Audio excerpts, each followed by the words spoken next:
ask everyone to put your phones on vibrate or silent or turn them off, just so we're not interrupting Melissa during her speech.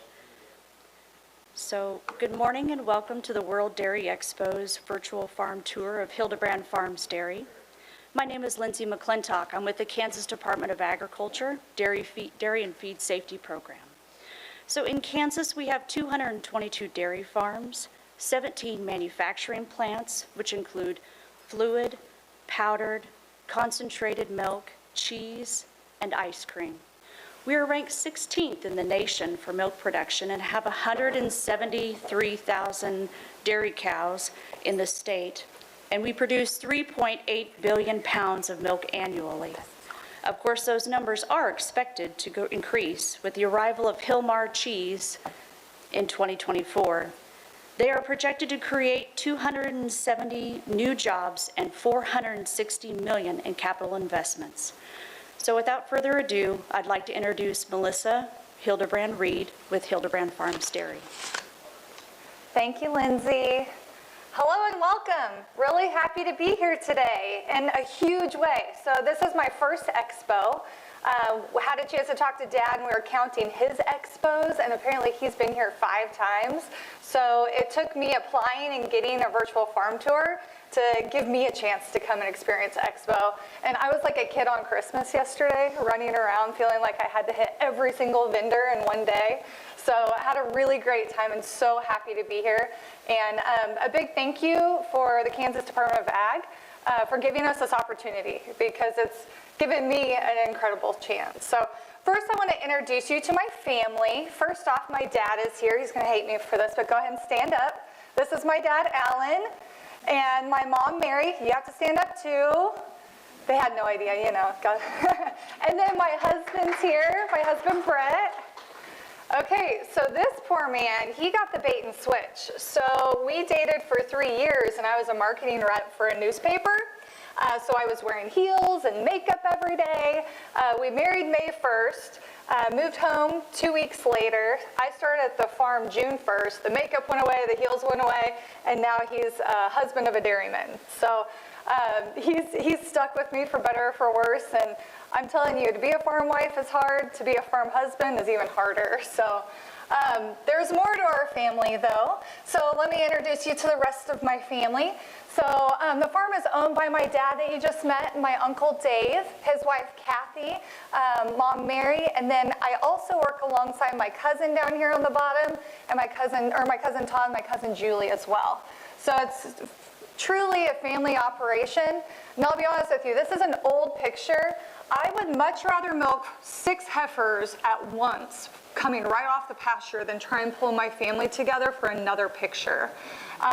It is not fun bringing this many adults together in one place and forcing them to smile. So I actually have 3 kids now. The little one that's on grandma's lap, he's now 9. I think he was like 2 or 3 or 4 in that picture. Grandma is about to turn 95, and you can't slow her down. She still comes up to the farm and checks us out every day. For better or for worse, she's still driving. So yeah, she turns 95 into the month. So I have to share the love for the rest of my family, because it's truly a family operation. So I'm going to start with just a quick video that just tells a little bit about us. Does the job for me here. Extraordinary dairy from the heart of the heartland, Hildebrand Farms. Nestled in the Flint Hills of Kansas, Hildebrand Farms Dairy gives a nod to the days of old as they take milk from their family farm and sell it direct to you. From grass to glass, the Hildebrand family does it all. You see, the Hildebrand family believes that to achieve the perfect milk, everything starts with the best life for their cows, or the girls, as the family often calls them. A visit to the farm, and you can see the girls grazing here on their family homestead in Junction City, Kansas. They're milked twice a day, and the milk is taken each morning to the processing plant, where it's made into one of our quality dairy products. That separates the cream. Other pasteurization we use is our fat. After the pasteurization process, the milk is bottled in glass to ensure it has the best shelf life and maintains the fresh flavor that only glass bottles can provide. Milk is also separated into cream, which is used to make their rich, premium butter. Once packaged, products are shipped to more than 120 grocery stores throughout the state. Every fall in October, the Hildebrand Farms Dairy invites the public to join us for the annual Harvest Festival. Here, you can relax and just take in the sights and sounds of farm life. And your kids, well, they could just be kids and do what generations of Hildebrand kids have done their entire lives. Play in the hay. So today is our opportunity to really highlight what it is we do on the farm. So we want to provide an opportunity for kids to get the farm experience, whether it's in a corn pit or hay bale, bouncy house, and really get their hands on and calf and really understand what their dairy is all about. And so we love sharing what we do and opening our farm up and really kind of educating about the industry. Families can also take a personal guided tour of the dairy and learn where and how your milk is made. The best part of this experience for us are the questions. Does the milk curdle inside the cow when it gets too hot? Once it's in that cow, it's okay. The Hildebrand family would love to share a little bit of their farm life with you. Feel free to visit their farm store Monday through Saturday right here on the farm, or call ahead and schedule a private tour. The Hildebrand Farms Dairy, the fresh brand, the local brand, the best brand is Hildebrand. Hildebrand Farms Dairy, Junction City, Kansas. So we had an incredible customer that did that for us. Like, he just absolutely loved our product and was like, I want to tell the world about you guys. So really grateful. That's a few years old, I'll be honest. But just to kind of share a little bit more about us. So we farm 2,000 acres of corn, soybeans, alfalfa. Sometimes we'll get crazy and throw some oats or wheat in the ground, but for the most part, those are our products of choice. We process 95% of our milk that we produce through our on-site processing plant. Now, typically, this is actually 100%. So where that 5% comes from is between the months of February and really about May, the cows are producing like crazy and my demand is a lot slower. So being 13 years in business, we definitely can feel the customers' trends of consumer demand, and we can anticipate that. So we're very lucky in our area to have a co-op that will buy our excess. But I also have other outlets that I can separate that cream and use it for other avenues. I don't ever have issues selling cream. Selling milk is different. Selling cream, there's a hot market for. So we currently have 16 non-family members that we employ, 5 full-time family members, 3 part-time. And then, as I mentioned, we're 13 years into this. So I was joking yesterday, it's like 13 years of crazy. So the girls. So I consciously call them the girls, and that is because when I'm selling my product direct to consumer, I'm talking to all types of people and oftentimes not dairymen. And when I refer to them as the girls, any hard edge, preconceived notions they had of me and how I handle my cows typically will almost instantly melt away. So that's just a little change in vernacular that can sometimes make a big impact when you're talking to consumers. So we currently are milking anywhere from 120 to 130. And again, that really is that sweet spot where we can process almost all of that product. We're doing a daily herd average of anywhere from 65 to 70. This summer was tough for us, I'll be honest. We really like being over 70. That's the goal. And we oftentimes hit that in those nice weather months. But man, the Kansas summer was hot this year. We are a little different in that we sort our groups by lactation.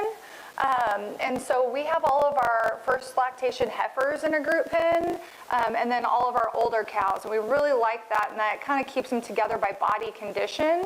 And it really keeps those younger cows not feeling like they have to fight to the bunk. Because frankly, I've got some bullies in the herd that are not exceptionally kind. And so that's been really good for us making that switch to the different lactation. We are not registered, but we use exclusive genetics. We're actually with Select Sires. And when it comes to my genetic focus, number one, it has to be A2A2. So we've been breeding A2A2 for the last 2 years.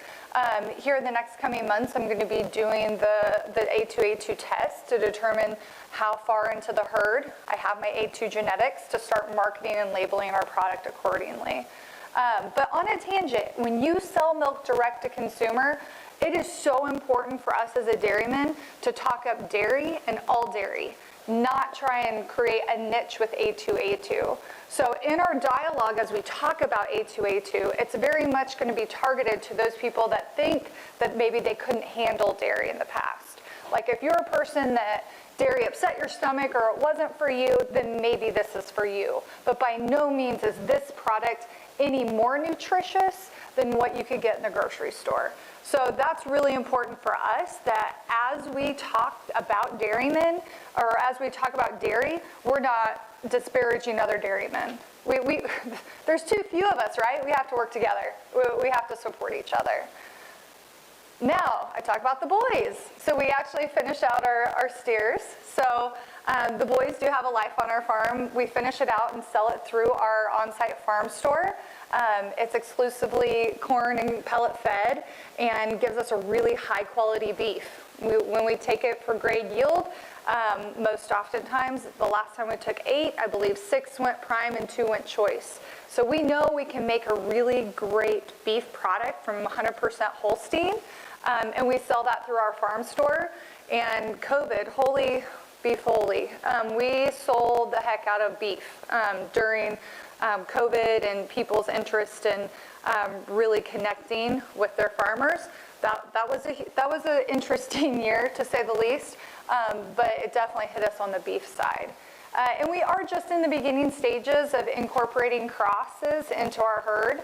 I still would always get a little more excited when a heifer drops in a bull, even if they do have a life here. You always want a heifer. That's just like ingrained in me, right? Like how do you correct, 30 plus years of one desire? I don't know. So this is a quick picture of our farm store. We are not located directly next to a huge metropolitan area. I'll hear people talk about selling direct and they say, location, location, location. And yes, couldn't agree more. But we are located it's a good 10 to 15 minute drive outside of town. Our nearest town is Junction City. And it's a population of, what, Dad? 20,000? So nothing crazy, right? We are fortunate in that Fort Riley is kind of close to us. Fort Riley is another 20-minute, 30-minute drive. And so Fort Riley does have a very diverse population. And we see people from all over the country with Fort Riley. Manhattan is also close. But for us, with our farm store, we know people are coming for an experience. They're not coming to run in, grab their milk, and run out. They can do that in Dillon's grocery store in town. When they're coming onto the farm, they're wanting to see the calves. They're wanting to see us process. They want somewhat of an experience. So we try and provide that as best we can, and then we also have tour times available. They are set tour times. You can't just show up and expect a beautiful tour, but we do a lot of school tours throughout the year, and that's a really good aspect of our business. I will tell you, where our farm's located, I kind of have to brag that we have a heck of a view here. So we were able to bring the drone out and kind of give you a little view of our farm. So this is coming in, if you're driving from Junction and coming onto the farm here, you can see the hay shed to the left. That actually used to be where the processing plant was at originally, and that got moved. We built the plant in 2008. So in 2008 was when we started the construction and we added the farm store and the plant all together. And then this is just kind of the countryside we live in. So this is essentially the Flint Hills of Kansas. If you ever hear of Flint Hills, it's what I thought beautiful rolling hills. And then I came into Wisconsin and I was like, okay, so maybe it is a little flat in Kansas. All right, I'll give it to you. I'll give it to you. So you can see our freestyle barn we built in 1998. We still use our original barns in the back there for dry cow pens and sorting pens. I'm trying to talk Dad into making that nice machinery shed a heifer barn. I feel like maybe we should have a pole here. Yeah, like these are my people, maybe, yeah. So machinery shed, commodity shed, we bag our own silage, so we process we raise all of our own feed and harvest it ourselves. And so I love this shot because you can see actually the lake in the back. So we're really close to Milford Lake. And I was in college before I realized you could see our farm from the lake. Like I was out on a boat with a bunch of friends and I was like freaking out, like you can see our farm. And they're like, you've never been on the lake?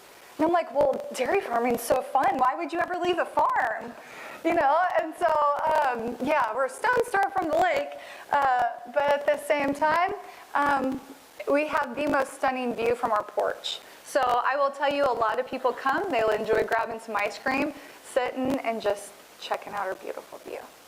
We're happy to share it. Oh, let's see. Move on.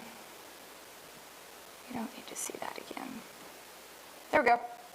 Okay, so what are our products and what do we sell? Our primary product is milk in glass bottle, but we use cream as kind of our supply and demand. So when I have a really high demand, I dip into the freezer for the butter that we make in small batches. When I have a low demand, when I have excess supply, then I can separate that cream, churn it to butter, and then freeze it, because it can freeze up to 6 months. And so that's been really our biggest tool in kind of keeping that balance. And we found that we can make more money actually taking and selling the butter and the cream than selling the entire product on bulk market. Let me say that again. I can make more money selling just the cream and even the cream as butter than I can selling the whole product on bulk market. So there's something to be said for that. So ice cream, not our core product, but just something we sell through the farm. We make our own soft serve. We also do this for the Kansas State Fair. We make a lot of soft serve mixes, and then we have a few ice cream parlors that sell our mixes as well. So everything we put is primarily in the glass bottle though. So distribution, we're currently selling to 140 grocery stores, restaurants, and coffee shops. We're completely statewide.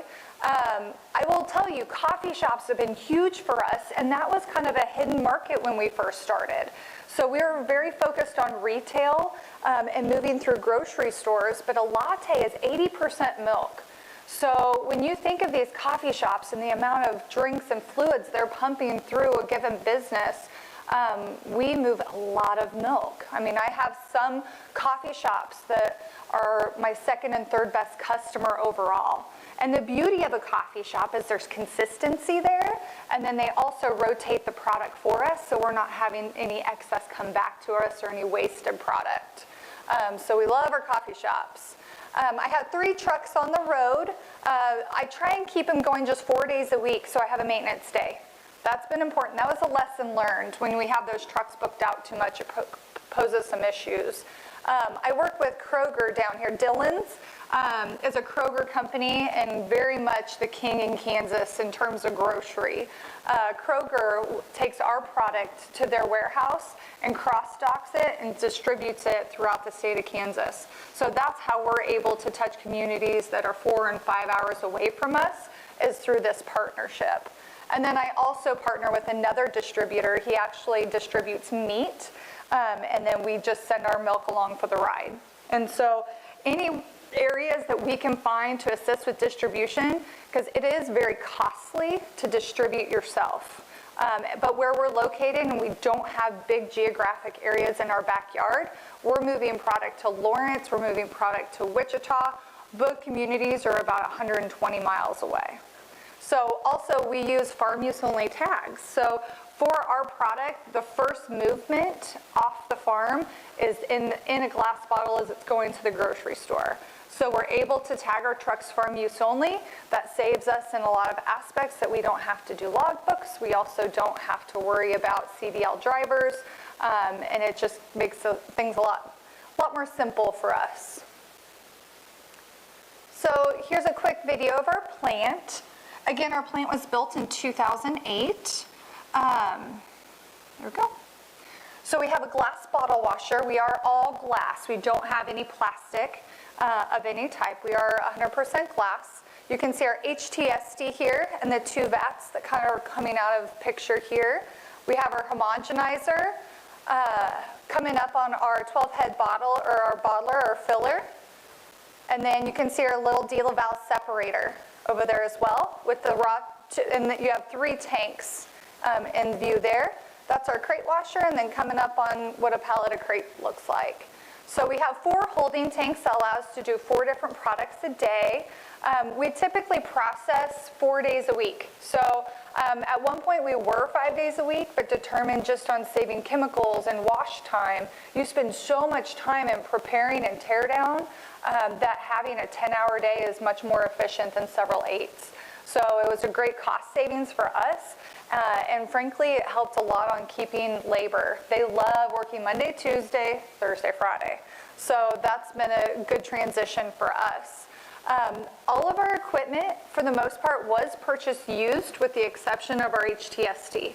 So that was really the only piece of equipment that we purchased brand new, and I could not live without my HTSD. So on an average day, we're processing anywhere from 700 to 1,000 gallon, all in half gallons. So that's anywhere from 1,400 to 2,000 bottles. And it's really nice to be able to come in, pasteurize, process, and be all wrapped up by 9 o'clock. So definitely grateful for that equipment.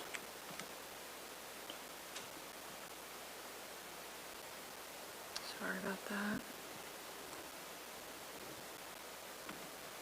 There we go.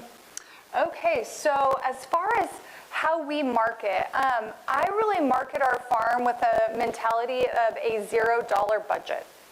So when you have not a whole lot of money to market, what do but get creative, right? So let's get creative, let's think outside the box, and with that, we do a lot of event-based marketing, where it's like, let's bring people on the farm, and that just kind of serves as wildfire for us. So there's a few clips of it in the video initially, but our Harvest Festival is our big, show-all event. That's actually next weekend. So the fact that I've been here all week and I've got Harvest Festival going up in a week is kind of like mind-blowing that I was allowed to come. There's going to be a lot of work on Monday, a lot of work. But our Harvest Festival is, we bring out all the stops. So we do a corn pit, the hay bale play area. There's Captain Cornelius. He's always a hit, although it's always fun to figure out who's going to wear the costume. Hay rack rides. We have live music and then a picnic as well. We provide tours of our farm. It's really our chance to bring out all the stops. So we have that coming up just on October 9th. Lots of work to be had. So we'll get anywhere from 3,000 to 5,000 people on our farm just for that 6-hour window. It's nuts. But it's a controlled nuts. Now we know what to expect. Those first few years, we were a little got. Because it's a public event, free open, and we didn't know what to expect, and holy cow, they came. We've done some cooking classes in our farm store. We have a pretty small store, so it's hard to get too extensive with these cooking classes, but it's a really great way to create dialogue and conversation with people and really feel like you're kind of educating about their food. And I find that when you have these personal touches, this is when you're creating that loyal, diehard customer. This is essentially creating little brand ambassadors that are going to go out into the world and talk about your product and share your product with the world. So providing these experiences have been huge. Okay, yoga on the farm. This is one of those events that I kind of pulled together without my dad and my uncle knowing until the last minute. Because you don't really go to a farmer and say, okay, so we're going to have yoga. And the cows are gonna be there, and the yoga people are gonna see the cows, and the cows are gonna see the yoga. You just let all of that happen and then reveal it last minute. And it was absolutely stunning. We had a beautiful morning. We had a crowd of 70 people, and we capped that, so it was a ticketed event. And I'm telling you, those yoga hippies loved every minute of those cows, and the cows loved every minute of what the heck are y'all doing. So that's one of my crazy harebrained. The other one was a movie night. So we played Ferdinand, and I'm like, Dad, think about it. The cows are gonna get to watch Ferdinand. And he's like, he just rolls his eyes, shakes his head, lets me keep doing what I'm doing. I'm very grateful for that. So we've done 2 movie nights. COVID's kind of put a damper on movie night. We'll potentially bring it back eventually, but this is kind of our salute to June Dairy Month. So in the month of June, we try and really push June Dairy Month, and this has been one of our events that we've done that. So pretty fun. What you don't see is obviously the girls in the pasture watching the movie as well. We let them out at night, so. All right, couple things just to kind of wrap up. One thing, I kind of put a slide in here, what I don't worry about. When it comes to what I don't worry about market price. I don't worry about a co-op. I don't worry about controlling our future. Our future is within our control. And one thing that I have to add, I don't worry about my inspectors or the regulatory agencies working against me. So I have to tell you, my intro was actually with my inspector. Like, I like her. Like, she's amazing. And I'm not saying that because she's here, I promise. So if I had an issue or a problem, my first go-to is the Department of Ag and my inspector. And she's right there next to me saying like, okay, we got to figure this out. Like, what do you think about this? Or, you know, like, how do we troubleshoot? How do we fix this? And I've heard some stories of other states that they don't quite feel they have that cooperative model. And that's so disheartening because to me, what we have going on where we are in Kansas, we have a huge support system. And they were instrumental in building our plant. They were huge. So at the time, we had our plans all laid out, and they made recommendations that, in hindsight, we would never want to live without. You know, putting a drain, we had a couple drains. No, they said, you want this whole floor in a drain. Well, thank you, and thank God, because you couldn't have been more right. So very, very important for us, that relationship and that partnership, and I guess that's also a big reason I'm here today. Now, what do I worry about? So I had to throw in a slide of my 3 kids. Oh, thank you. I haven't seen them in 2 days. Oh, okay. This year, labor.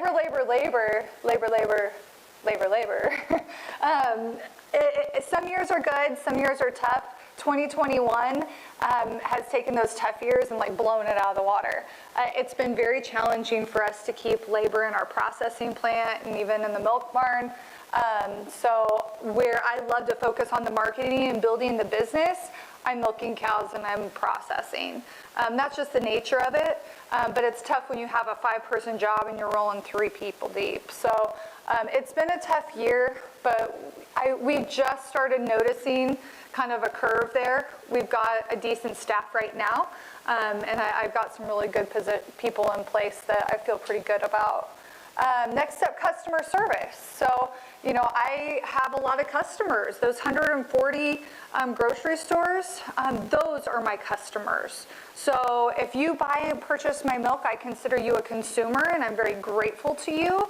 But my customer is that coffee shop, that first touch user, and I have to make them happy. I have to keep them in stock. I have to keep them with the product they need to move through. If I don't take care of them, that's not going to trickle down to the end consumer.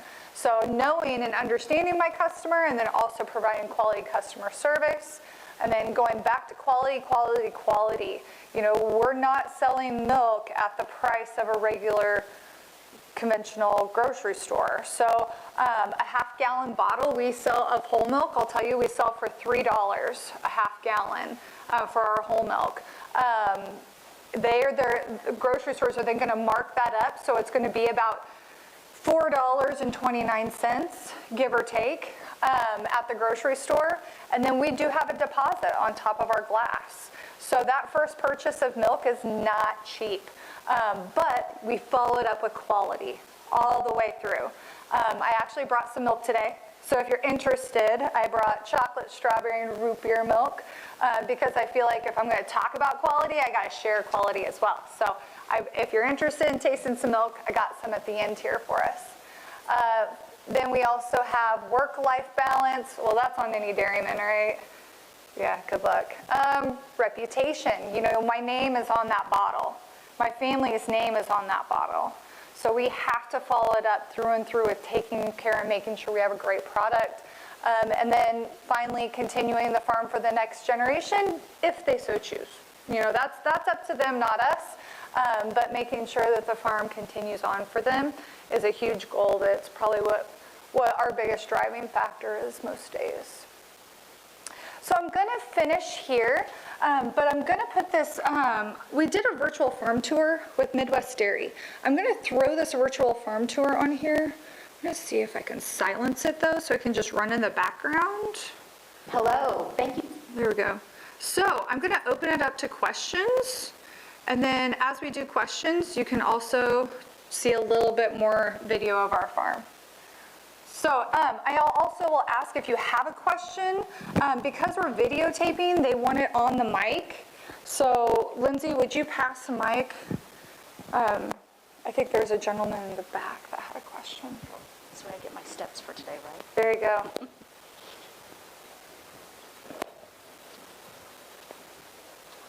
So this is our calf barn here. We group our calves after 10 days. We'll put 5 in a group and use a milk bar.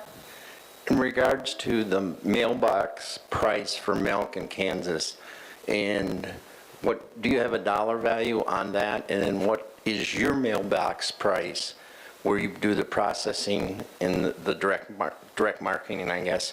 And then if I could also ask the question about what's your anticipation of when Hillmark comes to Kansas and builds the plants? Will that be a negative or a positive for your dairy operation or others? Great question. Let me start with the first part and kind of like our input cost is what you're asking, correct? Because we raise all of our own crops, that really changes, especially as corn's been going up. And so that's something that's fluxing constantly. But our goal is to always put a 20 to 30% increase over our cost of good. So we take our cost of good and put a 20% markup for that flex. With Hillmark cheese coming in, any market is a good market. I mean, even for us, we would happily take it. I'll be honest with you, we live in DFA country, and so I don't know, there's only a handful of us that don't sell to DFA, and so just bringing in another processing plant, another opportunity, that's huge for all dairy. I don't see it affecting us exceptionally very much directly, primarily because we can control our stores and our in-market so well. So as farms were, dumping milk during the pandemic, all of that, I mean, I just cringed for you guys because that, I was actually looking at doing a price increase, and I can do that. Like I can say like, hey, our inputs are here going up, inputs here going up. Okay, we need to pencil this out. This is what we need to do. Of course, all within reason, right? I can't price my customer out of our product, but I have complete control over that. So it's refreshing and really tough to go back. I don't know how I could ever go back. Yeah. First off, this is a great presentation. Thank you for coming to Wisconsin to give this. This is very good. Thank you. I'm curious about how you respond to questions from those who are wondering about plant-based beverages. How do you respond to those types of questions? Oh, I love that. Okay, so I have a very diverse group of friends, and one of my friends is a plant-based milk drinker, was a plant-based milk drinker. And I love to just say, check the nutrition label, man. I don't ever disparage it because I feel like it speaks for itself. I don't have to talk bad about plant-based products. All you have to do is look at the nutrition label. I mean, it stuns me that more people don't talk about what's in there, the added sugars, all of the who knows what's and the oils that go into those versus my product. You look at my nutrition label and guess what you're going to see? Milk. Done. That's it. It's the good stuff. Why mess with it? And I had a good friend, and she said, she's like, you know, I gave everything a pass. I'm a huge nutrition label person, and I gave the soy milk a pass. Like, I just assumed it was good because of the way it was marketed. And she's a Hildebrand drinker now, as she should be, because she's awesome. Yeah.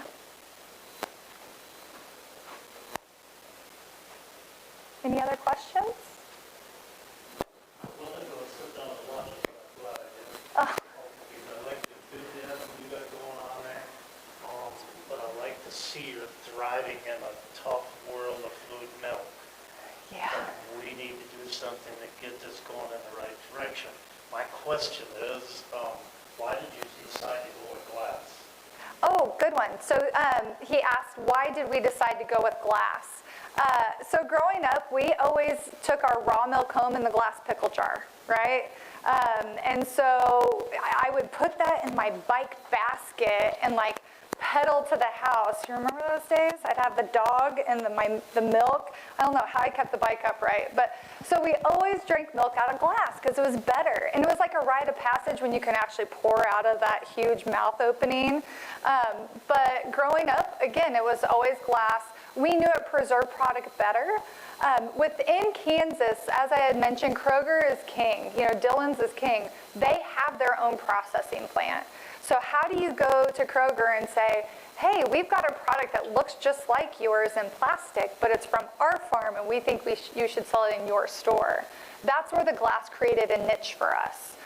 And so we were able to get product in the store much easier, not because we were selling it as our product from our farm, but because it had a visual differentiating factor. And then through that, we've built our entire business model around the glass. I will be honest with you, there is a lot of labor and work in that glass. And that deposit that I put on is not just a deposit covering my cost for the product, it's also covering my cost to wash it, my cost to haul it, my cost to move it. There's a lot extra there to have that product. But now more than ever, 13 years later, wow, I'm kind of glad that we're in the glass business because it's opened us to so many more people because of it. They know us because of that glass bottle, and that's what we're known for. If we put our milk in plastic, I think we'd be in business for maybe another 6 months, and that'd be it at this point. What are we going to do to get this food milk pulled in the other direction? I think you got the right attitude. Don't worry about all this other stuff. I think that for a very long time as dairymen, we gave co-ops and the milk processors the control. We gave them the marketing power. We gave them our voice because it's a heck of a lot easier. And frankly, there's a lot of days I'd rather be working the heifers and the cows than out talking to a customer asking if curdled milk, your milk curdles in a cow. So I get it, right? Like I understand the comfort of staying on the farm, but in the process of doing that, we have completely disconnected ourselves from the grocery store, and there isn't that bridge as much as there should be of customers and consumers knowing us and what we do. And so it's really tough to open your farm out. There's some dairymen that are doing that and making some really great headway, but it's still far and few between.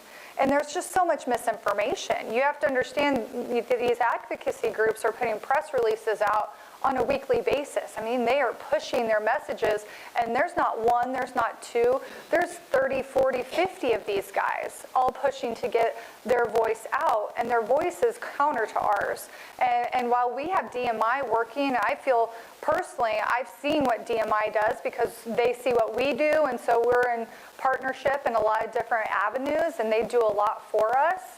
because we provide those opportunities to bring consumers out, but it feels like it's kind of one against 50, right? And so that's where, as dairymen, if we can take that time to really kind of share what we do, that'd be huge. Easier said than done, though, right? Easy for me to stand up here and say it. It's another thing for me to do it. Yeah. So I have a question following up on the glass bottles. What is the deposit that is required? What percent come back that are just, chipped up and won't work? And also, what percent don't come back because, I don't know, people lose them, or maybe they're using them as a collector item? Yeah, great question. So our deposit is $2.75 per bottle is what we charge for a deposit. We usually get about 75 to 80% of our bottles back on returns once a store has been established for about a year. It takes a full year, though, for that store to create those routine customers that are coming religiously and bringing their bottles back. In that first year of a new customer or a new store, you see a lot of peaks and valleys of people seeing it for the first time, grabbing it, trying it out, and then maybe 4 months later grabbing another bottle, real spotty.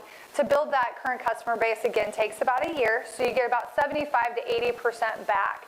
As far as my breakage, on a given day when I'm bottling about 2,000 bottles, I'm probably throwing away anywhere from 2 to 10 bottles that are cracked or chipped or compromised in some way. And again, that has to kind of be built into our deposit cost. And so that is a big part of our business. That deposit cost is a profit center for us. We consider it a product. So when I look at my products and how I sell, whole milk is number one. Blown out of the water. I almost sell 2 bottles of whole milk to every 1 bottle of 2% skim, cream line, chocolate, strawberry, root beer. So all the other ones I sell whole milk almost 2 to 1. Number 2 is my glass bottle deposit. From there, 2% in chocolate or kind of in a tie, and then the rest it's kind of a rat race as far as my hierarchy of products sold.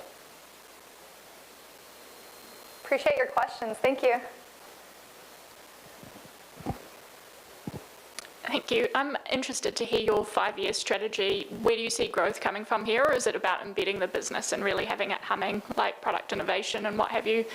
What's driving that? Really fascinated to hear about root beer milk. I haven't heard that one before. So the root beer milk is here, so try it before you leave.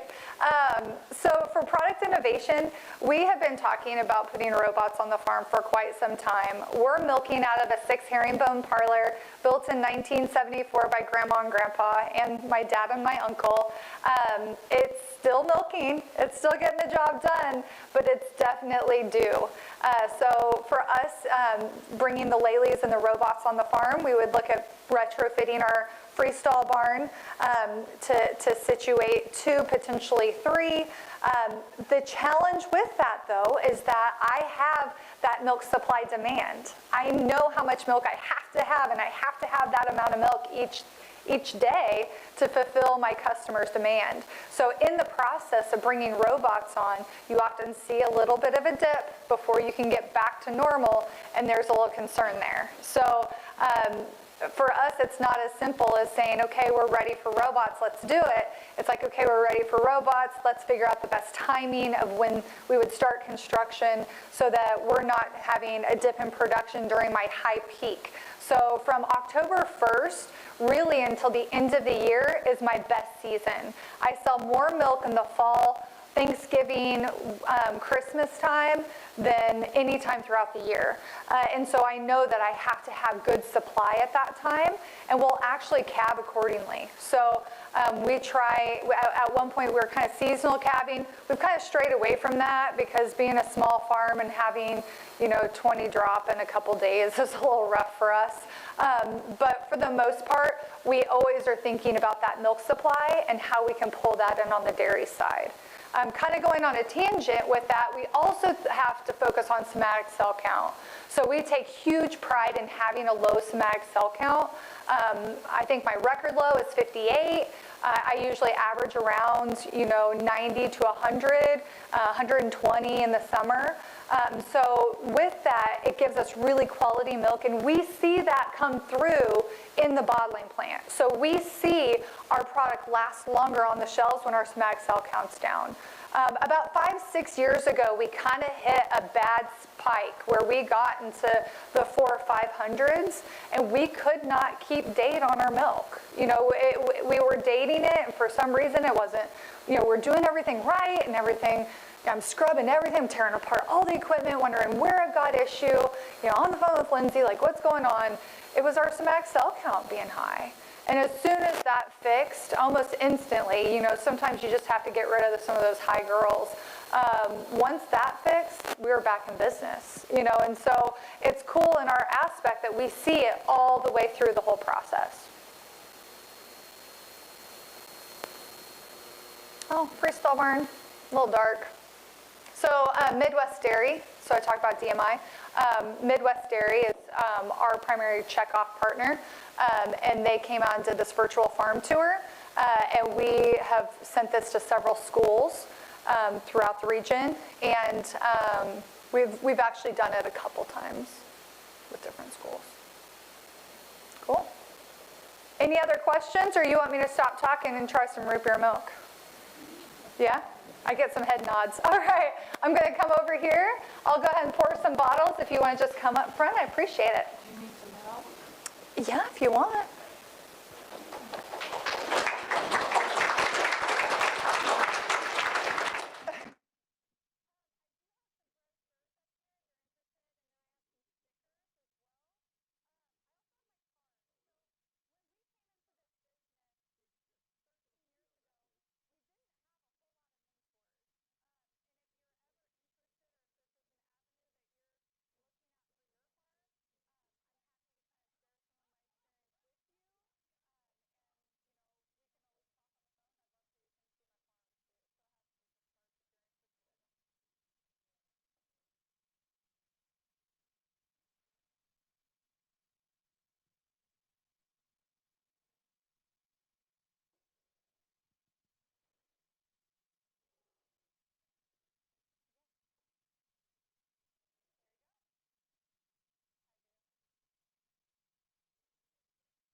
We'll go ahead and get started this morning.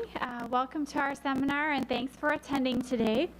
Our seminar today is sponsored by Quality Liquid Feeds. QLF was started in 1977 by Kenny Berg of Dodgeville, Wisconsin.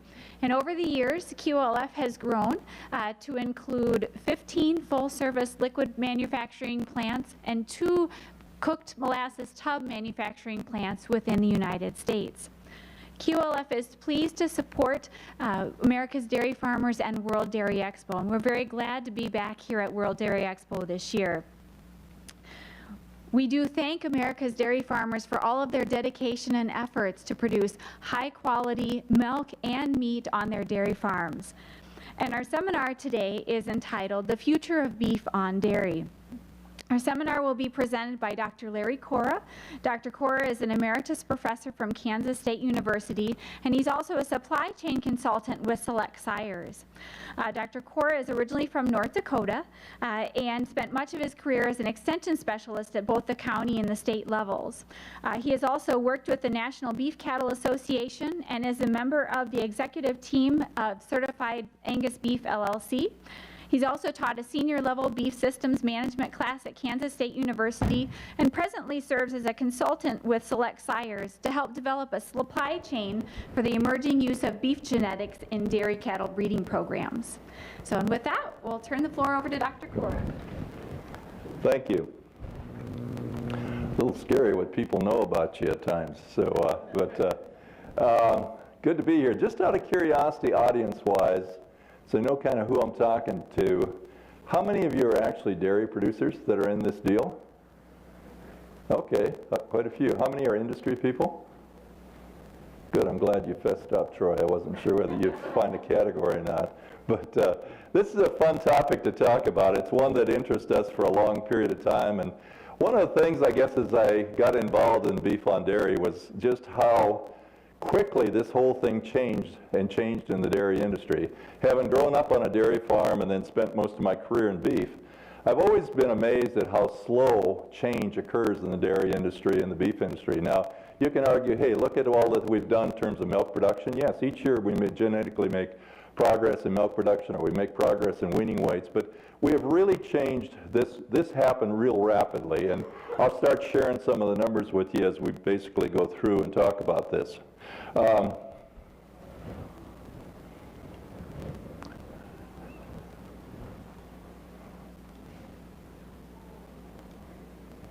Assuming I get slides to go forward. That would probably be a starting point.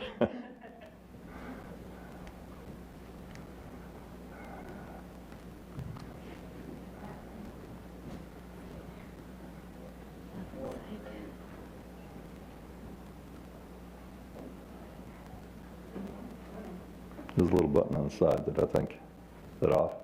Oh, it is. There we go. There we go. Amazing. Well, we thought.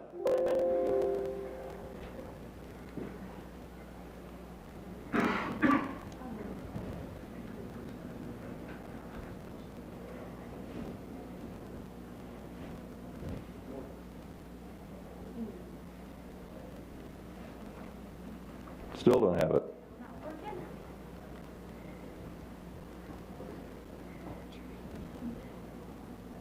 So it's got a pointer. Did you allow it access on the computer?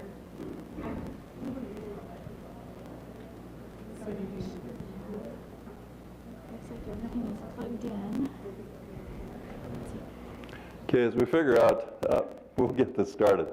Just share a little bit in terms of background, in terms of change that has occurred. And I'll give you some numbers here in a little bit. But I think one of the things important as we talk about dairy beef is to recognize the role that dairy beef has played in the beef cattle industry for a long period of time. And we basically, for years, okay, very good. Basically, for years, we were looking at the Holstein steer basically representing about 15 to 19% of the total fed cattle supply. And that's big. And on the higher end, sometimes as close as 19 to 20%, when our beef cow numbers are down some in the industry, which we're very cyclic in terms of up and down numbers. But they've long been a big part of our beef supply. And the other part that I think most people do not recognize is at the upper echelon level for years, dairy steers or Holstein steers supplied nearly 40% of the prime that was produced in the United States. That's huge. Now that has come down certainly in the last few years as our beef cattle have started grading considerably better, but that's been a big part of the whole thing. So let's talk about the scope of adoption and kind of where we're at in the industry. And I'm going to use the National Association of Animal Breeders numbers out of Wisconsin. And in terms of 2015, we had roughly about 2 million units of beef semen going in dairy cows. That figure in 2020, last year, initially was published at 6.8, and then they did a little adjustment to 7 million units. That's a lot of semen, folks, going into beef cow. I'll give you numbers here in a little bit. The next two are kind of our projections, our meaning some of my own, some of our select sires projections, but we would estimate that in 2021, 8.5 to 9 million units of semen, and probably by 2024, as many to 12 to 14 million. I do think with some other things going on in the industry that we're going to talk about, I think that 2024 will probably be closer to 12 million rather than 14, but be that as it may, that's a huge increase in change. So how does that relate to numbers? So in 2015, we were looking at about 600,000 head of cattle. By 2020, we're now seeing 2.1 million of these beef on dairy. That is a heck of a lot of cattle coming into the system. And I think that's going to pose some challenges in some of the things that we'll talk about here in the marketability of some of these cattle as we go forward. By 2021, that number could go to 2.6 million. And to calculate that, I am using 3.2 units of semen per pregnancy. Some folks use 3, some use 4. I see varying figures done. But for my calculations, I'm using 3.2. By 2024, we're then talking 3.7 million of these cattle. That's a huge percentage in terms of both the fed supply and the numbers. So what was driven that change? I think all of you would point to the first one very quickly, and that is the use of sex semen in the dairy industry. Our figures would say that probably with our company more like doubled, but there's other data out there would say as much as tripled over the last 3-4 years in terms of that has been the real driver. But there's a couple other economic drivers, and one of those is that most of you might be familiar with, you have 4 major packers in the United States. 3 of the 4 basically ceased buying Holstein steers, and that totally changed the market outlet for these cattle. And the other thing tied to it is the value of the day-old beef on dairy calf. Totally different than what we were seeing with the straight Holstein, and obviously very dramatically different than what we saw with, say, a Jersey cross. So in terms of calf value, and my figure compared to Wisconsin here, I think in talking to Dr. Dan Schaefer, your figures may be a little higher in Wisconsin, but what we hear nationwide is somewhere on a Holstein steer, more in that 40 to 50 to 60 range. 70, I think Wisconsin numbers, you can put your own numbers in, but maybe as much as 100, 110. Jersey, who puts what that number is going to be. In contrast, the Holstein Angus, and that figure I think is fairly current nationwide now, of 200 to 280 in terms of a day-old calf value. It's a huge change, and obviously a big economic driver. And all of a sudden for dairies, this has become a profit source rather than a calf they just had to move and get rid of. The Jersey Angus cross calf started in that 80 to 100 range. Then we were hearing figures here in the Midwest as much as 120 to 140. I have the understanding from the calf ranches that figure has backed down somewhat in the last couple weeks, closer to that $80 to $100 figure again. But the point still being, even compared to a straight Jersey steer calf, the Jersey Angus was in that 80 to 100 range. So it does change value. So a real key question that I've tried to work with some of my dairy colleagues, and that is what % of a dairy herd can you convert to beef on dairy? And the answer I always get is, well, it depends, which is really not a very good answer. And so I've asked about 3 or 4. It always comes back, it depends. So finally, it depends on what? And there are a lot of logical reasons in terms of what % of a dairy operation can utilize their dairy uteruses for beef. Part of it is the reproductive efficiency, very logical. If you have a high reproductive efficiency, you'd be able to put more of your uteruses devoted to beef production. That's a big part. The other part is that we see a lot of dairies in the United States now in a growth mode. So if they're in a growth mode, obviously you need more females coming back in, and so they're going to have a lower percentage in terms of it. The other big one is both the size of the operation and the use of sex semen. As you look at larger operations, more extensive use of sex semen, it allows then a greater use in terms of beef on dairy. So some of the survey data done by universities would show that considerably higher percentage of large dairies are utilizing a higher percentage of their cow herd for beef on dairy as compared to smaller dairies. To me, that makes total sense. And then the management logistics in terms of being able to make the whole thing work. Our estimate, and what I'll use for some of the things that I'll calculate and share, is our estimate is that at least 50% in most herds, whatever a typical dairy herd is, potentially the uteruses could be devoted to beef production or beef on dairy production. That can still be quite huge and quite impactful. As we look at, I did this calculation then on 1,000 cows. If we looked at 500 calves at $50 a day olds, 25,000 if you're at $1, if that's what you're getting. Obviously that moves it to 50,000. But even still, if we take the same 500 calves and could sell them at 250, look at the economic impact to a dairy. It's now a major, major profit center that's totally different than what they've experienced in the past. So that, I think, is one of your really key drivers today, and why this has happened as quickly and rapidly as it has. So we're going to talk a fair bit about, if that's where it's at today, what are going to be some of the factors that will move it either up or down as we go forward.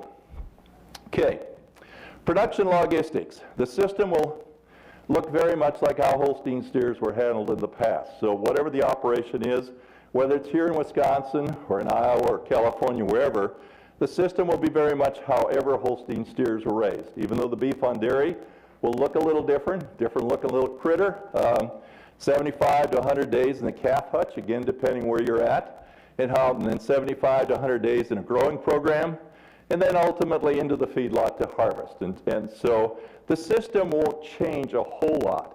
What I think will change and has to change, and I'll mention this 2 or 3 times, is all of a sudden when you start getting into the value that you're looking and trying to capture the value, a lot of times the dairy heifer was managed quite different than the dairy steer in an operation. And so they're going to have to be managed a lot closer in terms of colostrum, in terms of milk replacer, in terms of health programs, in order for them to fit into some of the systems that we're looking at. So that is going to change and is changing, and we'll talk more about that as we go along. Okay, a key question that it came up early on, and from a standpoint of our perspective, in terms of trying to be a genetic supplier, is what breed? What's the ideal breed to be dealing these dairy cattle? Well, this again, you ask 10 people, you can about get 10 opinions. So what's interesting, about 2 years ago at the Beef Improvement Federation meeting, we pulled about 20, 22 supposedly learned people together, producers, dairymen, beefmen, university type, industry types, and said, okay, the last question we asked is what breed should we use on these dairy cattle? Went around the room. Charolais, Limousin, Sim Angus. Not one person in that whole group said Angus. And yet it's interesting as we look at where we're at today, is that our estimate within select sires is that 60% Angus in terms of semen going in, 20% Sim Angus, 18% Limousin, and 2% Charolais. That's our estimate. McWhorter, in a university survey, said in the Midwest, 87% of the Holsteins that he surveyed were bred to Angus. I think that one's probably a tick high. I think the last one, Hoffman and Sperry, 2019 survey, looks very much like ours, 60% Angus, 23% Limousin, 7% Sim Angus, 6% Simmental, 2% others. So why the Angus thing? What really drove Angus? If everybody thought, because of muscle and growth and all the things that were talked about, why did Angus pop up? It's a very obvious one is today, About 75% of all fed cattle in the United States are sold on grids and formulas. That has really changed. Over a period of time, you don't have to go back that far, it used to be 25%. Today, most major feeders have a relationship with a packer and sell on a grid. All grids have quality grade specs in them. All grids have certified Angus beef and prime premiums in them. And basically, that's where your premiums are going to come on a lot of these kind of cattle, these beef on dairy, because they're going to hit that target. And so that has really driven the Angus usage in terms of this. Some of the packers will only buy Angus cross cattle. That's their total focus. So when we went to the packers and asked this question, unlike the folks we had in our panel that day, the first comment we always got from a packer, well, let's start with Angus, and then we'll work from there. So Angus has become very much the predominant part today. I would also tell you before we leave this, that this is still a state of discussion. There's a lot of discussion as to what's going to fit in different parts of the country and different programs. So this is anything but concrete, but right now, that's kind of where it's at. So if we're going to use Angus genetics, what are we going to focus on? Let's start with Holstein. And the dairy, from your perspective as a dairy producer, there are really two things you want. And the two things you want have absolutely zero interest to the people down the line, the calf ranches and feedlot. You want calving ease, and you want fertility in the terms of the semen. You want as many cattle pregnant as you possibly can. But the neat thing in terms of being able to use EPDs or expected progeny differences is we can get at those traits, but then we can also get at other important economic traits to the people buying those calves. And that is if it's a calf ranch or feedlot, they want growth, and we can use either things like $B or yearling EPDs. And they also want marbling. I put them in the 10 to 15% EPD category. Some would put them even higher than that. Muscling is key if you're using Angus genetics, and the top 1 to 5% in terms of the EPD values. The other big one, if you're looking at a beef bull, is frame is huge. Because one of the reasons packers backed off of buying Holsteins is because of carcass length. And that was causing major problems in packing plants. So you want a moderate framed, basically, genetics going into those cattle. Now, what about Jersey females? The world gets a little different here. And it's a challenge. And so I'm going to share some ideas as we get along. The challenge is that feedlots and packers absolutely do not want Jersey cross cattle. We have tried, we have gone into almost every major packer, many of the regional packers, and they all say we don't want them. We thought we had a packer in South Texas, and all of a sudden they backed off. And so one of the challenges is what's going to work. I borrowed a slide from our friends here at Simplot, kind enough to share. We had a chance to see some of their cattle recently. Actually, one of the crosses that I was extremely impressed with was a Charolais Jersey cross. I will tell you, the ones I've looked at, that has probably been as good a cross as I've seen in terms of a Jersey cross. But I'm going to make here shortly, I think, another option that I think has tremendous potential as far as the Jersey animal is concerned. And we'll talk about that here in a little bit. So where do the beef on dairy crosses fit? And I'm going to share you some data that has been presented at a number of conferences recently by Dr. Dale Warner. Texas Tech has gathered probably as much data as anyone. And basically what he has shared is as we get from the Holstein to the beef on dairy cross to a conventional beef up here on the top side, how is performance going to differ? And this is actually pen data, so it's not a highly structured experiment, although they've got some of those going on. And so this is some of the feedlot performance, and I'll show them mainly the beef and beef on dairy. So these are pens of cattle, and they've got about 1,600 beef on cattle, nearly 1,500 beef time dairies. The final weight, very similar in the ones they looked at.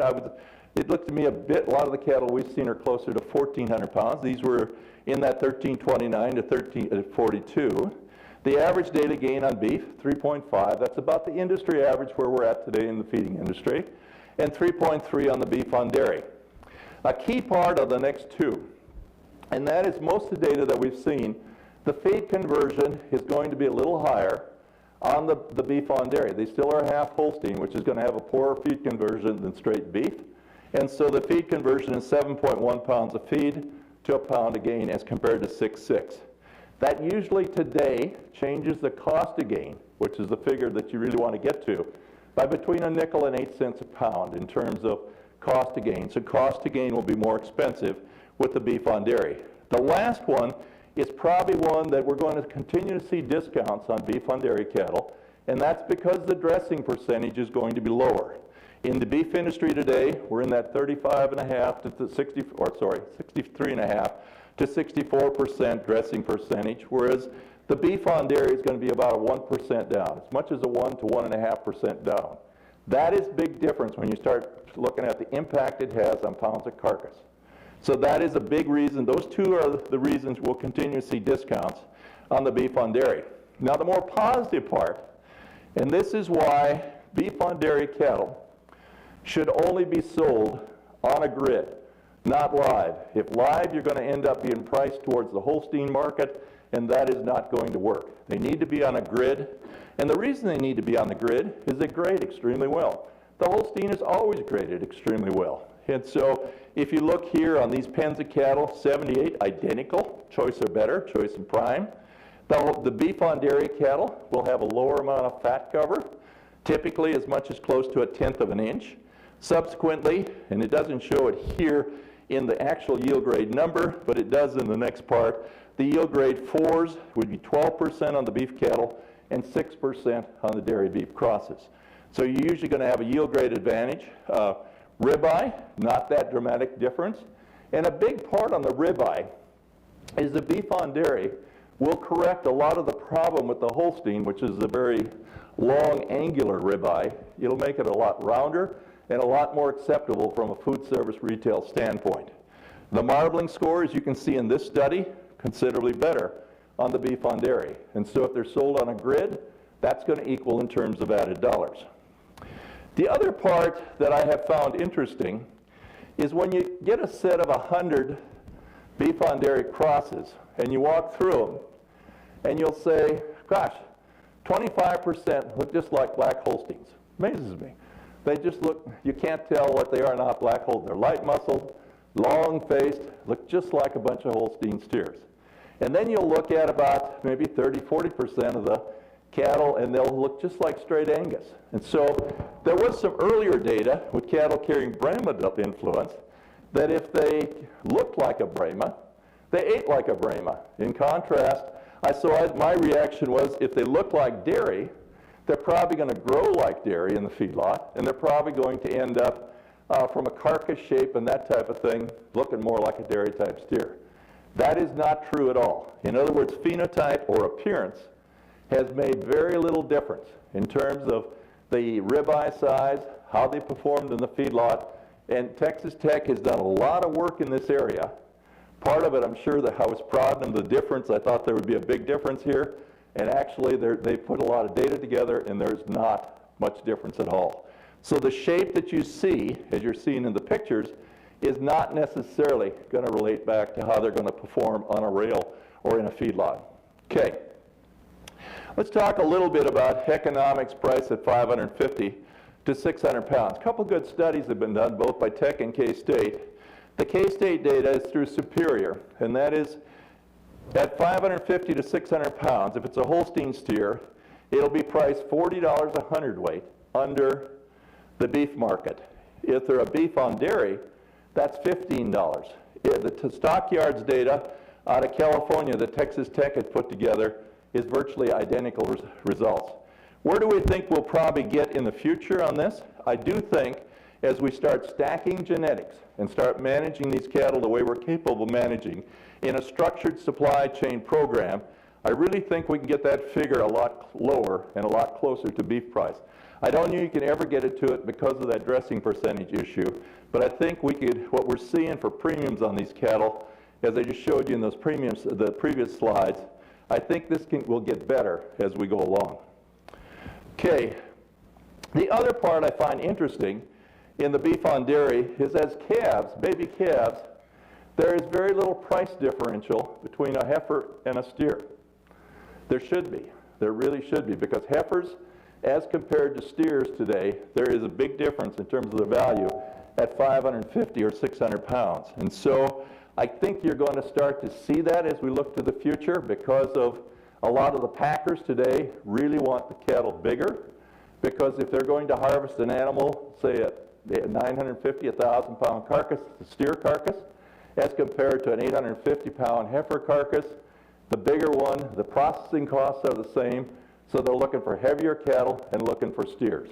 So we're probably going to start to see some heifer and steer price changes, and some of the calf ranches have even shared that there's huge differences in just performance between heifers and steers.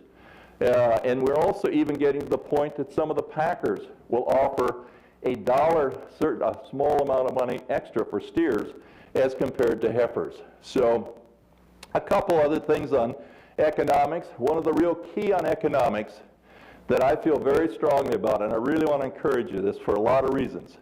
Beef on dairy calves need to come through a structured supply chain.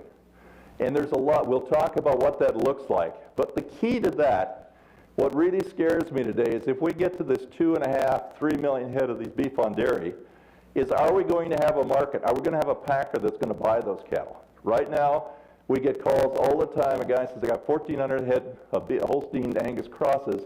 I've had 3 buyers out and they will not take them.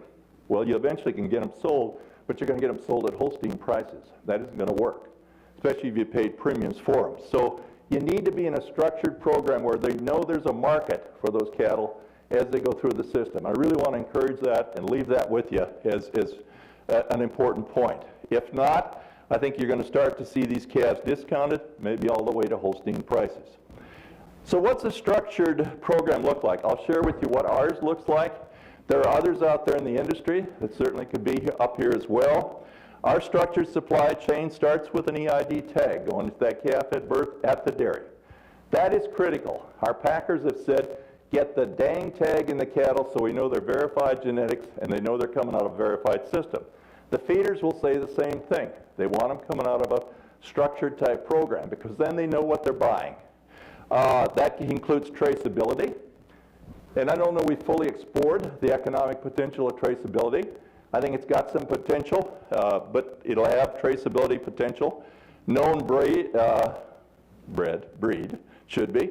Known breed of cattle in terms of in what breed, what kind of bulls. We actually in our program have a set of bulls identified for certain criteria that we work with the feedlot and the packer to make sure that's the kind of genetics that they want. The calves will have received colostrum and not low quality colostrum, the same colostrum that the heifers. They have to sign a contract assuring they will do that, and they'll follow proper health practices at birth. And then as we get into the calf ranch, we also look at the nutrition program and health management programs at the calf ranch. All of those will have impacts on how they'll perform at the feedlot and packing level. Okay, market for beef on dairy fed cattle. Where we're at today, and this is a challenge, most packers are still very hesitant to buy beef on dairy.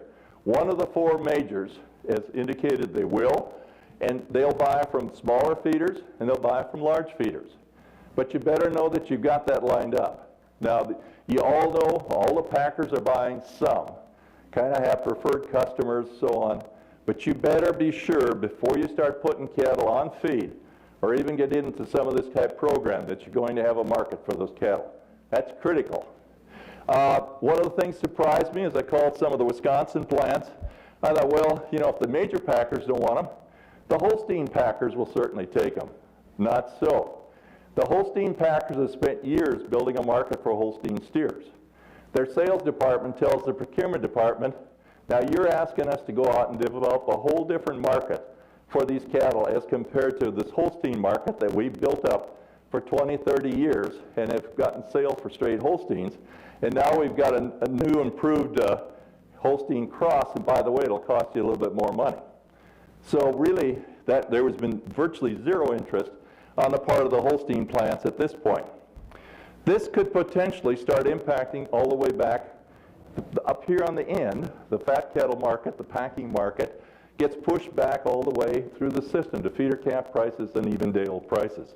So if in fact that stays where it's at today, I think you could see some impact on calf prices as we look to the future. That's all. It'll sort itself out, I think, over the next couple of years, but it's certainly in a lot of discussion now. Again, I'm mentioning the part of being a part of a structured change. So future challenges, calf pricing is going to be part of that. I think the other part we have at this point, we don't have good data at the packing plant in terms of the fabrication cutout value of these cattle. And so the value at the feedlot packer level, we don't have the arguing points that we need in terms of marketing these cattle. And prices always work backwards from that carcass then in terms of as feeder calves and into the system. So a consistent packing outcome is important. Cattle must be sold on a grid. And we haven't mentioned, we've mentioned carcass length, which has been a problem, but we have not mentioned liver abscesses. As most of you are aware, liver abscess is an issue with Holstein cattle. Upwards between 25 to 40% of the cattle will have liver abscesses of varying degree of severity. And these beef on dairy will be very similar. Are there things we can do from a management standpoint to modify that? A lot of ideas, a lot of theories, a lot of things being tried. Today, I'm not sure I can tell you one that is absolutely working. But liver abscess is a problem. At this point, liver abscesses are not being discounted at the packing level. Don't be surprised if at some point in time that starts showing up. We may see, and this is one I think could be good for the dairy industry and the feedlot industry, is I think we'll start to see the large dairies, because they're so large, working with the feedlots directly. The feedlots are very interested in this. It never worked out on the beef cow-calf side because beef cow-calf operations are small. They're 100 head, 200 head, 400 head, but these 6,000, 7,000, 8,000 head dairies have leverage, and I think you'll start to see them wanting to get tied to that feeder, and the feeder dairy very definitely wanting to get tied to those dairies, because now you start linking the management, you start linking the two things together. And I think one of the things we talked about, this being a profit center for dairies, as I played with numbers, I think you're going to start to see some of these dairies say, you know, I think I want to keep this calf all the way through the calf ranch phase, or the growing phase, or some of the feedlots, or some of the dairies even saying, you know, I think I'll partner with that feedlot and take them all the way to fat cattle as part of a different profit center as a dairy. Would not surprise me at all that you will see that, and there's certainly interest being expressed by some of these dairies right now. Grid selling, critical to this whole thing. It may require working with a larger feeder today, but I think there's opportunities with smaller feeders too. Beef on dairy cattle can bring a premium over base, and that's good. That's been real encouraging how they have sold on grids so far. They're better than beef cattle on yield grade. They'll dress, and this next one is a negative, he'll dress 1 to 1.5% less, so you got lower carcass weights, and so as a feeder, that's one of the things you live with. Livers, of course, is a problem. And then if we start to see what packers are posing now, it's some kind of a price discount on beef on dairy, but at this point that really hasn't been fully implemented at most packers. So, a few things before we jump into another topic here that we have not covered, and that is this whole area of nutritional management at the calf, ranch, and grow yards. Folks, that is critical, that those calves get the right kind of nutrition. When we were working at CAB, one of the things we learned is that how a calf is managed from the time it's born until weaning has a huge impact on whether they'll hit the CAB or prime target. It's no different than these beef on dairy calves. So the nutrition program has got to be right, and we could spend a lot of time here at this program on that particular topic. I haven't covered health management. Health management is obviously critical. We've got to have a program in place where both the feedlot knows what the calf ranch did, the calf ranch knows what was done at the dairy operation, and communication is essential.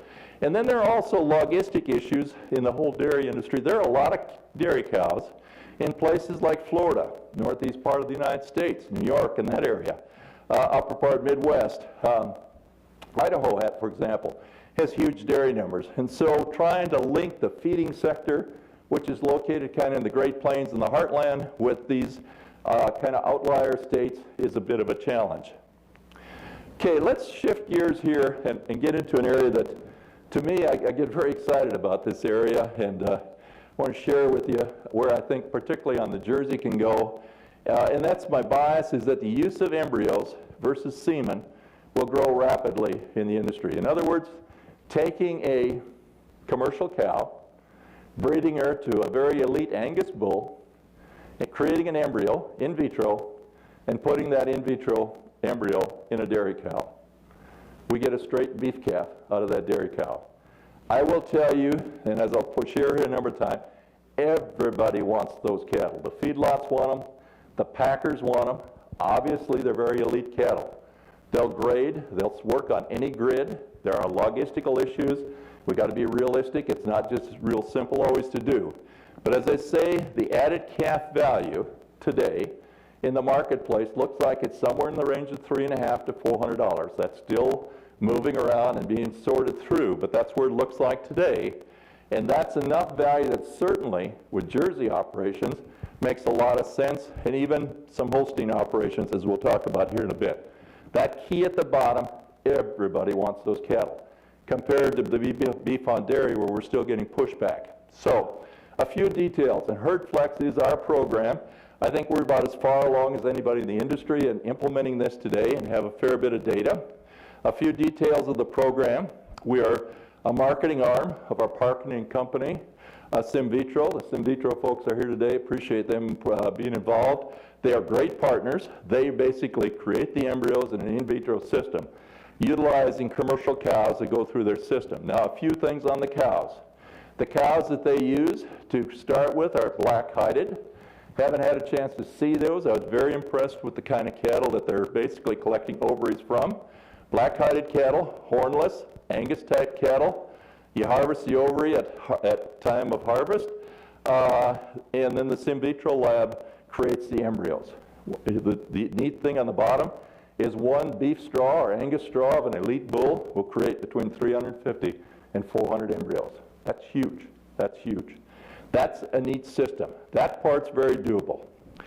The application and maybe some of the challenges will be the dairy synchronization program is going to be slightly different.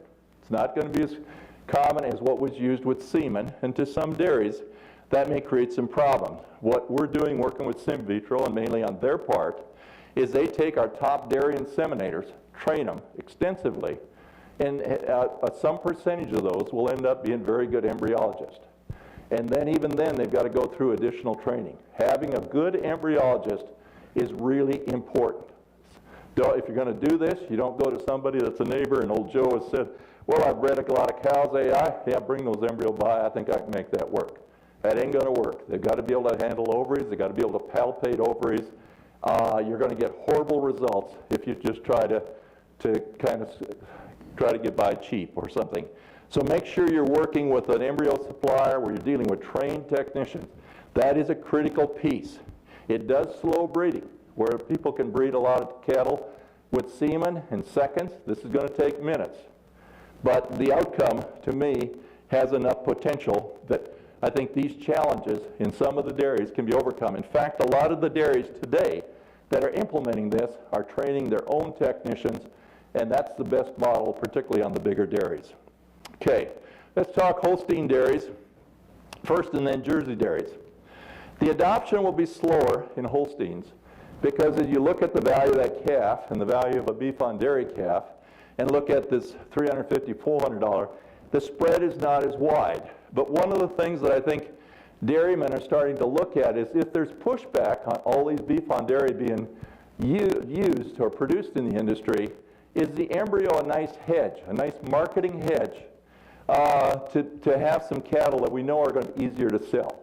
And I think you'll start to see a little bit of adoption on a percentage of Holstein cattle utilizing embryos, kind of getting their feet wet in this whole area. Now, on a more extensive basis, it makes total sense that the Jersey cow should have an embryo going in, and there's great interest on the part of Jerseys around the country. But the thing you have to manage on a Jersey, because embryo cattle, unlike semen, will have variability in birth weights, and that is a bit of a challenge for us. So you need to focus on predictable calf birth weight, using that EPD figure for, say, Angus genetics, and a high direct calving ease for EPDs. And so we've gone to bulls to create these embryos that we think will work in Jerseys very nicely using that criteria, and it'll be a little different kind of a genetics than what we would use with a Holstein cow. What about results of these cattle?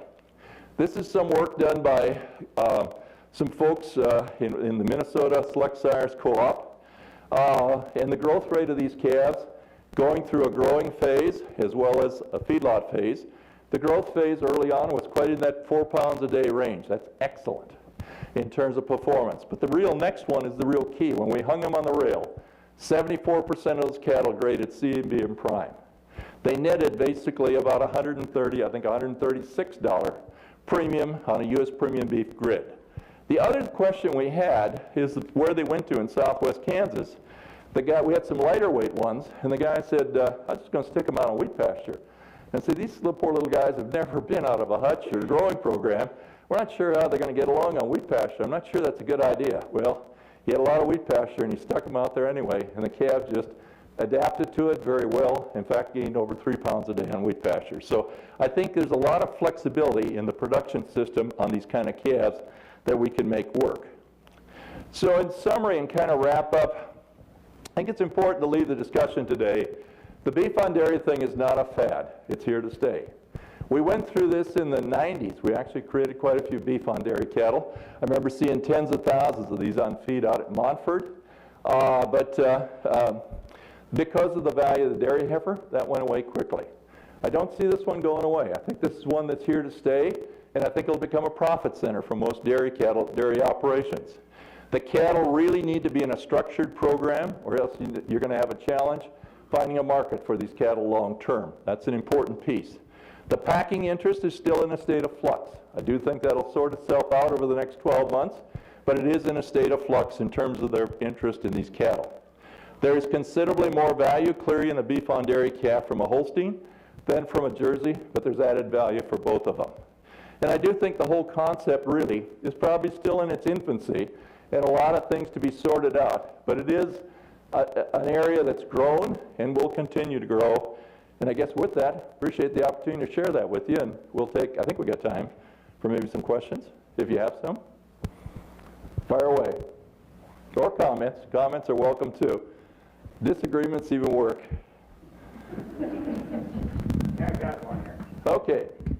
Where did you get that 4 pounds on him? Grower yard.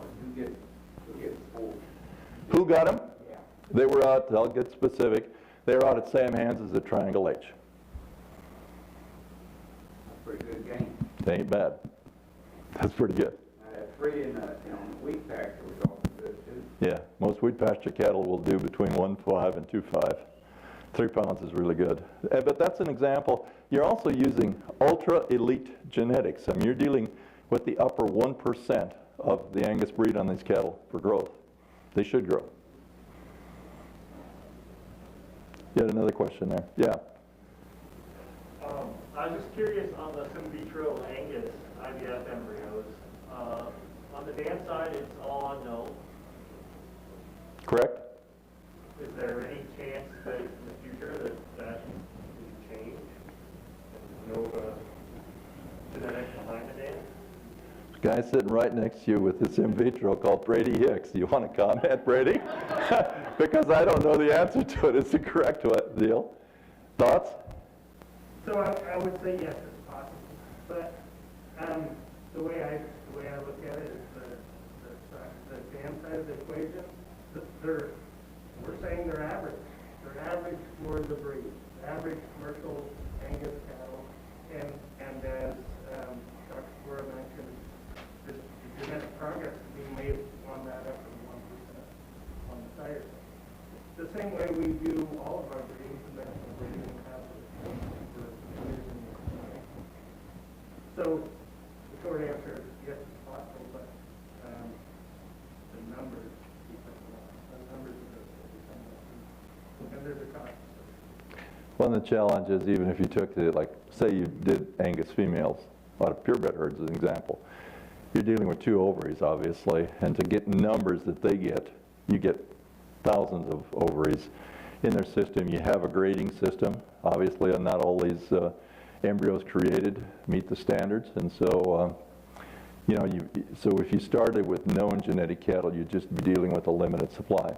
Possible, as Brady said, yeah, but probably more expensive and a little more difficult to do. Yeah. So I know you said that the wolves are like worth more than the heifers when it comes to the feedlot. So do you think that they'll move to like sex semen towards like males more than move into the when they're breeding for? You know, there is a lot of interest in that, and particularly, say, with the embryo part, you know, that it would make sense that, but right now there are impacts in terms of fertility enough in the system, in both the in vitro system and in general, and obviously cost differences in terms of, particularly if you were breeding dairy cows, is there going to be enough added value in due course? Possibly. We get that question a lot. Sex semen would certainly work, and probably what we would do is produce all steers in those systems. If they're the highest value, if the value differences that I shared there become more real, maybe it'll justify using more sex semen. Today that is not the case, but I think we're going to learn a lot more about which specific cattle make the most money, and possibly sex semen will fit with those. It seems to make some sense. I would like to make a comment on that. We run an auction yards, and them heifer calves are worth nothing today. The Holstein heifer calves coming in by the hundreds, and we can't find anybody to feed them, finish them, or actually put them in the calf raising system. So if you could use sex semen and have more bull calves, it sure helps. It's a great comment. Dr. Dan Schaefer and I were visiting about that earlier, and he made that same comment that we're really starting to see a lot of differences on the Holstein heifer side. And that's why I think even on these beef on dairy, the heifer is going to start having less value than steers as calves. Now that's not the case today, but I think you'll start to see it. But I've sure heard the same thing on Holsteins. That's a good point. Great comment. Yes? If a beef on dairy crop has another positive attribute like grass-fed or GMO-free, would that help maintain their access to pastures? And they do lend themselves. I talked about traceability. One of the neat things about the system is if you wanted to, for example, meet the NHTC requirements, you have a lot more control over these cattle all the way through, and you could keep records on them in terms of which ones have received antibiotics. Most calf ranches do not use implants to start with, so you automatically have niche markets that these could be developed into, and that has been talked about. And don't be surprised if you see some of that moving in that direction. Again, there'll be specific packers that have, say, NHTC programs. Will probably start to drive it. But the other neat thing that I did not mention about beef on dairy is one of the things you do in the dairy industry is you calve all year round. What about beef cattle? Well, for some reason, we calve all of them, and if we could calve all of them on Tuesday, May 10th, I think we'd, within reason, figure out a way to probably try to do that. You know, and it's, so we calve basically in tighter windows, and then that creates seasonality in terms of the market supply going through. These beef on dairy calves are available at all points in times. And if we particularly can go to, say, grass programs with 350, 400-pound beef on dairy calves successfully, that gives us a population of cattle to go into some of these stocker programs, wheat pasture programs. And we're always looking for that lighter weight, 4.5 weight calf to go into those programs. So there is some really neat flexibility in the beef on dairy that's created. With beef on dairy going to the grazing cattle, the people that's grazing got a great advantage because there's very little sickness when they get these out of that heifer. They've done had all the shots, and all they got to do, what they're going to do to them is turn them loose. And you really had success. And in many cases, it can cheapen up the overall cost of producing them too. Because in some of those areas they can carry, like on wheat pasture, carry them pretty reasonably and grow them price-wise. Dan, you had a comment? Yes, the comment has to do with liver abscesses. So the liver abscess issue in Holstein steers is really a big issue in the Central Plains, but it's not an issue for Holstein steers here in the Upper Midwest. It's really a genotype by environment interaction. So So there's something about the cattle feeding system that Holsteins are plugged into in the high plains, which causes some really high incidence of liver abscesses. American Food Group would say here in Green Bay that they run around 3% liver abscess, which is just unheard of in the Central Plains. So the issue with liver abscesses is not a common problem in the upper Midwest. And would you agree the reasoning that I hear a lot is you manage them different, obviously, but they get more forage throughout their system in the growing? Do you think that's the reason, or is there something else? No, I would guess it has to do with steam flaking corn. Okay. So, but it is a ration impact. Well, that's a good question for some high plains ruminant nutritionist to ask. Let's just ask one of those at some point. That'd be great. There was a question in back here. Yeah. Do you have any data on the mortality rates in feedlots versus beef and the beef on dairy? Yeah, we're just out at one of the large feedlots on Tuesday that feeds a lot of the cattle. And they would say in general that they're very similar to beef cattle that have been handled comparable days. Now keep in mind a lot of these beef on dairy come in at 400 pounds and they're going to go out at 1,400 pounds. So they spend a lot of time in that feedlot. You spend a lot of time in a feedlot, you have a greater opportunity to die. And so on occasion you'll see some of those long day cattle have a little higher percentage death loss, but they would argue that if you see cattle of comparable time, not much difference. As compared to the Holstein, and again, there is still some weather issues in them. They seem to handle hot weather fairly well, but in contrast, cold weather, particularly if you get a set of those cattle, the beef on dairy cattle come in out of a growing program in very cold weather, that can be some issues from a health standpoint. I have been surprised at the calf ranches. I thought death loss would be extremely high at calf ranches. I saw calves coming into southwest Kansas from Michigan that just jump off those trailers and they're ready to go and ready to eat, and their death loss is not nearly what I thought it would be. They keep it in a range that's very manageable. Now, will they have incidences where something will come in, a mycoplasma or whatever, and cause some major problems? Yes, but by and large, their death losses are not what I expected them to be. They're a lot better. Yes? Are calf ranches kind of apprehensive with taking those beef on dairy because they don't know if they're going to have a feedlot to sell them to, or?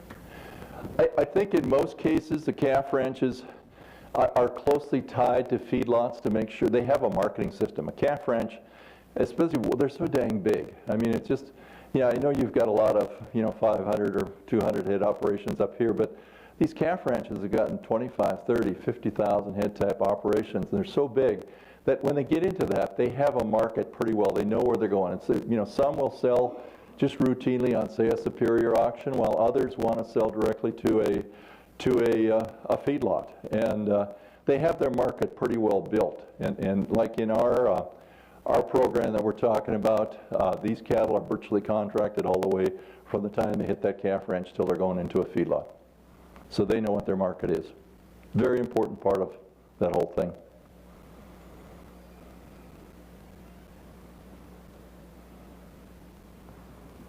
Okay, with that, it's lunchtime, I think, so probably good to get to that.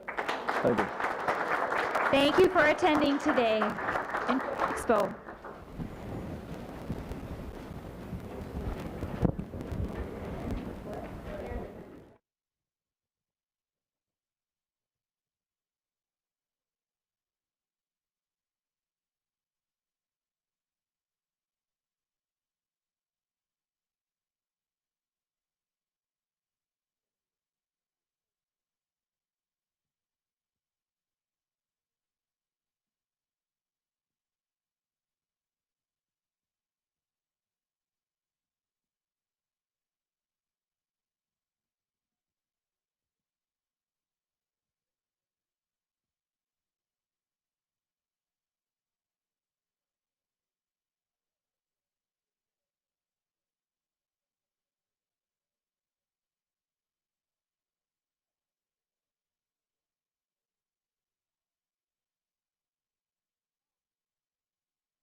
Kurt Lahr. I am District Sales Manager with Quality Liquid Feeds in northern Minnesota and North Dakota. The Hendricksons are customers of mine, and they've been with Quality Liquid Feeds since 2012. Long-term customers. They've wandered from the herd a little bit, but have come back again. And it's really not a surprise once I got to know Joel. He's kind of competitive, and he wants to make sure that everything that he's doing for the dairy is contributing to his profitability, and once in a while he'll check that out and make sure. So he's found that QLF has been a pretty good part of their program, and he's been with us for a long time. So part of that competitiveness has been, kind of comes back from his high school days. He was a wrestler in high school all through since 8th grade on varsity, and he's actually placed 4th place in state his junior and senior year. So he brings that competitive spirit with him to the dairy, and everything that he does for the dairy he strives to improve the profitability on. And they do a lot of intense work on their forage quality programs, and they are always looking at ways to increase profitability. So as far as the family goes, if any of you have come from a large family in the past, you'll find that it's pretty unique. We got to see this when we came up and we did our photo shoot for this presentation. The younger kids help out with, the older kids help out with the younger kids, and it's just refreshing to see they're very well-mannered, well-behaved, fun to be with, and so we want to make sure we're going to get to know everybody today, right? Okay. And then also, I got to know Joel more so because we worked probably closer together, had more communication, but we had the opportunity to meet and spend the day with Amanda when we did the photo shoot, and I can tell you that Amanda is the glue that holds this thing together. So she's been supportive and always kind of helps Joel, I guess, make decisions, I would assume, like any other farm wife would do. And having done so, that's how they actually came to talk about and discuss and pursue their goal of this A2 milk and 10 Fins Creamery. So with that, I'm going to turn it over to Joel, and I'm going to let him tell you the story of their farm and their creamery. So, Joel. Well, first of all, I'd like to thank QLF for sponsoring us and having us here. And my name's Joel Hendrickson. This is my wife, Amanda. And at this time, I'll have the kids stand up and announce their names. I'm Zach. I'm Maddie. I'm Julia. I'm Lucy. I'm Lily. I'm Maria. I'm Lynn. I'm Nora. I'm Jen. Me, Emma. Then we have Bree sleeping there in the stroller there. History of us, well, our roots go back to actually 1889 when my great-grandpa moved from Finland to the U.S. and started farming. He was 22 years old at the time. He started out in Upper Michigan and then eventually found his way down to Wolf Lake area, Wolf Lake, Minnesota, which is just a little ways north of us where we're at now. I graduated from high school in 2003. All through my high school years, I grew up on a dairy, of course. All generations. We're fifth generation dairy farm. All generations farm. I grew up on a dairy, and in my spare time, I would go relief milk for other farmers, and I never wanted money. I wanted to work for a heifer calf or work for a cow. So when I was graduated, by the time I graduated, I had about 10 cows of my own. Then 2005, ended up, we'd met Amanda. We ended up getting married in 2005. 2009, we started milking cows on our own. I'd worked for numerous farmers before that in the area. And 2009, we started milking cows on our own. Started out with 77 cows on a rented facility. Rented all of our land, rented the facility. In 2013, we bought our farm where we're at right now. We only had 15 acres at the time. And 2017, we ended up buying an additional 295 acres, which was adjoining our land, which we were kind of banking on. Well, with only owning 15 acres, I knew there was some land to the south or north that eventually was going to come for sale, and we got stuff to the north of us that was actually in hybrid popple, so we had to go through the work of clearing it out of there. But then in 2019, we started this working on our creamery and building our creamery. And December of 19 is when we started running our first productions.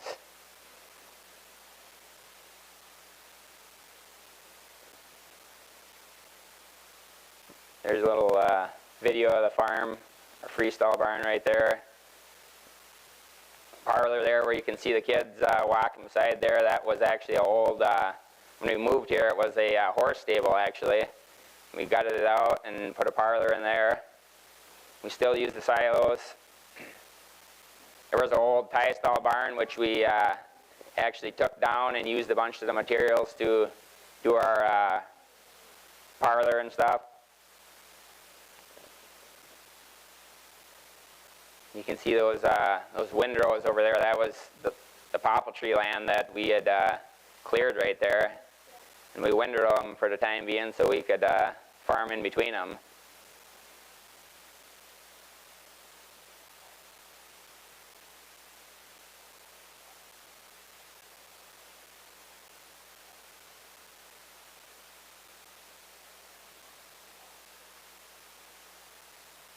Here's a little video of kind of explaining what A2 milk is.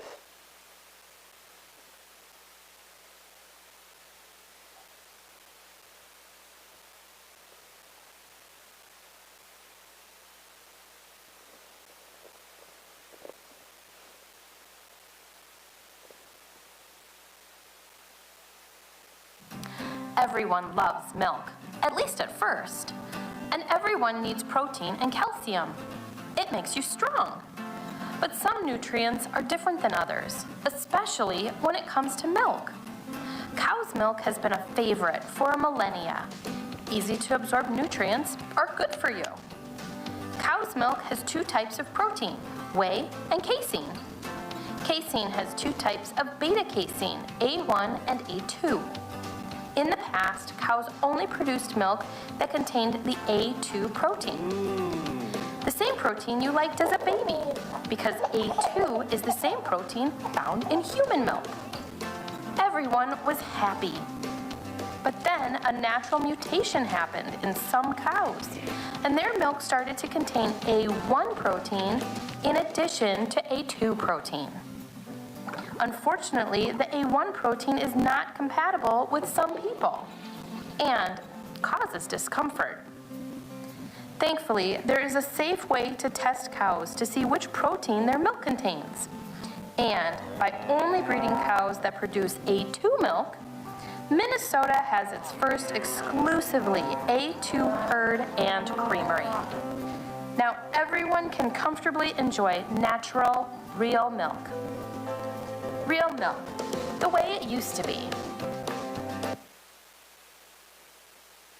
Yeah, we, in 2014, talking about the A2 thing, in 2014 I had read a article in a dairy magazine, I don't recall which magazine it was, talking about the A2 thing, and I actually started selecting bulls with the A2 gene with the thought that maybe someday some creamery, Land O'Lakes, some big creamery will start giving you a premium for this milk and running a separate line. Well, that didn't happen in a few years. So in 2017, we did a DNA test on all of our cows to see which ones had the A2 gene, and at that time we had 60% of them had the A2 gene. So then we went and sold the ones that had the A1 gene, and I went to a few other herds, guys that were cutting back or quitting farming, and first I went through their genetic records to see if it was an A1 cow, she didn't even have a chance of being, if she was sired by A1 bull, she didn't have a chance of being an A2 animal. So I went through all their records, decided which ones have a chance of being an A2 animal, and I tested all those. And I bought those animals out of their herd, and then I had a complete herd of A2 cows. Before we actually built the creamery, we knew which cows had A2 milk. We kind of wanted to experiment on some people and see, is there anything to this A2 thing? Does it work for people? So one person came to mind. We have a neighbor, Harold, just a mile down the road, and he hasn't drank milk for 25, 30 years. And I called up Harold. I said, hey, Harold, we got this new kind of milk, A2 milk here, and it's supposed to be compatible with those who can't drink milk. I said, do you want to give it a shot, and give me a report? So Harold came up the road with his little mason jar, and we filled it up, and this was raw milk, of course, because we didn't have the creamery at the time. Harold headed home, and a couple days later, me and a few of the kids jumped in the vehicle and went down the road to see how Harold was doing. Well, if you pull into Harold's yard, he has a little log house, and about 75 yards to the southeast, he's got a chicken coop and a sauna there, and Harold's an older guy, mid-70s. He's got a big gray beard, and if Harold's the kind of guy that he'll tell you exactly what he thinks. You don't have to wonder if he's beating around the bush or trying to make you feel good. So we headed up to Harold's house, and Harold opened the door, and I said, hey, Harold, how's it going? Harold said, well, on the old milk, he said he'd put a little bit of milk in his oatmeal. And he said he could fart from the chicken coop to the house. He said, on our milk, it's 2 farts per gallon. There was a few other folks that, one mother I can think of that had a 1.5-year-old little boy that was dealing with a diaper rash, steady, diarrhea and a diaper rash, and they'd been to the medical doctors and they could not figure out what's going on. Well, a natural doctor close by us knew of us, said, go try some milk from us. And they came and got some milk, and it all disappeared, gone. She said, it can't be the milk. So she went back to normal milk, and it came back. So it's been fun to see people like that couldn't drink milk and now can drink milk. And I'm actually confident enough that it seems like 95% of the people who can't drink milk think they're lactose intolerant, or 95% of them, what I see, can drink this with no issue. You go back years ago, the doctors, they knew nothing about this A2 thing, So if there was any issues with dairy, it got blamed on lactose. There's always lactose issue. That was the first thing they blamed it on.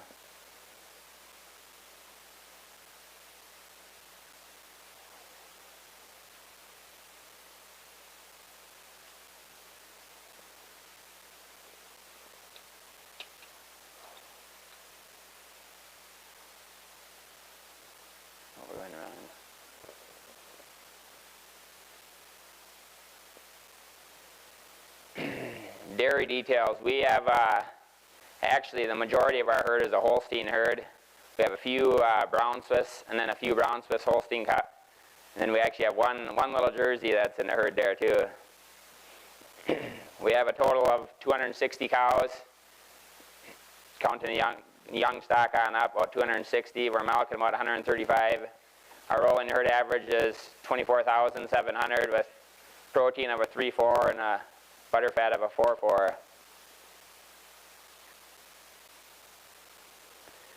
Here's a photo of our parlor. It's actually Dairy Master equipment.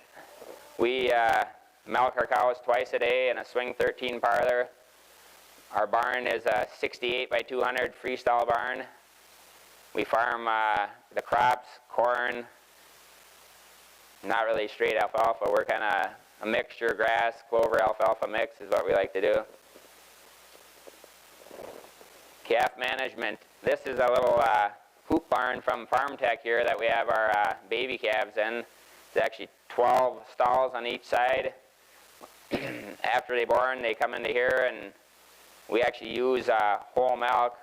We never use milk replacer. We use whole milk on our calves. We usually feed them until they're 2.5, 3 months of age, and then they're weaned off.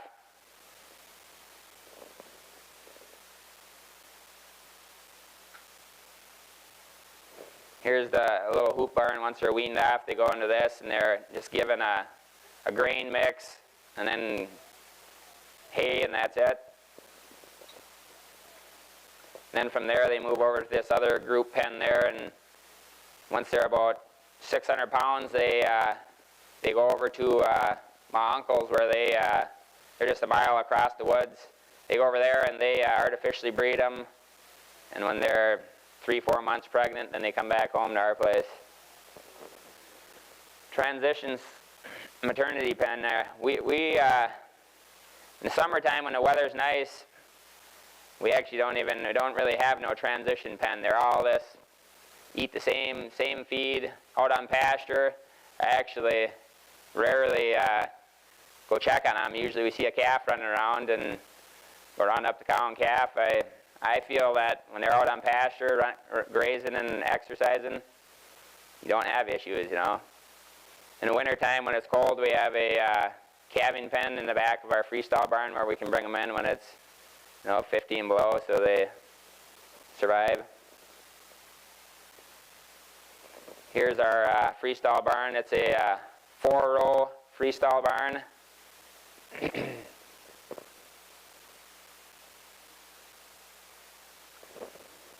Cow comfort. We have actually J&D Mighty Mats is what we have, and then we bed with sawdust just to absorb the moisture. And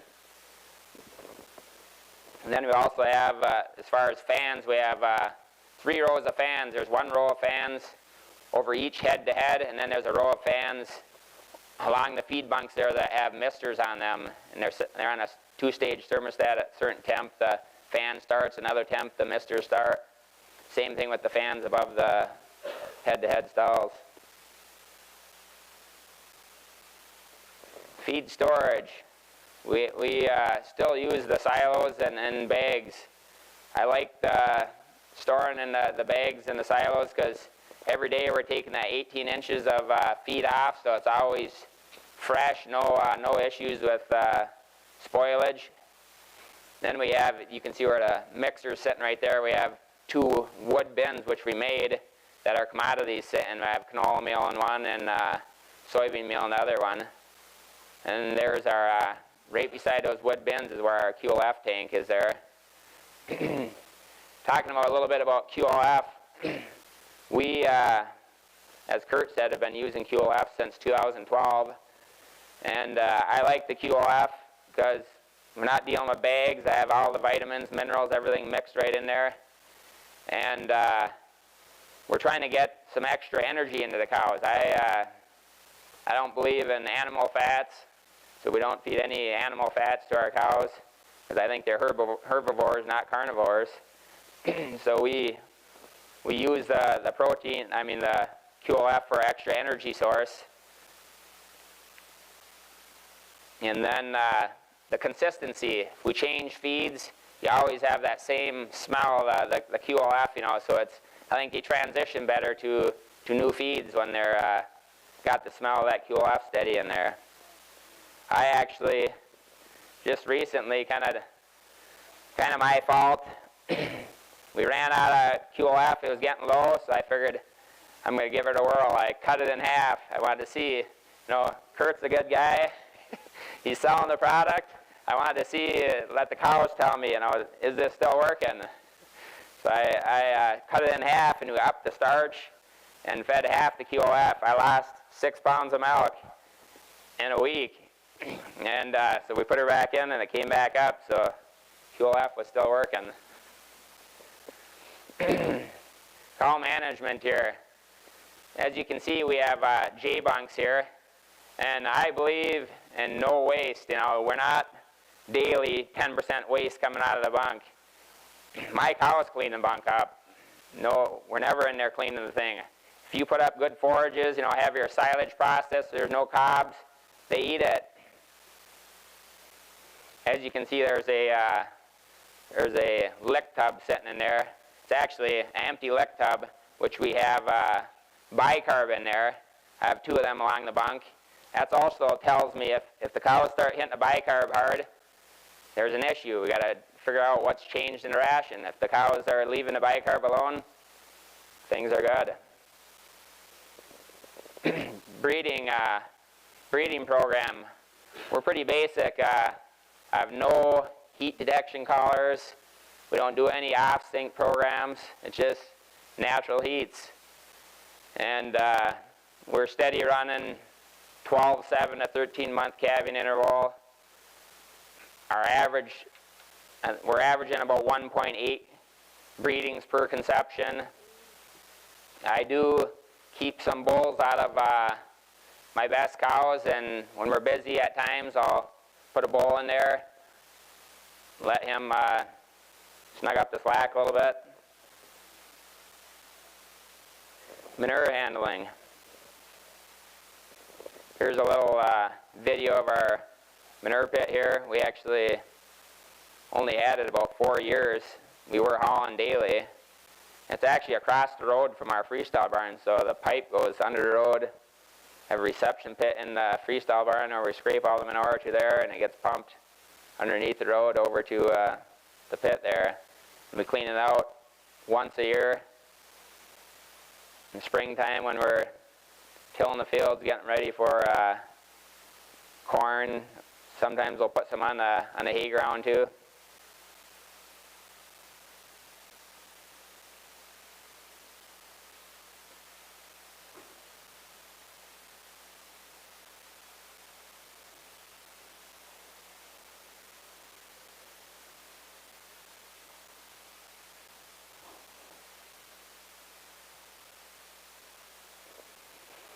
Sustainable farming. We have actually been farming 250 acres of organic crops. And the reason why we kind of got started on that is when I pointed out those windrows earlier there, we'd bought this land, 295 acres, 250 it was planted in them hybrid popples. So we bought a backhoe and turned the kids loose, you know. Zach and a few of the nephews, they would go 3-4 hour shifts, 450 stumps an acre, and pulled all those stumps out of there.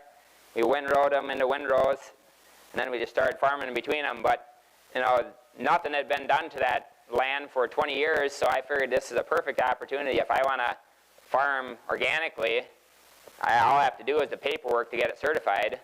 So we went through the paperwork of getting it certified. I wanted to see, man, can I handle this? You know, can I handle farming crops organically? So we've been farming for 3 years our crops organically now, with the thought that if somebody big got into the A2 thing and we thought that, man, we got to be a little different, or we could always go A2 organic. So that's kind of why we did that. As you can see, there's the kids in the photo on the left in one of our cornfields. That thing, that actually is a transitional field that was not sprayed. All we put on it was manure from the cows, cultivated it. And there's this photo of a pasture there.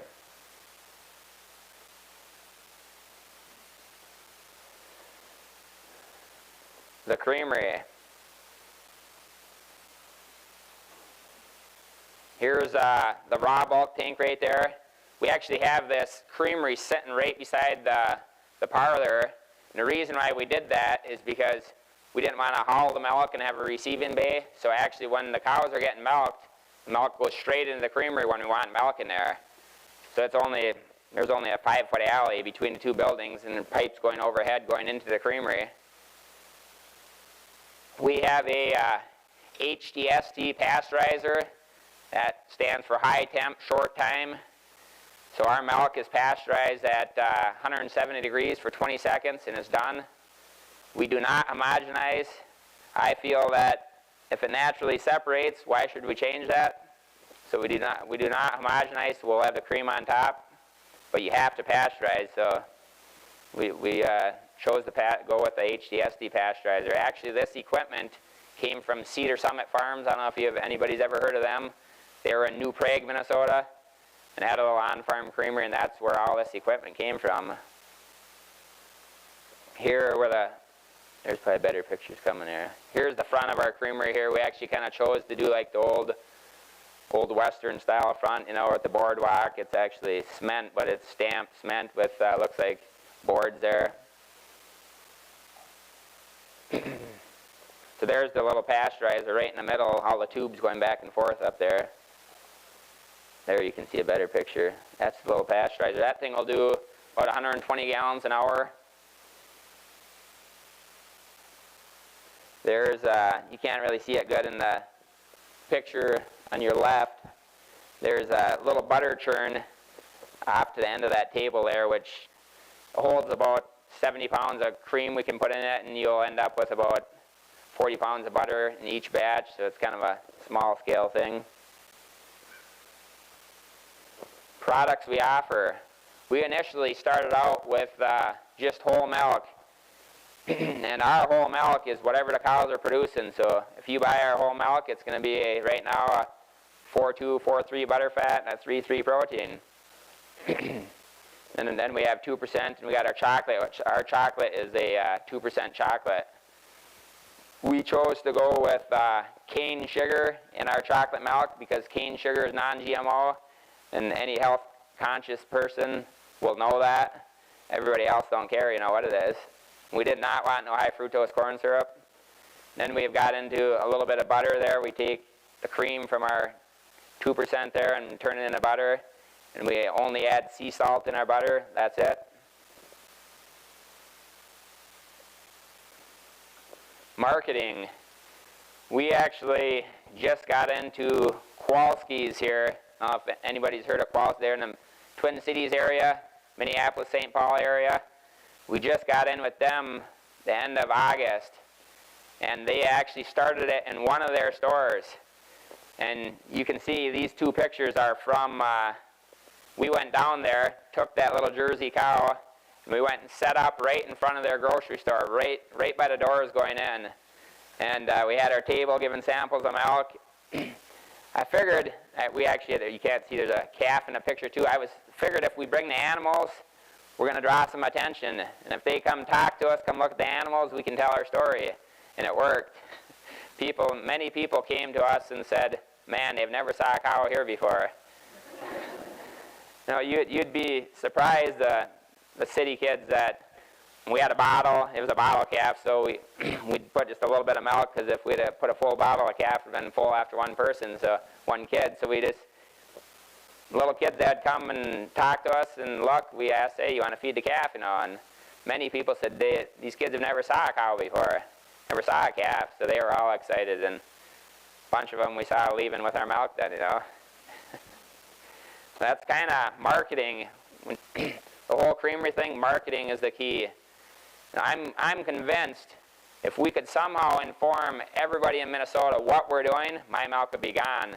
But how do you exactly do that? You know, how little things like this and get the consumers liking it that are drinking it, and they'll spread the word, you know. Kind of like Harold. Community outreach. We did a little open house. It was actually on September 11th. Last year we never did it because the whole COVID thing. So this September 11th we did a open house. As you can see, we had a team of horses. A guy came with a team of horses, and he did a little ride out into the pasture where the dry cows were. There was actually a little calf was born out there. I purposely left it out there so they could see the calf running around. We had a little bouncy house set up there. Kids sure enjoyed that. And then we had a meal. We fed brats, hot dogs, cookies, and milk. We actually had about 450 people that showed up to that and ate, so it was a good turnout. somebody said that it was probably 400 of them were my relatives, but wasn't the case.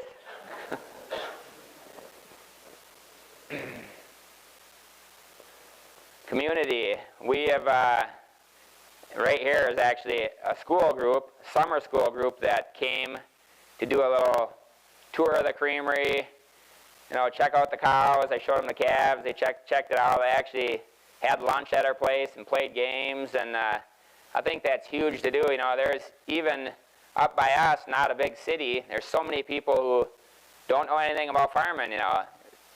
There's getting to be less and less farmers nowadays, so I think that's a huge thing to do stuff like this and educate them about what happens on a farm. And also the whole education about the A2 thing, you know, there's the majority of people, when we were sitting at Kowalski's and people had come up to us, very few knew what A2 milk was.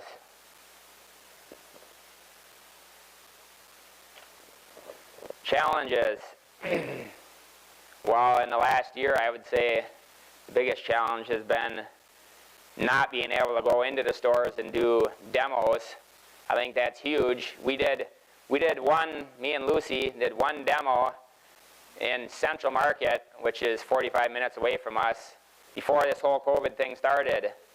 And there was about 6-8 people that, when they saw our demo on milk, they said, oh, they can't drink milk. I said, whoa, you're the one I need. So I convinced them to come take a sample, and they said they'll know before they leave the store if it worked.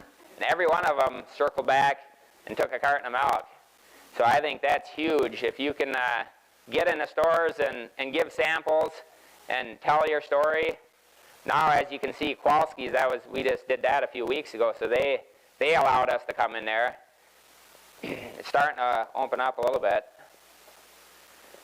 Other challenges, I don't know about other folks in the U.S. here, but this is the worst drought we have ever saw in my lifetime this summer. I got a first cutting of hay and nothing. That was it until in the last month we've got about 6 inches of rain. So actually right before we came, you could say we made our second cutting of hay, and it was nicer than the first cutting.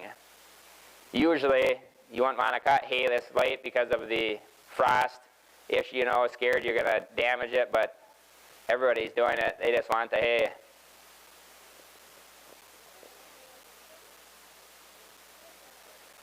Lifestyle.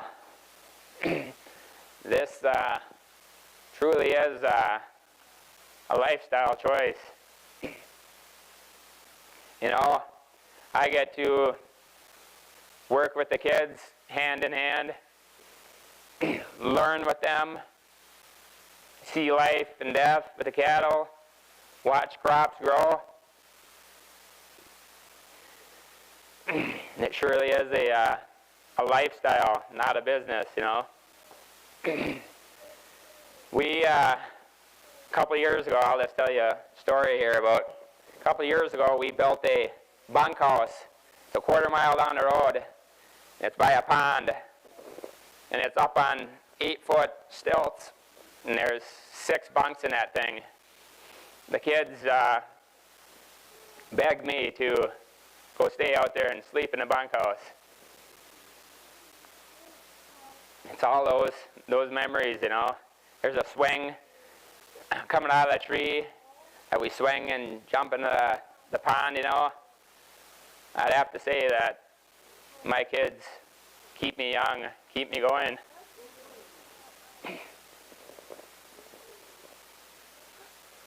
You know, at this time I'm going to have Zach, Maddie, Julia come up here.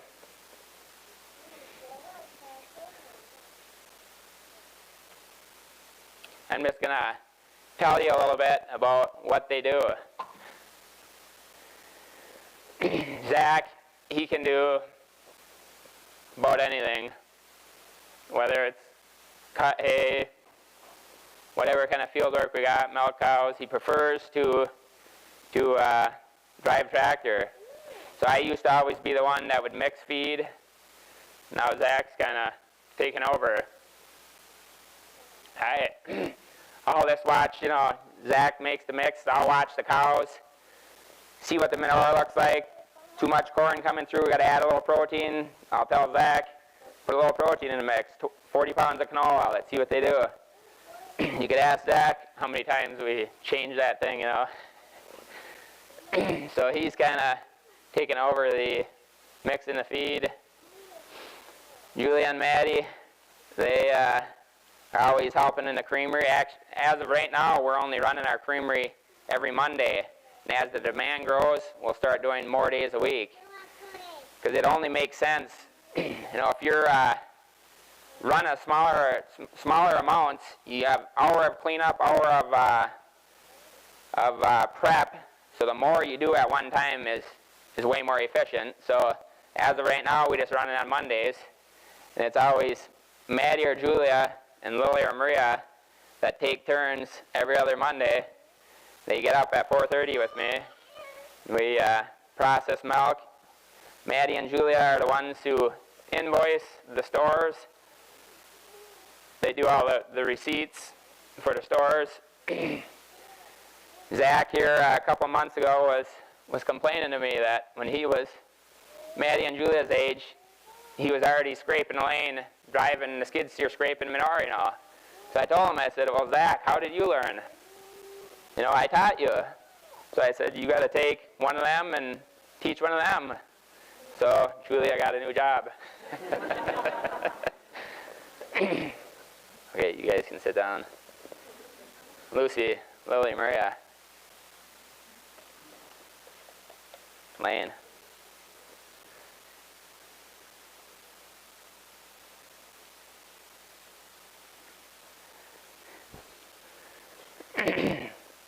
Lily and Maria here, like I already said, they switch every other Monday with Maddie or Julia, come process milk with me. They're the ones who, we have our own little delivery truck, which we do like a 50-mile radius, deliver milk.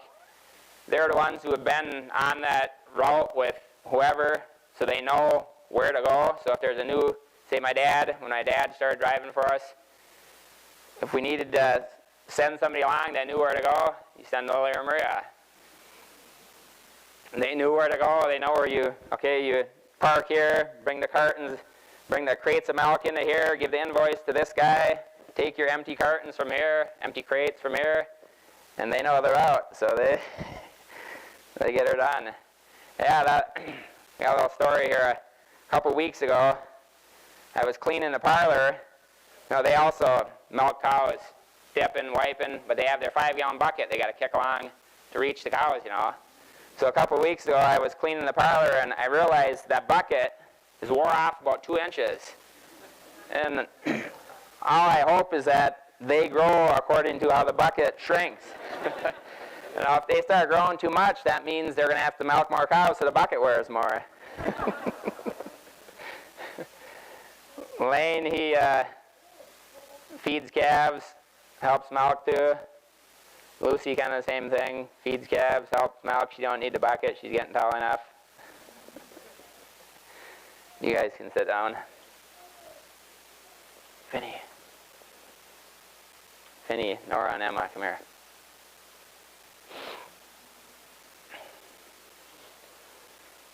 Nora, you know, the way we've always did it is when our kids get to first grade, they get a bull calf. And then they can raise that thing up, they can sell it, that's their income. You know, usually what they've did, they go ahead and buy a beef cow. Now we got a little beef herd going. Julia, Maddie, Lucy, they got a beef cow, they have a couple calves. And some of our customers that buy milk from us, buy beef from us. So now Nora just went into first grade, now she gets to get her bull calf and start raising that up, and that's her little income there. She feeds calves. Finney, let's call him the reporter. He kind of rides his bike around the yard, comes and rides in a tractor with me, goes in the house, tells Mom what's going on. You know, a couple days ago, we were bagging some silage, and we didn't get the bag full one day, so the next day we fired up on the bag again. And you know, when you start it's a 7800 John Deere on the bagger. When you start it up, you got to have it in park Well, I forgot the thing in park, and we started bagging, and I was wondering what in the world's going on. You know, tractor's grunting like crazy, and I figured, man, are the fuel filters getting plugged or air filters? And then I realized I had the thing in park, so the bagger was trying to push the tractor too. And Finn was out there with me, riding, and he saw what was going on, you know. Well, I had, in the meantime, told Amanda she was going to Wadena. I said, hey, we need some filters. I got to change them. I got to see what's going on. Well, before Amanda got to Wadena, Finney had, in the meantime, left and went and jumped in with Amanda. And first thing Finn said is that they don't need filters. The tractor was in park. So we can't slip anything by Finn. He reports, you know, if Zach did something, wrecked something, Finn comes and reports, you know. He's a reporter. Emma, she's our little Elsa. She usually has her little Elsa dress from Frozen on. You can only get her to take it off long enough to wash the thing, and then she puts it back on. When Sarah and Jade came and did the footage of our farm there, she had it on, but she had to put her 10-fin shirt on for a little while, but before they left, she had her Elsa dress back on. And then we got little Bree. She's just longing for the ride. She hears a four-wheeler start, and she's wanting to get out there and get on the four-wheeler. And I guess I never really explained the whole 10 fins thing. When we started, we had 10 children, and I'm 100% fin, and Amanda's 100% fin. So that's where the whole 10 fins thing came. But since then, we got little Bree. So everybody asked me, what are we going to do? Well, I think what we should do is just put a plus sign, and that'd cover any and every.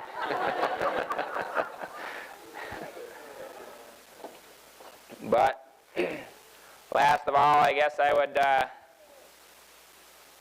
like to just say, you know, thanks to the local community. I don't know, we got Todd here, got a few people here from the local community. You know, if it wasn't for the local community when we started our creamery, we wouldn't have got to the Twin Cities.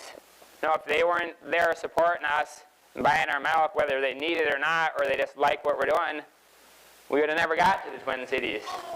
So that's truly where it starts, is with the local community. You got to build it up there and branch out from there. Just like the Kowalski's thing, they actually came to us because they had heard about us, and it's great when it works out that way. But it always starts out locally. It's amazing. There's a little gas station in the town of Monaga. When we started, he quit all other milk, and only milk he has is our milk. And he was even giving samples of milk to people that would come in. And I tried to tell him, I said, hey, I should give you a few free ones. He said, no, that's fine. He said before, when he was selling the other milk, he'd end up outdating a bunch. He said, no, he never outdates it. So it's been awesome to see. And then last of all, I would like to thank my kids. You know, they're truly the inspiration behind all of this. If it wasn't for them, we probably wouldn't have started this. It's because we wanted to see future generations be able to stay a small family farm. So they truly are the inspiration behind what we've did. You guys keep me young. Love you all.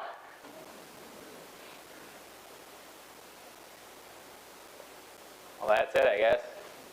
Excuse me, I gotta say something. I'm Mark Hall.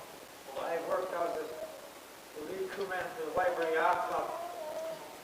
There golf course, Fiber Lake. And Jim Kowalski was a personal friend of mine. Every time they saw me, hey Doc, how you doing, Doc? And then here a few years ago, they were on a fishing trip with another guy up in Canada. They landed the plane and he stepped out too soon. He got thrust forward. He got into the props and cut his head off and killed him. And it was a sad thing for Jim. They were going to celebrate for 50 years. They never got to do that. Just thought I'd mention that. Yeah, we actually, while we're at Kowalski's, Mary came and visited us, and Chris, who is now the daughter who is the CEO, they both came and visited us. Chris took the 4 kids we had with us, brought them into the Shoreview location store there, and bought them cookies and milk, and yeah, seemed like a great family. All the workers at Shoreview location, several of them told us how great they are to work for. I didn't ask them nothing about it. They came to us and said they're awesome people. I always went to the White Bear store and living in White Bear Lake. So. Yep. Yeah, he was a great guy. And I just sick to me when he got killed. Yep. No, hopefully, actually, I just got a text from Britt Lindemann on the way here to the Dairy Expo. They started us in that one Shoreview location, and I just got a text from him. They said that next month they're planning on moving our milk into all their other locations, and I think they have 11 locations, so that could be huge. And then we also, just a week ago, got an email from Market Wagon. I don't know if any of you have heard of Market Wagon. They're actually all over the U.S. They're in Indianapolis, Knoxville, Tennessee, Nashville, Tennessee, and they go to these areas and they find local producers, and then they get their produce, and then they do a home-to-home delivery. And they're moving to Minneapolis, St. Paul area. I think next Tuesday will be their first day delivering produce, milk, all that. So they contacted us. So things are looking up. We may be moving more milk. Well, they have a good-sized store on Grand Avenue in St. Paul, and I've been to that one several times. You gotta go request it there then. They're a good company. Anybody else got any questions? So why did you choose fluid milk versus some cheese or a processed product? Oh, I don't know. Probably mostly because you see what fluid milk consumption is doing. Steady, down, down, down. And I'm convinced it's because of this A2 thing. Look at almond milk, soy milks, they're going up. There'd be no way to prove this. But I wonder if you go back 20 years ago, were there more cows with the A2 gene? I don't know. You'd never be able to prove that. But how come back then you never heard of these issues? Now, everywhere I go, at least somebody in this in a family they know that can't drink milk here. It's amazing. So, it's fun to be able to let them drink milk again. Actually, in our local family there too, my dad, he had issues with dairy. There's a bunch in our family that couldn't drink milk too.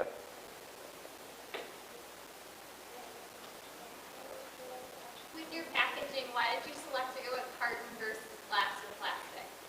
Well, the main reason why we did that was because the equipment we bought, we had that carton filler.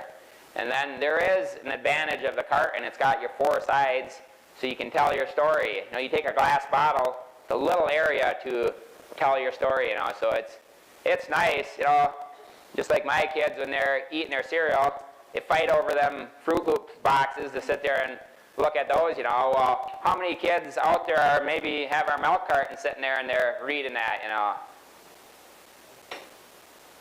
it's cardboard is, and then also another reason is cardboard for the natural people, glass would be nicer, but they're kind of a pain. You got to deal with washing the things. We'd need a steam boiler for the washer, and here, and then our storage, our building is 40 by 42, so it's a small little creamery. Our dry storage, you get a box of them cardboard cartons, there's 300 of them in a box like this. Can you imagine 300 glass bottles sitting there? We'd have to double the size of the creamery just for our storage. So that's kind of why we did it. And then also, I guess, the carton filler is way faster than the little carousel that fills the glass bottles. This carton filler does about 340 gallons an hour, so it's fast. It definitely has more issues. You got to deal with seal on the bottom, seal on the top. The glass, you just fill up, cap, and you're done. So there is definitely a negative to the cardboard, but we we've kind of figured out how the system works. Actually, that carton filler is a '69 model, so it's not new, but it's the nice thing is there's no computers. You don't have to get some big tech to hook up and see what's going on. You know, we can watch it and figure it out ourselves. You know, it's been fairly simple stuff which we have had to do to get it working right. And if you ever needed to machine something or make something, you could just go to a local machine shop and have somebody make something for it, you know. I have a question. Are there any theories about why the age was mutated? And then how did you find out about that? Or is that something that's general knowledge? Well, I just read about that in a magazine, how this mutation occurred, you know. That's what I'm going off of, what we'd read, you know, about how this happened, you know. I guess that's all I could say about that thing, I don't know. How was your milk company to deal with you guys producing your own product? They've been awesome. First District, I'm a member of actually Nelson Creamery, who is a feeder creamer at First District, and First District has been awesome. Their CEO came and toured our creamery. You know, they put our whole creamery thing on their Facebook page, so they definitely haven't been against it. They've been awesome to work with. You know, like doing quality testing. I've sent samples with my milk truck, send it off to their lab. They'll do that for me. I've heard these stories of some other creameries. You know, they started a on-farm creamery. They said you could have your milk. You know, and if I were to do that, there's no way I could have survived. Never. You took your excess milk, did you? Yeah, First District's taken out. We're only running 6-7% through this creamer right now. So they take pretty much all of it, you know. How easy was it to deal with inspection and stuff on the building? Yeah, we dealt with the state, of course, the health department. Those are the same people that inspect the creamery. I don't know. I have no complaints about them neither. They're supportive of setups like mine. You know, look at them. They're losing farms all over the place. They would like to see a little creamery where they got more work to come inspect and do that. They're supportive as ever. They've been awesome.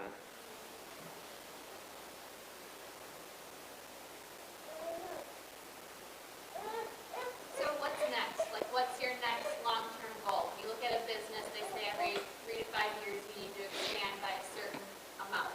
So what's the next step for you guys? Well, I don't know. If we were going to expand into, say, ice cream into different products, we would have to add on to the creamery. It's efficient, nice little. I like the way it was designed and set up, but we would have to add on. You know, I don't know what I foresee us doing. You know, as far as like building a brand now, we're getting a brand built with 10 fins. I could foresee with all my kids, I'm bound to have somebody who wants to stay and farm. You know, I could see us, okay, we get 10 fins organic sweet corn, and we're already with the distributors. We can send it with the distributors out to the stores. Now, once you're in with them, it's easy to get produce into the stores, products into the stores. You know, we got these beef cattle. Maybe we start selling beef. You know, whatever. I feel if we wanted to, we would never have to expand the herd size, never have to get more acres. We'd just branch out into other things. You know, asparagus, potato, whatever, you know. I'm kind of a dreamer, you know. I don't like to let grass grow under my feet.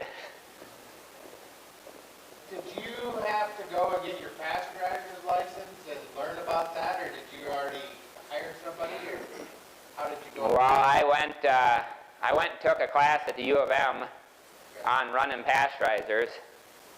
So yeah, I did that. It wouldn't have been necessary to run the pasteurizer actually, but it definitely helped me know it and understand it.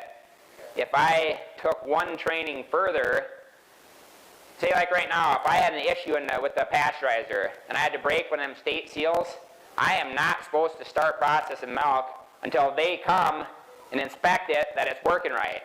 If I took one step further and they trained me how to do the testing, then I could legally fix the issue call them and they'd have a week to come verify that it's working right, you know. So yeah, I did take that one class, and I'm kind of fortunate. I actually have a cousin who lives a mile down the road who owns Dairyland Equipment, who they work with parlors, with all that kind of stuff. And he had never did a creamery before, but he understood diversion valves and all that. So he's the one who actually laid out how the creamery was going to sit, you know, and how the cleaning CIP was going to go and all that stuff. And he did an awesome job. No, he actually kind of learned with me. We learned together, basically. Like when the Menards at Cedar Summit, when they bought this equipment, this is actually Israeli equipment, except for the carton filler. The Israelis came for 2 weeks and actually worked with them and trained them.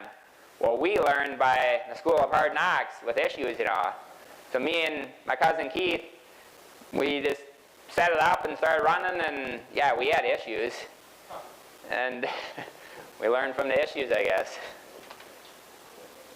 For this A1 unit, is it like recessive, or is it something that you have to continually test your reports to make sure it's not? Well, cows are either A1 cows, A1 A2 cows, or A2 A2 cows. An A1 A1 cow is never going to give A2 milk. An A1 A2 cow is never going to give A2 milk, but she is a carrier.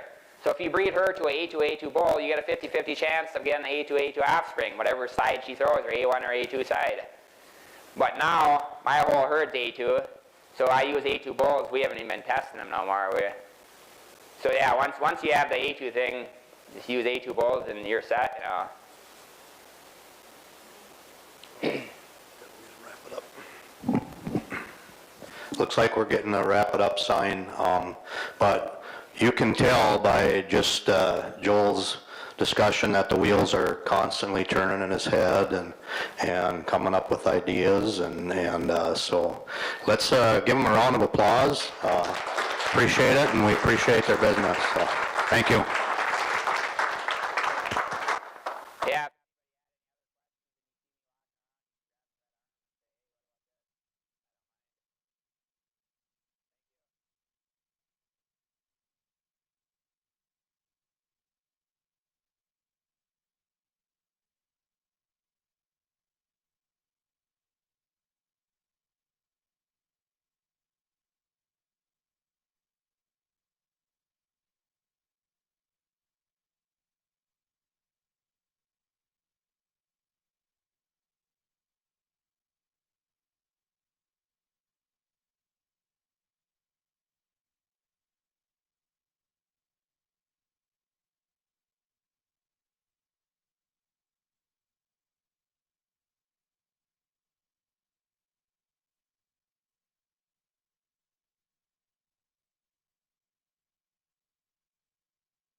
All right, I think we are ready to begin, ladies and gentlemen. Thank you for joining us here today. I know we have some beautiful weather outside, so hopefully you can take some time to come in and cool down for a bit. Welcome to the 2021 World Dairy Expo. This afternoon seminar will feature a panel discussion on value-added products and niche marketing.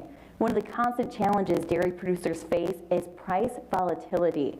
To minimize the impact of this while also finding ways to diversify, our panelists in this discussion are going to share the risks and challenges they each face while growing their business beyond just the sale of fluid milk. Each of our panelists has a unique perspective and individual experiences of trials and tribulations that they're going to share during this discussion. Today's seminar panelists are Elise Sjostrom. Elise is a mom, wife, and cheesemaker at Redhead Creamery in Bruton, Minnesota.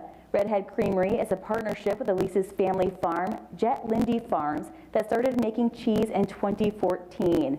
For the past 12 years, Chris Casiello has led the creation and operation of Arethusa Farm Dairy in Litchfield, Connecticut. Chris has helped create the most diverse line of dairy products in the state, taking raw milk from Arethusa's herd and building a brand around flavor and quality for ice cream, cheese, and cultured products.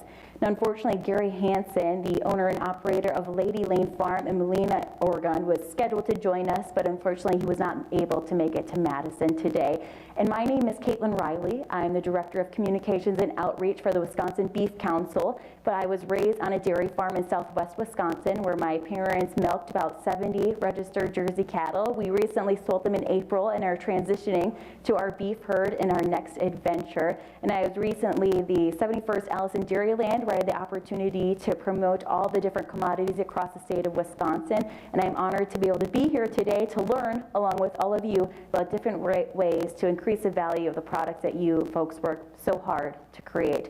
And so we're going to start with our panelists just by getting a little bit more information about how they started their businesses. But I do want to say that we want this to be interactive. We met before coming here today, and our panelists said that they want to make sure they're giving the information that you want to know since you're giving your time to be here.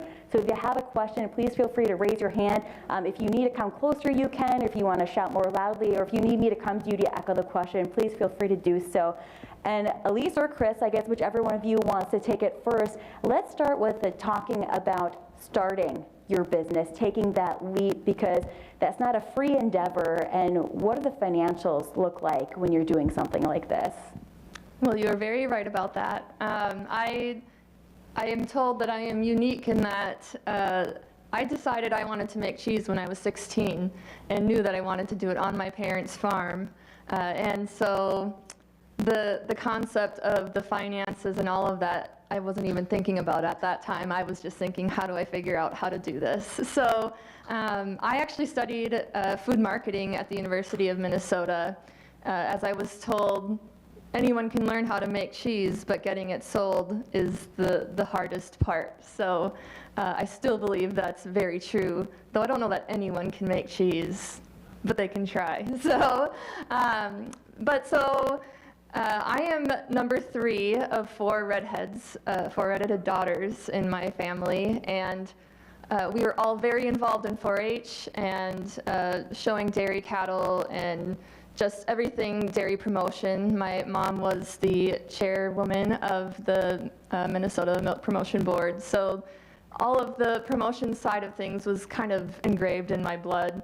And I actually went on the 4-H Dairy Conference trip here in Madison and visited Crave Brothers Cheese when I was a senior in high school, and realized how they're pumping the milk right across the road to their cheese plants, still are today.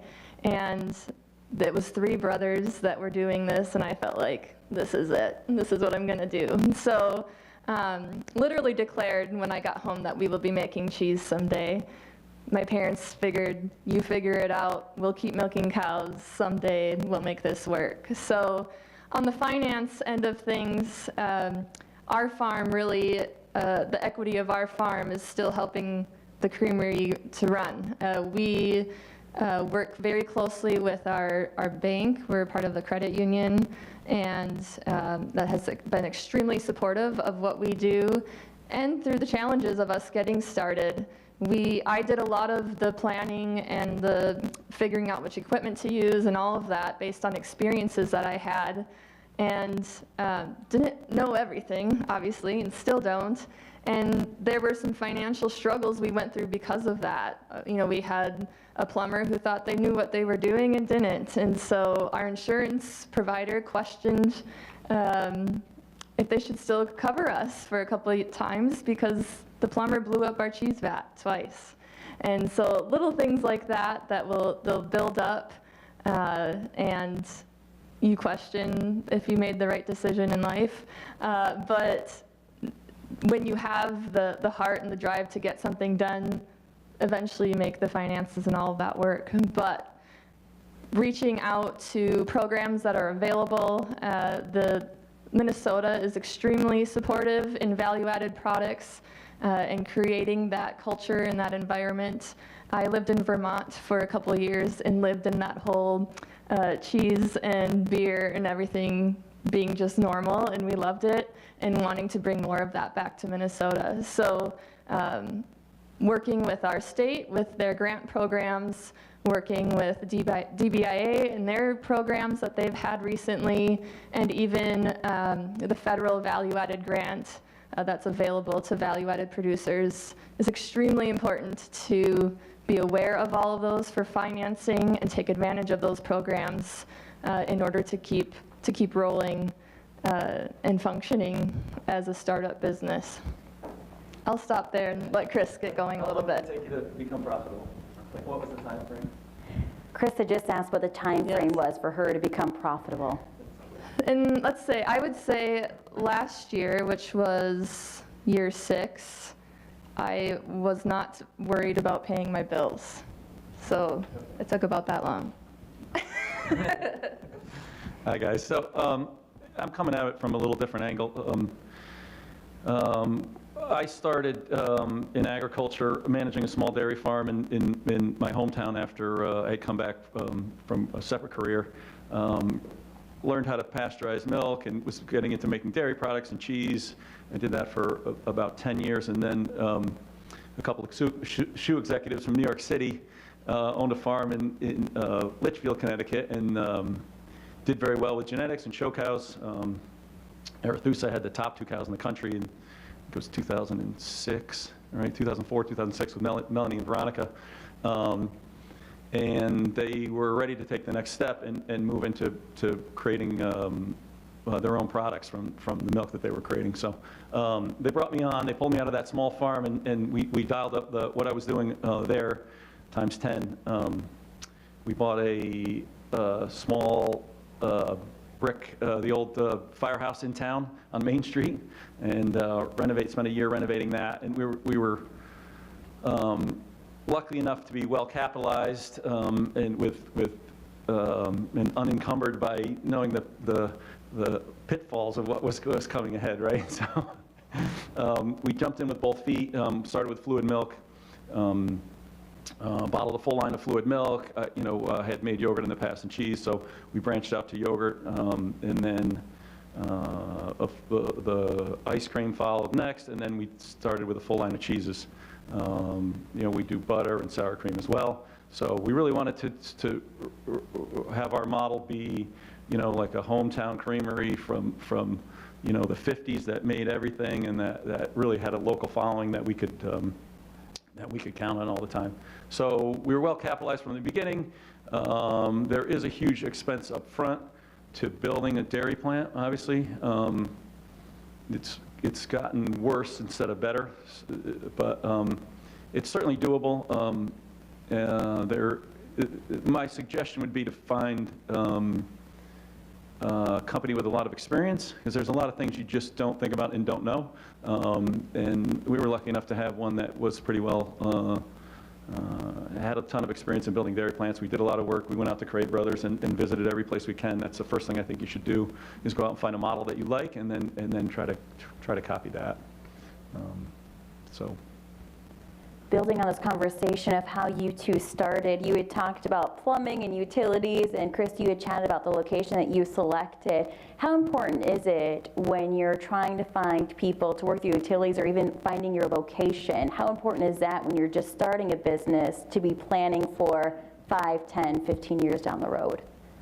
Yeah, so you're kind of jumping to the end for me, because like one of the questions we have at the end is like, what were one of the things you'd want to change? And I think with us is the location we picked is the old firehouse in town. It's a brick building right on Main Street, which is great because we have a retail location, a retail shop right in front, and that gets a ton of business. There's a line out the door for ice cream every weekend. But the location boxes us in with as far as how much space we can use, getting trucks in and out. We ended up having to buy the old greenhouse behind us and to put in our aging space. So we got 5,000 square feet of aging back there, and but we're really boxed in. Utilities, water, sewer, electrically, and just space-wise. So that's one big thing to think about. Is just being able to scale things up. I think it's cool we have the opposite perspective of our locations, that we're right on our farm, and about 50 feet we pipeline our milk over to our cheese plant from the parlor as the cows are being milked, so that we're using fresh warm milk as it comes in. So, and that was a big part of, for me, it felt like, well, if I couldn't do that, then it didn't make sense for me to do, because I wanted to elongate our farm's livelihood by adding this cheese plant. So, so the location really worried people at the very beginning, because we are located in the middle of nowhere, yet the middle of everything if you live there. But we're on a gravel road. It takes about an hour to get to a larger city, and so our location was scary at first, but we've learned, for visitors wise, it's become a destination place, and people will drive at least 2 hours to get to us because they enjoy the drive out to the countryside. So that has actually been to our benefit, though we still wonder, what if we had a location in town? However, on the utility side, a really unique opportunity we have, that we have created a tunnel basically for our milk pipeline, and that's become our utility room. So we've been able to, because our plumbers oversized our boiler, we've been able to create in-floor heating in our parlor, and there's other things that we've been able to share with both the creamery and the farm that we wouldn't have otherwise. An issue we do have is with our electricity, that we're on the cusp of having to add another box, but we're at the end of the line for our electricity for our township. So it's borderline scary sometimes when we need to add another cooler because we don't know if it's going to work. So things like that, where we're growing, we're adding on things, working really hard in creating relationships with our electrician, our plumber, our inspector, and working with them closely and talking about the future of what we want to build so that they're on board with us as well is extremely important, because we want to do it right the first time. We don't want to rebuild things. So. And with such different locations and dynamics, how has labor been? Have you been able to add on to your workforce as you succeed through your business, and are you able to find those individuals who are dedicated to your product as much as you are? We're in a really unique phase that I didn't expect to be in already for us. I'm basically in a managerial role at this point already, and we're in year 7 of our business. So we have 3 full-time employees, one who's a full-time cheesemaker that I trained to be a cheesemaker, and probably 4 to 6 part-time employees to help package cheese, run the retail store, a myriad of things. It's hard to find employees for everyone, right? And you want to get them on board with what you're doing because it's your life's work. And if they're not on board, then you don't need them to be part of it. But I've been really fortunate to have people that I've had relationships with already in the past who ran their own businesses or happened to find a job opening that we had, and they just happened to be the right fit. And so we've decided to stop hiring on experience and hire on personality. Do I want to work close with this person? Can I train them? Because we're never going to find an experienced cheesemaker or manufacturer in the middle of Minnesota. This just doesn't exist. So when we went to planning and zoning, when we bought our property and we were looking for how many employee parking spaces I needed, I told them 6. Now on that site, I've got 60 people working with the 4 businesses that are located in that in the little complex that we have. So, you know, my role has changed from being the head cheesemaker and developing ice cream flavors and making everything. I used to run downstairs and make yogurt, and then run upstairs and, you know, cut the curd, you know. So, eventually you can't do it all, right? So, you know, once you get to a certain scale. So, you know, I rely heavily on my managers. If I didn't have them, they're my key people, right? And they manage the people underneath them, and then, you know, I can keep everything in line. And so I'm really just there to create the expectations and keep everything. But you know, like Elise said, you know, I do more on the management side now and facilities maintenance than I do just keeping stuff ahead of these people. You know, making sure they have all the supplies they need, that they have everything they need to keep the production moving day to day. So. It's tricky to find good employees. It depends on your location, you know. There's a lot of, if you're in an agricultural area, I think you got a great choice in getting some people off a farm. But it's a different world now since the pandemic, so it's been a challenge. Now, as we continue moving forward, I do want to remind our audience, I know some of you have just joined, feel free to raise your hand if there's any questions that you have throughout this panel, if there's any burning interest that you have in niche marketing or created that value-added product. And let's continue talking about your products, finding the correct market and knowing whether you're going to try to do it wholesale, retail, the farmer's market. What were those decision-making factors? Yeah, I mean, that's a great thing. So, I mean, if you can sell, and we're in exactly different spots. So you're out in the boonies, and there's not a whole lot of street traffic, and we're right on Main Street. So our retail shop is our best customer. They'll scoop, you know, 100 3-gallon tubs in a weekend of ice cream, and we've taken that model and branched out. So we have 2 other retail locations. You know, we went out to West Hartford, Connecticut, and New Haven, and opened our own retail branches there. And those 3 stores are about probably 50% of our business on the fresh product side. You know, they take you know, a ton of ice cream. They sell all the rest of the dairy plant, and they're an exclusive. You know, you've got, you know, it's a captured market, and you get all the price back from that, right? There's no middleman. You know, when you sell to a distributor, if you sell to a wholesaler, they're gonna want 40% off of the retail price, and then you add a distributor, that's another 20% they're taking off of that. And so you're working back. You know, the cheese retailers expect to double their money. So if you're selling something to them, if they're going to put it on the shelf at $20 a pound, they expect you to sell it to them at $10 a pound. So there's the economics of it. So I think the retail election is great. Farmers markets, it just didn't work for us. You know, fluid milk, and in our area they're so scattered. There's too many of them, and they're so small that you can't staff them all. You know, I really wish the people that manage farmers markets would regionalize them into big enough markets where the farmers. Madison's a great example, right? The farmers market in Madison is great. You can go there. There's enough customers to make it worthwhile to staff and bring all your products and sample. But the retail model, I think, is a great one for us. So from the beginning, I knew we were only going to make cheese to get started, and my issue was which cheese do I start with, because I have so many I want to make. And we tried really hard to rub shoulders with the specialty shops of Minnesota to begin with. So the Lunds and Byerly's, Kowalski's, they're all very specialized grocery stores. And I went to them and said, what are you missing that's Minnesota made or, you know, regionally made in your case? What are people asking for that you don't have yet? And they told me they needed a Minnesota made cheddar.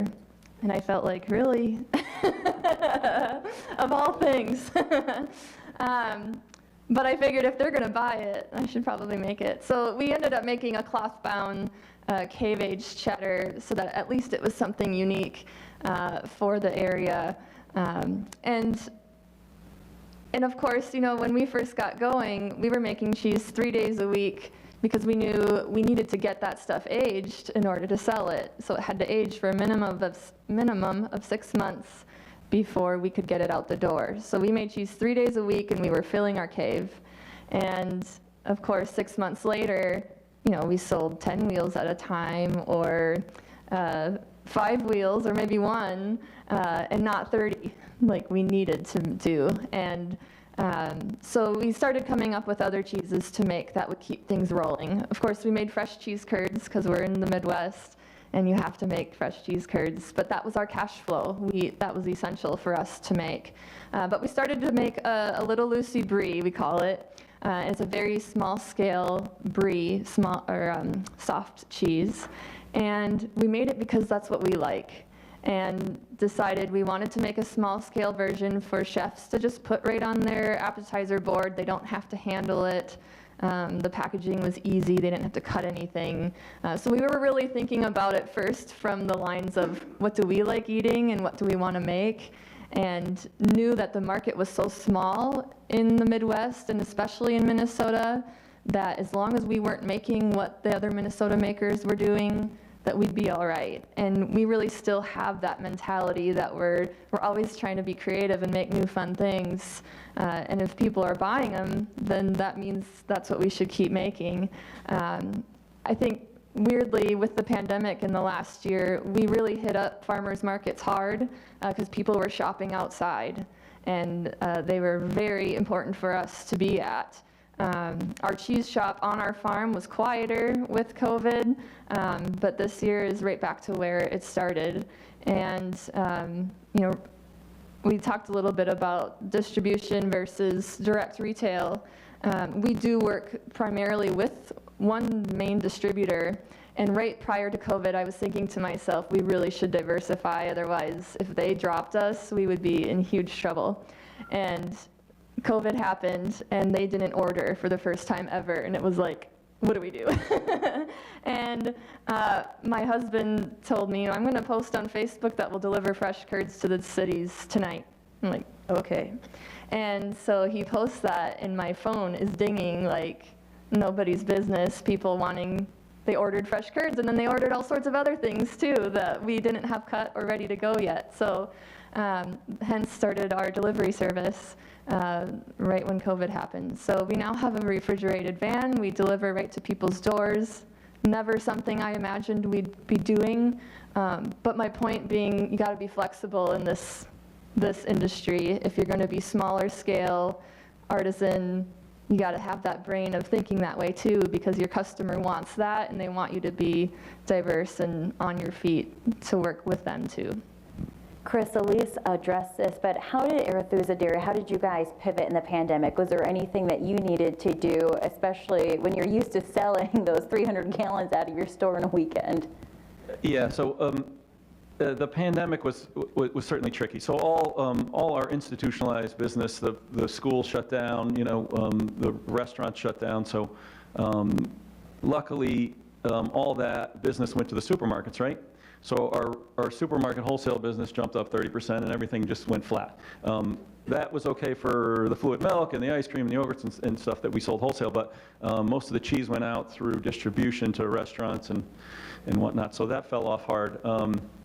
So we switched to pre-cuts, that vacuum pack cheeses that they could sell directly out of the supermarkets, at a fixed weight. So we pushed that heavy, and that kind of floated us through. One of the benefits from the pandemic was the fact that so many new people had tried our product, and that 30% really stuck, that we gained from people trying our stuff in the supermarket when they were shopping, and then staying with it after. And how do you two maintain transparency with your consumers, whether it's consumers going out to your farm and picking it up, or consumers going into a retail store and seeing your brand? Yeah, so I got a 20 by 20 glass window that looks into my plant from the retail store. So it doesn't get any more transparent than that. They're actually sitting there watching us make butter, yogurt, ice cream, everything right there, everything that happens in the plant. Social media is a great way. We put out anytime there's been some major changes with our farms recently, and we keep ahead of that by putting out press releases on social media, you know, and just word of mouth, and obviously training up our retail staff so that they know the talking points when people come in, because they come in and ask questions. So I think that's a huge thing. And transparency is you know, if you're selling and you're differentiating your product in the marketplace based on the fact that it's local, then transparency is everything, right? They want to come see the cows. That's why they're buying local. They want that open space out there. They want the farm to stay there, and they're buying local. So anything you can do to connect to them, you know, cute pictures of cows on Instagram works every time. Yes, it does. Like them, we have viewing windows right into our cheese plant. When we lived out in Vermont, we visited Farm City for Kids, and they had to have huge windows that you can view down into their cheese making facility, and it was like, we have to have this, and we do now. We have 3 large viewing windows that a 2-year-old could sit there and look right down and see everything we're doing, and we're right on the farm. So we actually provide dairy farm tours 2 days a week. That people can come, and we charge a fee for that. They come and they pay for it's either an hour to 2 hour long dairy farm tour, depending on who's giving the tour. And I kind of laugh because my dad gives a very long, detailed tour with all, that goes back to 1884, I think it is. So, but I mean, we like strive on that. We love bringing up the controversial questions about dairy, and we love telling them this is what we're doing and why we're doing it before they even have the chance to ask. And the questions we get and the excitement and gratitude people have for us saying what we do and why and showing them is really cool, and not necessarily something I expected. I always hoped for it. And as you know, growing up in promotion, we've always wanted to help educate our world on why we produce food the way we do. So really cool to have that opportunity, and to be transparent and to share on social media and to be there before someone else is. One of the key buzzwords that we see a lot of industries out there throwing out is sustainability. How does sustainability play a role not only in your connection with consumers, but also your profitability, whether it's effective waste disposal or creating co-products? Well, if you're not making money, you're not sustainable, right? Everyone forgets about the money part of it. But obviously, financially, environmentally, and socially, those are the key branches to being sustainable. And I think farmers in general, that's not even something they think about. It's just something they're doing because that's what we do, because we want to be here for a while. And so on our farm, with the cheese side of things, we feed back our whey back to the cows. Whey is the liquid byproduct of cheese making, which is really 90% of the product. When you're making cheese, there's a lot left. So we feed that back to our cows. We're actually in the process of doing research on creating a whey spirit out of that as well, and adding a whole additional place for people to come visit and explore the whole dairy agriculture world, which would be a really fun and new value-added product in itself. And then we were talking when we were not paying attention to the time and chatting outside. We were talking about what we do with our leftover cheese when there's cuts. You know, we're doing pre-cuts that we're sealing for stores to sell straight on their shelves. So you got this scrap cheese that's like perfectly good cheese, but it's not in the shape that the customer wants. So we're actually making frozen mac and cheese, or we made a pimento cheese that we make. It's a southern fun cheese spread. Just trying to be creative and creating new fun products that customers can buy out of that leftover cheese that you don't want to end up throwing to the compost.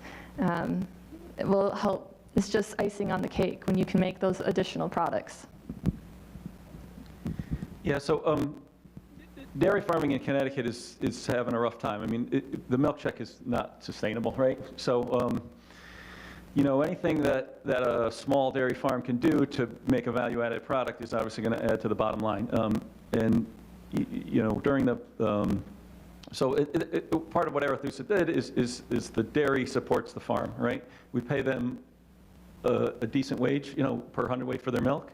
We give them a premium, bonuses for components. We've consigned 5 other local farms. At the beginning of the pandemic, I think it was like March, the milk price was down to like $13 a hundredweight, and I talked to the owners and said, listen, we're buying the milk from them through the co-op, so they were only getting $1.50 on top of their hundredweight price, what we were paying them, and I talked to the owners and said, listen, I don't want to make money off of their backs. The price of milk on the shelf hasn't changed, so we supported them by paying them, $19 a hundredweight for their milk through the period of the pandemic.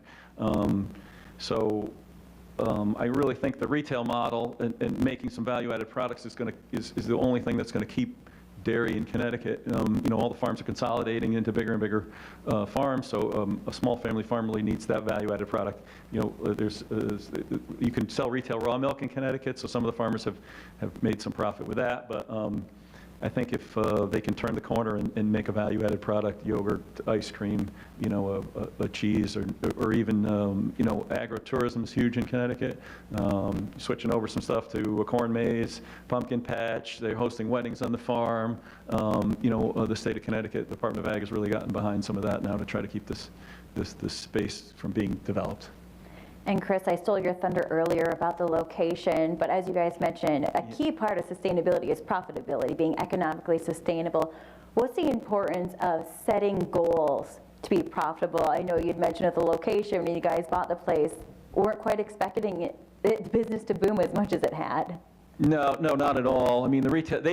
I fought with the owners about the retail space. I had come from a farm that we had a little retail shop, and I called it the dairy annex. And there was a window through what our dairy was. The dairy was like a big closet, really. And there was a window through that, and the other side was the dairy annex. And we sold milk and stuff locally. And I literally had a coffee can in there that people would put milk in and make change out of. And by the time I left, that coffee can was making more money than all the school programs through local sales. So. That retail model is great if you can sell stuff directly on the farm. We never expected that to be, in the ice cream shop, to be as big as it was. I fought with the owners about even having that space there. They wanted to keep it a part of the dairy plant. So, on-farm sales, if you can do it, if you have a location that you can get people in, those sales are 100% of that money's coming into your pocket. I mean, you're going to have to staff that in some way, shape, or form, but that's a small price to pay for keeping that 40% in your pocket rather than having it go out to the wholesaler. Elise, anything to add to that about the importance of setting a goal to be sustainable when starting a business, or setting a goal to be profitable? No, that's great. It took us a couple, obviously in cheese making, there's a long, slow learning curve, as you know. We're making cheeses that, they age out 18 months. So, you're trying that cheese at 6 months, and okay, it's on track, and then at 18 months is a great. There's a couple, we had a model of creating a diverse line of cheeses to be able to sell them all locally rather than have like one cheese that you had to sell nationally. I think Andy Hatch, is he Wisconsin? Andy Hatch threw cheese out for a year, right, before he made a cheese that he was willing to put out in the market. So, you want to have, and like Elise said, you want to have something that's bringing in cash in the meantime. And some of these fresh cheeses, I think, are a great way to go. A soft cheese that you can make, cheese curds, whatever the regional area. We made cheese curds. Nobody knew what they were. We couldn't sell them, So, but in Wisconsin or Minnesota, everybody wants cheese curds. So we do some fresh cheeses, a Camembert style cheese, a washed rind cheese that we can turn around quick. It's a 3-week turnaround from start to finish. And so you want to have something like that in your lineup. Maybe you can subsidize that with fluid milk sales or something like that. But think about those long-term strategies if you're going to make a cheese, if you've got a hard-aged cheese that's going to take a while to. Now let's transition to a topic that might be daunting for individuals who are thinking about entering this type of market. We're talking about food safety, regulations, inspections. How did you handle that when diving into this business?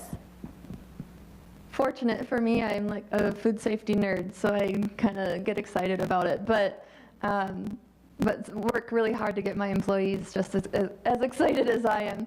I think really a key part is to work so close with your state and local inspectors.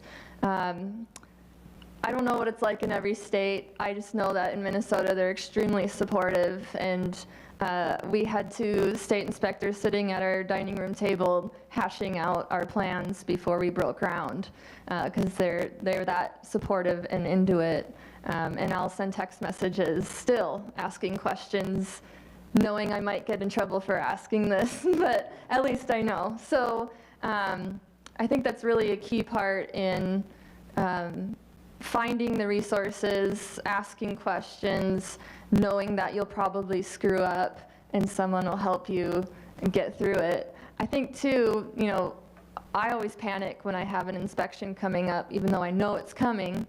And my inspector even teases me for how anxious I get, because she's like, "You're all right, you know, it's okay." But I think it's so important to prove to your inspectors and people that are maintaining those records and those things that you are trying, and that you're always trying to be better, and you're showing signs of that in your process, and they're going to be on board with you and help you make that happen. And Chris? Yeah, I think Elise has a great point. I mean, you want to involve your local regulatory body, whoever it is, like right from the start. If you come to them with plans that are done, they're not going to like that, right? So involve them right from the start, where your location is, what you plan on making, how you plan on doing it. The local universities have extensions, which are great. You know, we really relied on Dennis D'Amico quite a bit as food safety side, so that was a big help. We get inspected by, I think it's six different regulatory agencies. There's Consumer Protection, there's from the Department of Health in Connecticut, we've got the FDA out of, cheese is one FDA, and then milk is a different FDA. It's nonstop. And then you got a third-party inspection, a third-party audit that you have to do if you want to ship, to any of the major retailers. So, for us, it's just a culture of food safety. It's a mentality that we have. I'm also, a food safety nerd. I love all the science behind it. So that's been helpful. But we make a point of training. We've got a slow quarter, the first quarter every year. So the first 3 months of the year, we schedule all our trainings.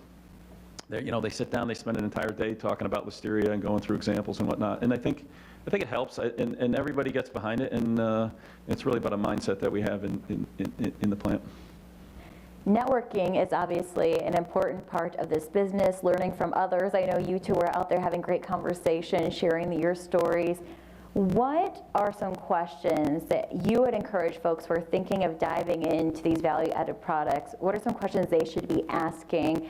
And what would you have done differently if there's nothing that you haven't already said? What would you have done differently if you were starting today versus when you first started? I mean, I've seen Elise at conferences now for 10 years, I think, right? Every conference, it's like, "Hi, Elise." I think the network's a huge thing. If you're going to go out, decide what you want, find out what your passion is. If you like ice cream, then go make ice cream, right? You really have to make what you really enjoy doing and have a passion for, because it's a dedication, and then go to every resource you can find. If there's somebody else making it, I flew out to Michigan to visit Mooville out there. They made a lot of fluid milk, and I learned a ton, right? How do they do it? What are their pitfalls? So, use every resource you can, do as much research, rely on some experts, take consultants' views, with a grain of salt, because that can go both ways. They have an agenda. So make sure you get varying opinions. But on our side, I think scalability is a big thing that we missed. We never realized we were going to get as big as we were. The inputs and outputs, water coming in, sewer going out, trucks coming in, trucks going out. When we first started, I was taking 300 gallons a week off of the farm, and now the tail's wagging the dog, I say, and we outstripped what both of our farms could make, and we have 5 local farms. So. Scalability is a big thing. If you plan on building a space, I would just double the floor plan immediately, because you don't know what you're going to do. You have to be flexible. If you need a piece of equipment brought in and you don't have the space for it, building out is going to be a huge expense. So, make the floor plan bigger than you think. Give yourself the flexibility with the utilities, the water, the heat, the stuff like the boilers and stuff like that, so that you can turn course if you need to and make something different or add a new line. I was just trying to think of a couple things that I know we were advised in the very beginning, and we were so grateful for, and they seem minor, but one specific thing, two actually, one being to install a garage door into the side of your plant so that you can get equipment in, and then with that, create a wall that can come down so that you can get your cheese vat in your building. We went to several cheese companies where they built their plant and then their cheese vat came and they couldn't get it in the building because their doors weren't big enough. So we actually created a removable wall within our wall that came down probably 10 times so far already to get equipment in and out. And so that was very valuable advice that we got, that wall can still be sealed up and looks like you can't even tell that it is removable, but it's been wonderful. The biggest things that we did getting started, we attended the American Cheese Society conference prior to even making cheese. I worked for Grafton Village Cheese in Vermont for a couple of years, and then for Crave Brothers for a couple of years before moving back home. And I spent that time trying to get to know people and being like, someday I'm gonna do this, so be aware of that. And just really rubbing shoulders with the people that appear to be the important ones that need to know that will be buying from you. And someday you realize that it worked. You weren't trying real hard at the time or realized you were doing that, but it is beneficial. And then second, we moved to Vermont 2 days after we got married, my husband and I, and so we were newlyweds with no friends halfway across the country. So we spent every weekend visiting cheese companies and breweries and small-scale craft businesses and just learning what they did and didn't do that we loved or hated, and kept those notes pretty tight in our heads and used that information for what we ended up doing. So we probably visited up to 50 to 100 cheese companies throughout the country. I had the opportunity to go to Switzerland as well during college, so just having all of that background really helped a lot when wanting to do it myself. But really just talking, telling people your dream is really a key part of it. We have about 15 minutes left with our panelists. I do see that we have a question. Cassie, go ahead. Okay, so for a business to continue to be relevant and expand and grow, you have to add something, whether it's size or a different avenue. What's next for you guys? And the individual in the audience had asked them what's next in their process, whether it's adding size or additional revenue. Yeah, so for us, we're at a point where we're reaching a reasonable production capacity in our plant. So it's a big step either to move into a new plant or cap our growth where it is. So we built our cheese plant is on the second floor of the firehouse, which is awkward and limiting in size. Thankfully, we have the cheese caves, but there's a lot of scalability issues, just moving stuff back and forth. I know Jasper Hill has got the same issues. They've got the cheese plant one place and the cave someplace else. So for us, we just want to increase our local market as much as possible. Add to where the margins are good. If we expand into the big box stores, Stop and Shop won't put anything on the shelf that they're not making 43% on, and then they want stuff on promotion 20 weeks out of the year, right? So almost half of the year you're like at a break-even margin, and you're making some. So at some point, we get too big where the profit margin is too low. So we are concentrated on our retail stores. I think those are great profit centers for us. I can make a ton of different flavors and specialty stuff for them, and I don't have to go through all the rigmarole of getting it through the SKUs at some chain store. So just fun in-house stuff, creating those local markets as much as we can, and really enjoying what we've created at this point. we're working on, we get bored really easily, which is unfortunate sometimes, but we created a gluten-free battered curd that can be, it's frozen, but it doesn't need to have a liquid batter or anything, but they're basically blast frozen curds that are battered. Someone can take and throw them in their deep fryer or their air fryer. So that's something that we started in the last 8 months or so that really exploded with a few restaurants that we weren't expecting. And we're kind of trying to scale it back to like, okay, how do we start this product and get it out to the market? So that's something that we're working with a little bit. And then I mentioned the distillery concept that we're working on. So really diversifying within our umbrella of business, but creating a whole new product and trying to get more people to our farm and creating more experiences for our customers, because that seems to really be where our margin and market is leading to. Do we have another question from the audience? Go ahead. How much, I know you said you use 7 farms worth of milk at your dairy, but how much of your family's milk do you use? Good question. So it was how much milk do we use on our farm? So we milk 200 cows. We have registered Holstein and Brown Swiss, and we're only using 10% of our farm's milk for our cheeses, and then we sell the remainder to the co-op that we're part of that goes to Minnesota's second best cheese. Do we have any other audience questions? We have about 10 minutes left, and this might be one of the few chances that you have these experts in the room with you. You have 2 different types of business models. You have a family business and you have a partnership, all kinds of purposes. So as far as transition, long-term, bringing in the next person, have you thought of that? Do you have something in place? Where are you guys at? It's like the question of the lifetime, right? Originally, I always imagined, I'm going to start this cheese plant, I'm going to make cheese a few days a week, and then I'm going to take over the farm and help keep that going too. I spend like 0 time on the farm because I don't have the additional time to do it. So that's a challenge for us that we're working on, but we don't have an answer to yet.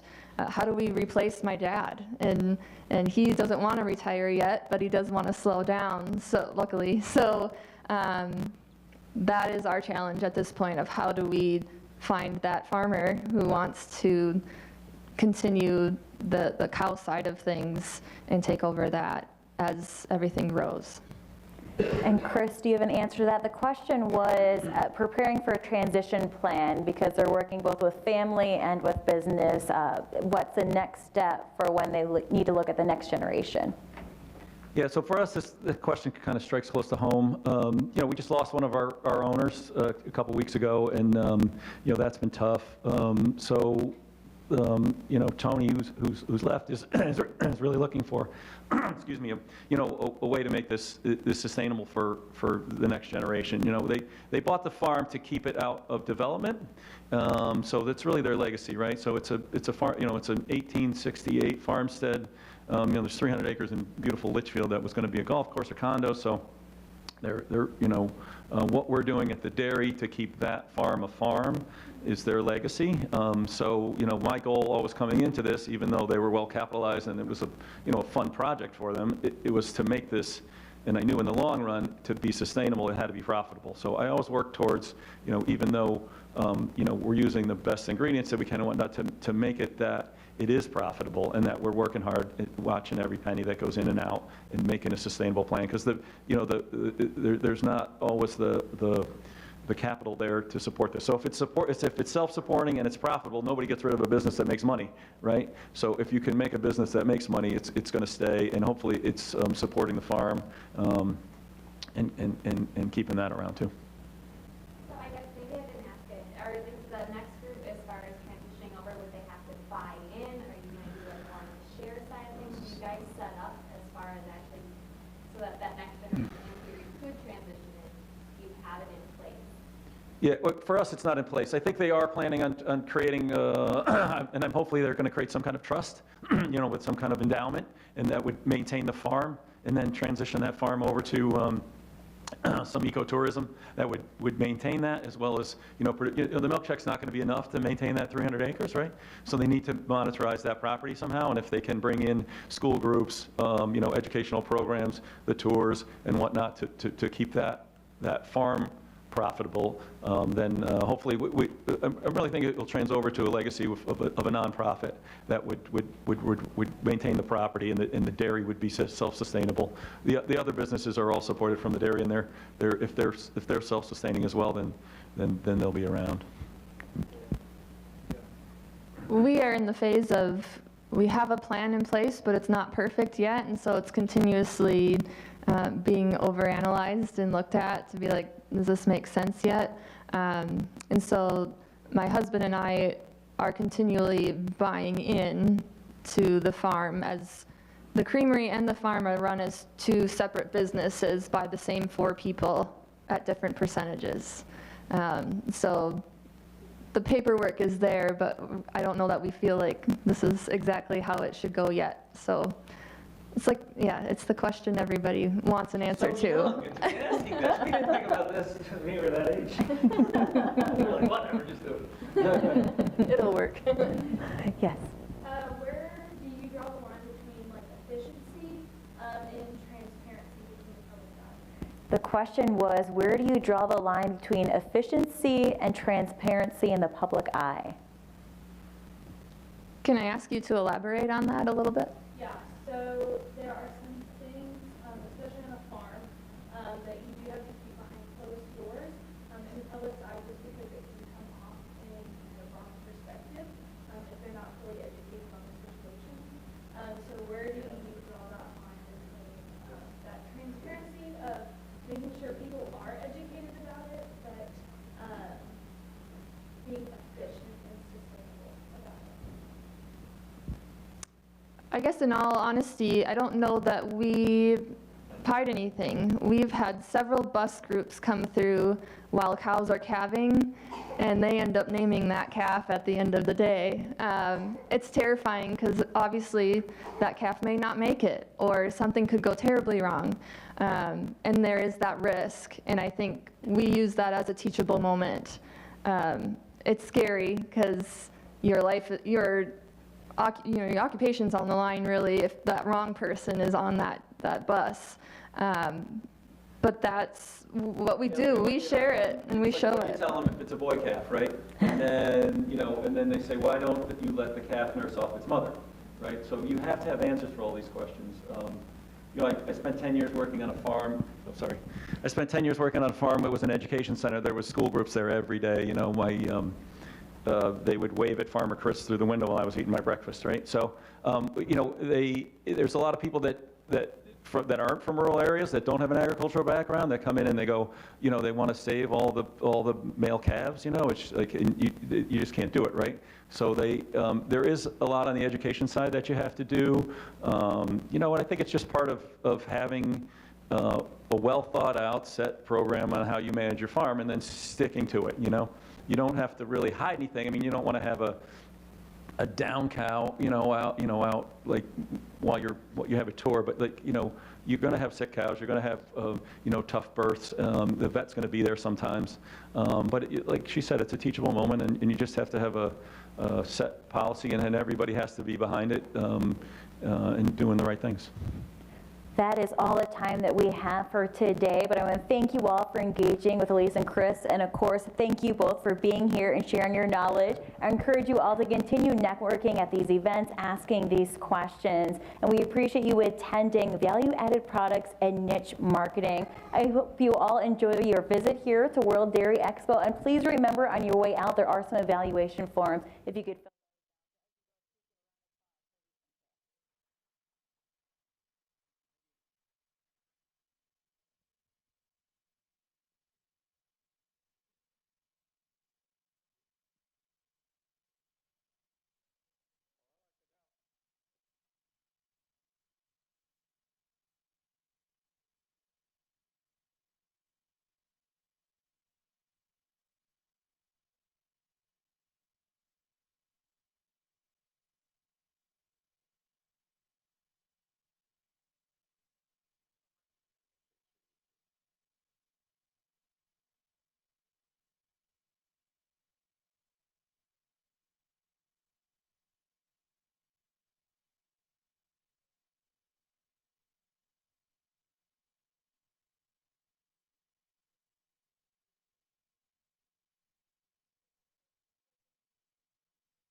Muy buenas tardes, damas y caballeros. Quiero saludarle y está muy bienvenido a esta conferencia. Hemos tenido 2 conferencias antes. Me llamo Ronald Eustice y he hablado español desde tuve 13 años, pero todavía tengo un acento. Pero mi trabajo aquí es nada más introducir los presentantes. Nuestro programa, nuestro panel se llama Estrategias para tener empleados comprometidos y reducir la rotación. Es patronizado por Progressive Dairy. Nuestros presentadores hoy son Santiago Ledwith, de Action Dairy, Carolina Pinzón, y Juan Quesada de Milk Source. Y nada más me voy a dar el micrófono a ellos y ellos van a decir unas palabras. Gracias. Juan. Sí, primero las damas. Primero las damas. Buenas tardes para todos. Mi nombre es Carolina Pinzón.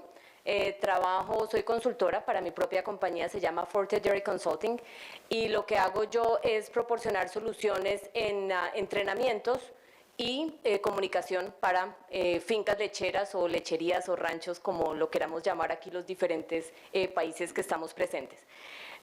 Es súper feliz de estar acá. Corto al grano, pero muy feliz de que estemos haciendo esto en español en el World Dairy Expo por primera vez. Muchas caras conocidas y que pronto serán también conocidas, a los que no conozco todavía. Voy a seguirle el turno a mis compañeros. Juan.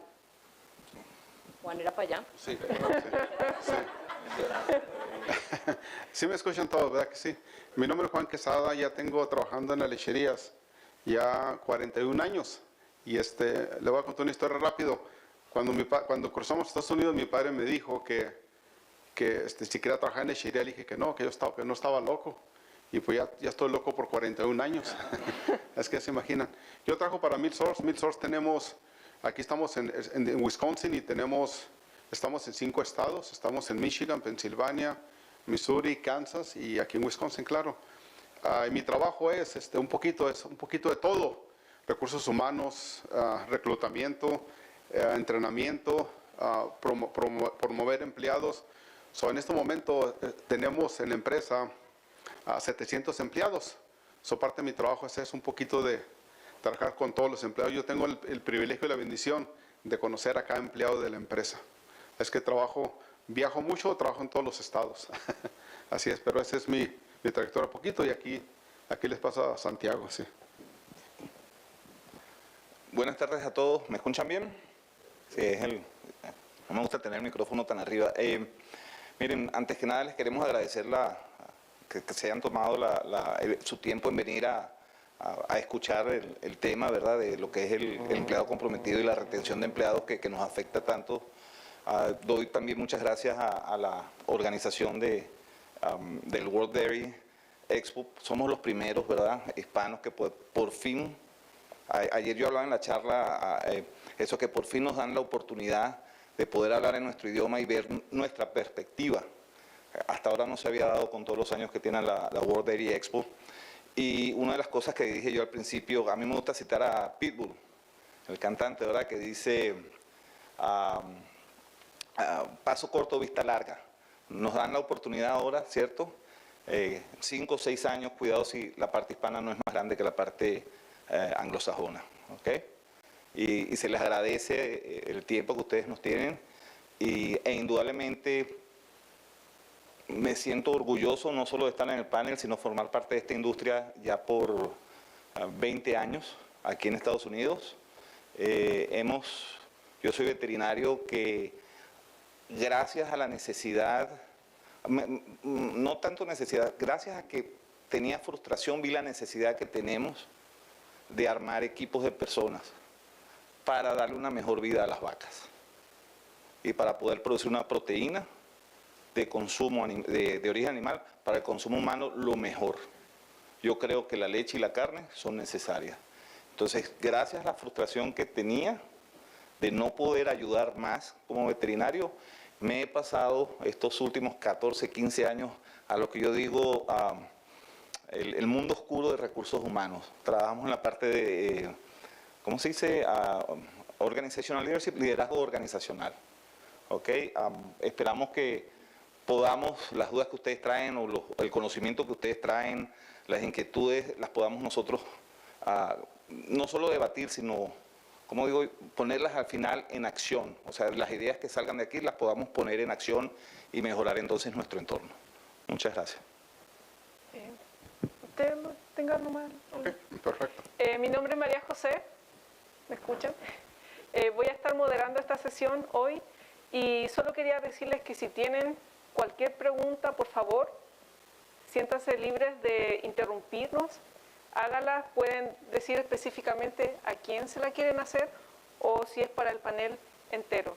Entonces, lo primero que vamos a hacer ahora es empezar con una pregunta y quien quiera empezar de ustedes la puede responder. La primera pregunta es que yo quiero que describa la situación actual de los productores de leche en relación a la contratación de empleados. Otra vez. Bueno, la situación actual en cuanto a contratación. Bueno, creo que no es un misterio para nadie que está cada vez poniéndose más difícil encontrar personas que quieran trabajar en las lecherías, que estén dispuestas, que tengan ese amor por los animales. Y bueno, está difícil, tenemos en este momento bastante competencia de muchas otras industrias, entonces siendo que llevamos muchos años más pendientes de lo que es los animales y las vacas y los terneros y el bienestar animal, creo que ya estamos viendo como una gran transición, ya no tanto enfocarnos más, obviamente tenemos que enfocarnos en los animales, pero es este movimiento a enfocarnos más en el bienestar de las personas o en lo que dices tú, en la contratación, reclutamiento. Estamos un poquito, me parece, atrasados en la industria en cuanto a la parte de desarrollo del personal, del talento humano, ¿sí? Creo que estamos abriendo los ojos gracias a diferentes personas en la industria, a consultores independientes, extensión, le están abriendo los ojos ahorita a las lecherías de decir, mire, el desarrollo del talento humano es importante, es clave, hacer una buena contratación, todo esto es supremamente importante. Entonces, eso es lo que veo yo, que estamos viendo como un movimiento de, listo, los animales son importantes, pero las personas son aún más importantes. Yo pienso también que es casi similar a lo que piensa Carolina. Yo pienso que estamos mirando, o sea, no solamente en la industria lechera, sino en general, esa es la necesidad de entrenar y de preparar, y no solamente de entrenar y preparar, sino también retener al empleado también. Y no solamente nosotros en la industria lechera, sino también en una fábrica, en un restaurante, usted menciona en este momento, así es.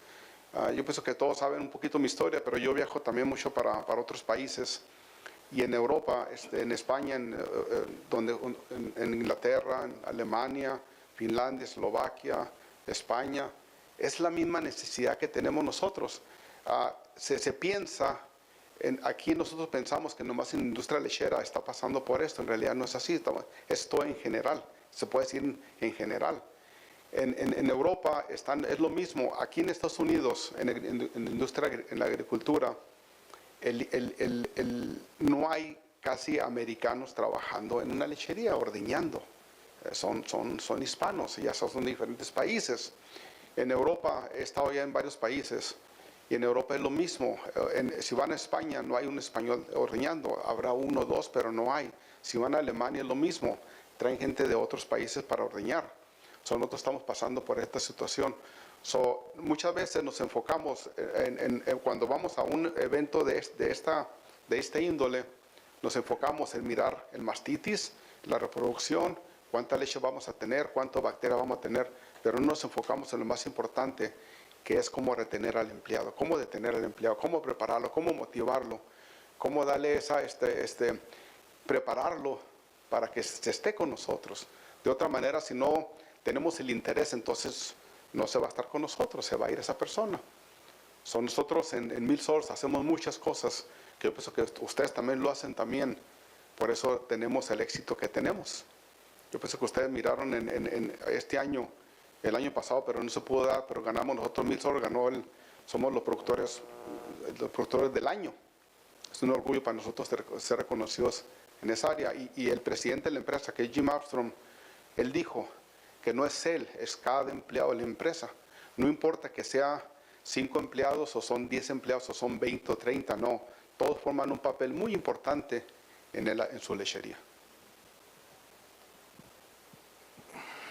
Quería complementar lo que están diciendo los compañeros acá. Yo lo veo desde el punto de vista que somos como el patito feo, como industria. ¿Y por qué? La paga. Comenzamos con la paga. ¿Cómo hacemos nosotros para atraer gente? Que sabemos que mucha de nuestra mano de obra, 90 y pico % son hispanos, y de esos hispanos el 70 y algo, 73%, 74% son personas que pretenden regresar a sus países de origen. Ellos tienen, a cualquier industria pueden ir. Y una de las cosas que nosotros enfrentamos son turnos de 12 horas y muchas veces afuera.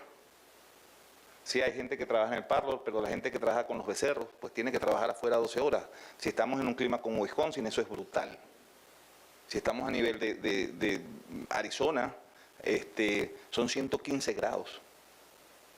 Entonces, uno de lo que siempre hemos tenido nosotros, el reto es tratar primero de enamorar a esta mano de obra que viene, ¿cierto? Y lo único que podemos hacer es a través de esto, es repartir nuestra pasión que sentimos por lo que hacemos. Porque al final todos estamos aquí por las vacas y estamos para las vacas. Entonces es bastante, ¿cómo se dice? Es un reto que tenemos, un challenge que tenemos, el poder atraer a la gente. Y se nos está haciendo más difícil estos últimos años y ahora la pandemia también nos está rematando.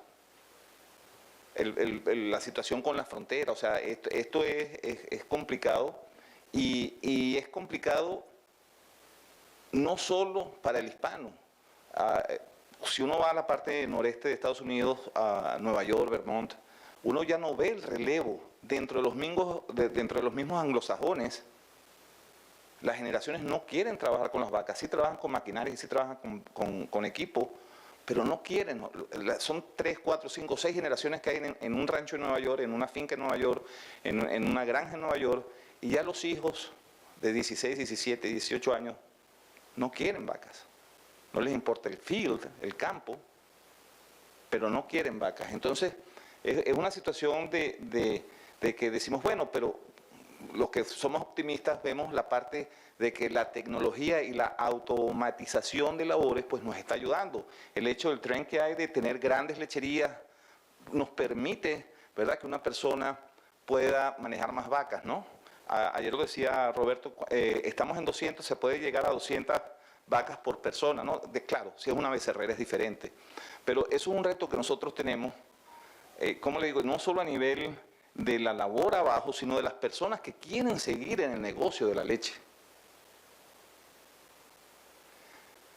Es complicado porque si tú no estás enamorado, y es lo que digo, si uno no está enamorado de lo que uno hace, ¿cómo uno puede competir con personas que no conocen la industria y tratar de enamorarlos para que trabajen? Porque trabajamos duro.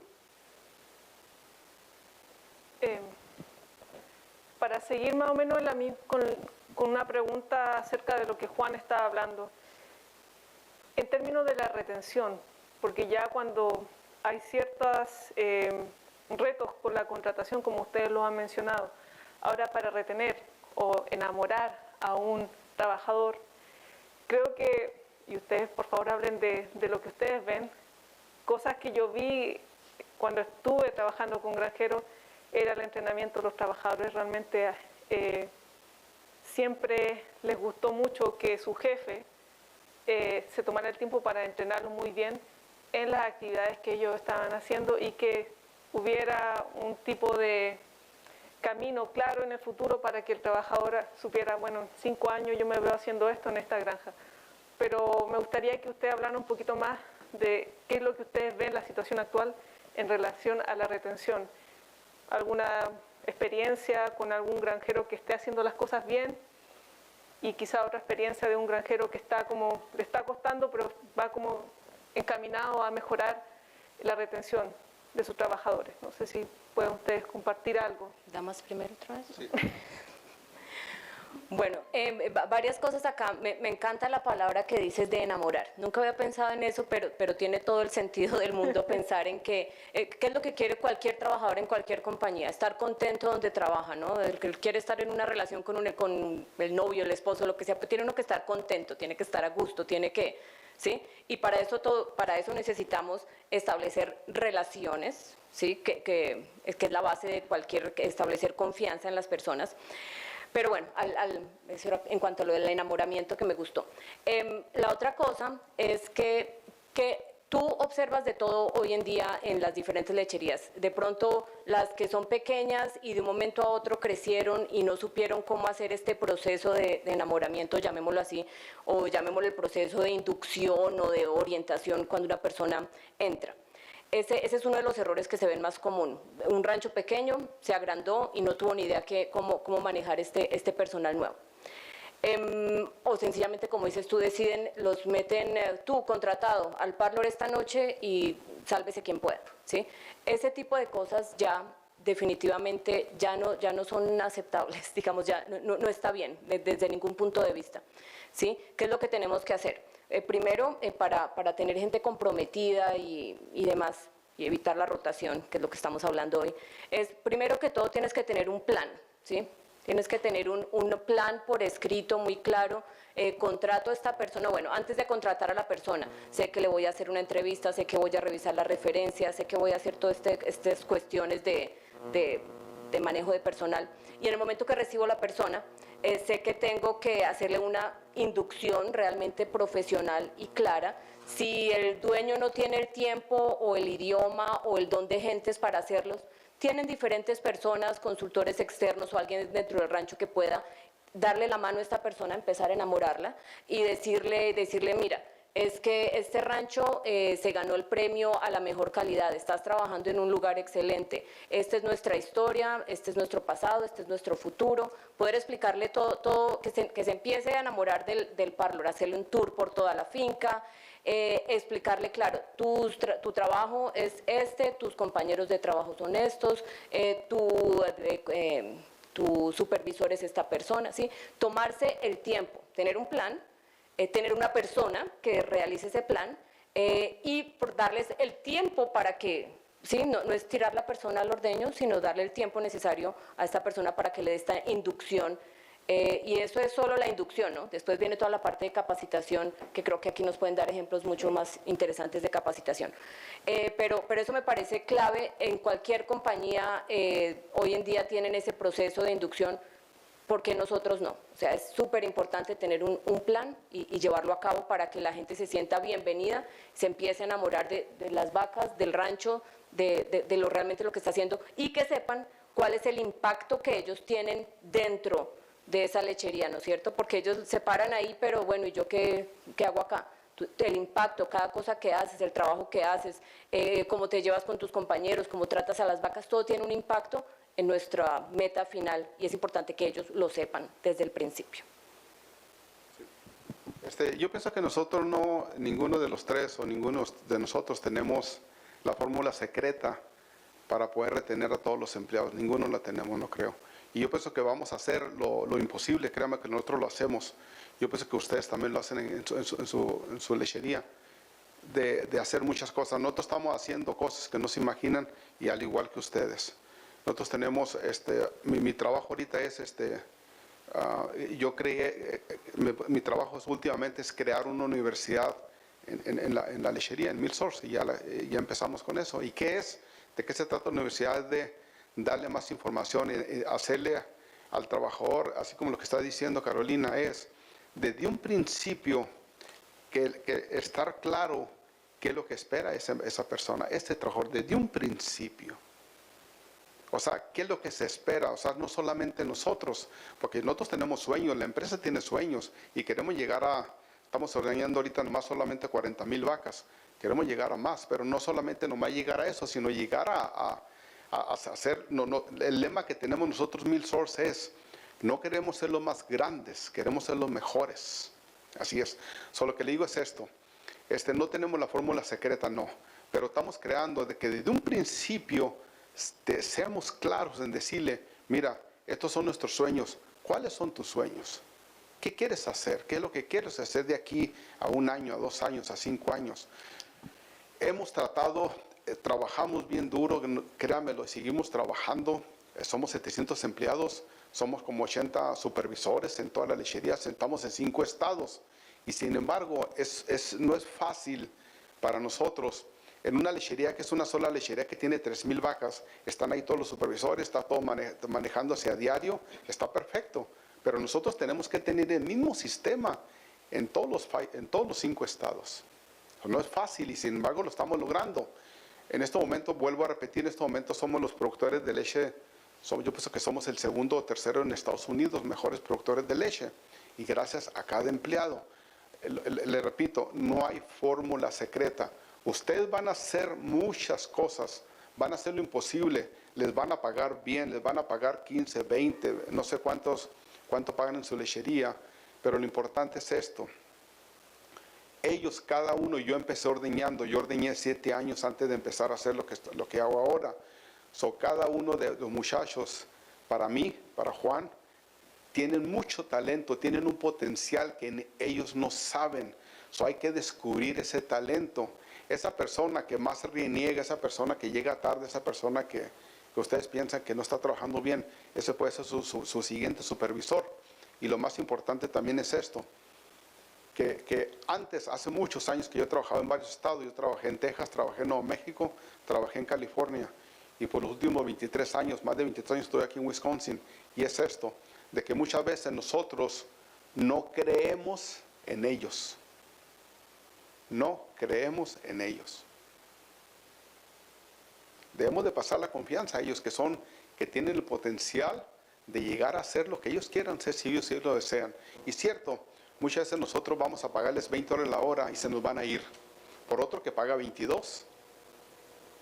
Es la verdad, no podemos hacer nada, pero que yo todo el tiempo le digo a los compañeros de trabajo, que por uno no quede. Que por uno no quede.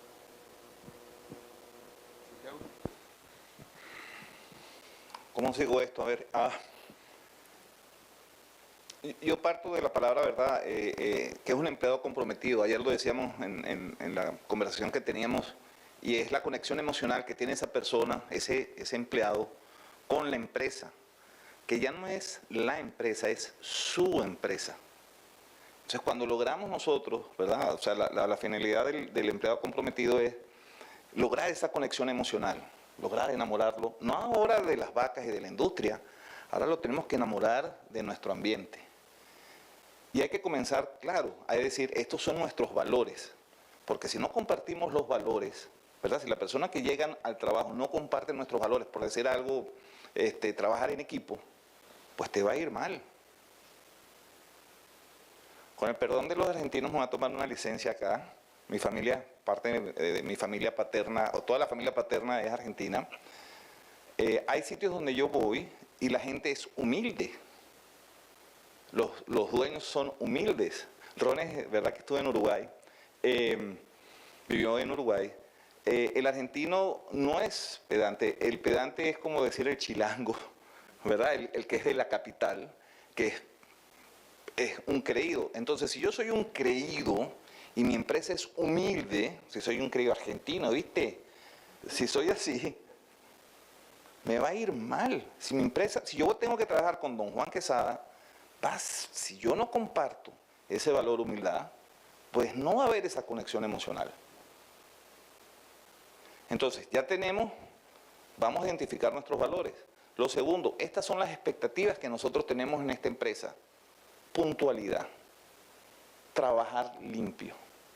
No queremos en el break room que haya una cochinada, una puercada ahí. ¿Te gusta eso? Vamos por ahí. Entonces, ahí comienza, sí, yo como que aquí me llevo, o sea, uno no sabe por qué, pero como que sí le gusta o que sí no le gusta. Entonces, si nosotros somos capaces de ir estableciendo esos valores, ¿verdad?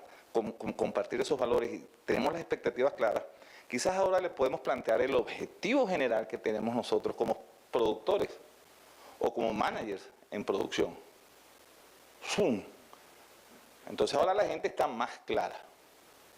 Te contratamos, porque eso es la parte antes como de contratar, pero desgraciadamente nosotros no podemos aquí en Estados Unidos tener todavía no estamos a ese nivel en nuestra industria, o en muchos sitios no estamos a la altura de que tenemos una lista de candidatos y vamos a llamar a fulano porque aplicaron, ¿entiendes? No tenemos eso. Entonces nosotros necesitamos cuerpos y los necesitamos enamorar rápido y que se identifiquen con nuestro estilo y nuestra forma de vida y de trabajo.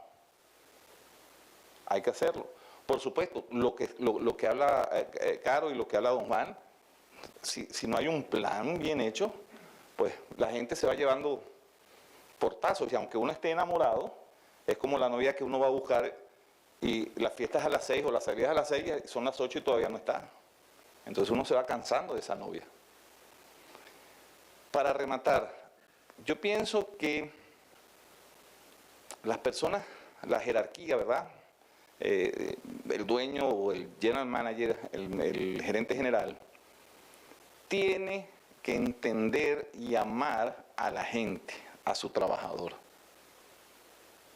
Porque eso se traspasa a los líderes que están dentro de ese grupo, en ese equipo. Y entonces, cuando la gente sabe que en esa empresa los quieren y los cuidan, entonces vamos a llamar al primo, vamos a llamar al hermano, a la hermana, y entonces se nos hace la vida mucho más fácil. Entonces, para nosotros comprometer al empleado, yo pienso que comenzamos tratando bien a la gente que tenemos. Enseñándoles que los valoramos y que los apreciamos. Ya queda de nosotros que los valores coincidan y que las expectativas sean compartidas. Pues. Si me permiten, quería agregar algo. Le vuelvo a repetir que la fórmula, no hay fórmula secreta, no. Y muchas veces, levanten la mano quiénes son supervisores. O sea, quiénes son managers. Quiénes son dueños de lecherías. Ok, perfecto, sí. Miren, quiere decir que tenemos un público variado, ¿verdad que sí? Así es, ok. A mí en una ocasión he ido varias veces a Europa y una vez me llevaron al sur de Rusia y una vez me llevaron al norte de Rusia. En el sur de Rusia me llevaron porque tenía problemas con ordeña. Y en el transcurso de todos mis años tengo mucha experiencia en todos los ramos de la lechería y me llevaron al norte de Rusia, lo mismo también. ¿Saben cuál era el problema? Me dijeron, en el sur de Rusia me dijeron que el problema eran los ordeñadores. En el norte de Rusia me dijeron que los problemas eran en el establo y que no estaban dando bien de comer. Así es. Ajá. Estuve allí 30 minutos en el sur de Rusia, en el norte de Rusia. 30 minutos me llevaron para descubrir cuál era el problema. ¿Saben cuál era el problema? El dueño, los supervisores. Me llevó, en el sur de Rusia me corrieron. Me dijeron, ¿sabes qué, Juan? No te vuelvas a contratar porque descubriste quién es el problema. Así es la verdad. El de Rusia, el manager era un alemán de 6 pies 5, así un altotote. Me dijo, te me vas de aquí, le digo, perfecto, no te voy a pagar, no me interesa, no vengo por dinero. Sí. Hace como 3 años me habló, me dice, Juan, ya estoy cambiando. Después de que casi cerraban la lechería. Principios y valores.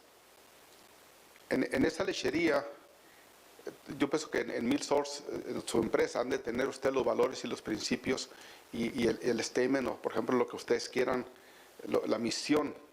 Sí.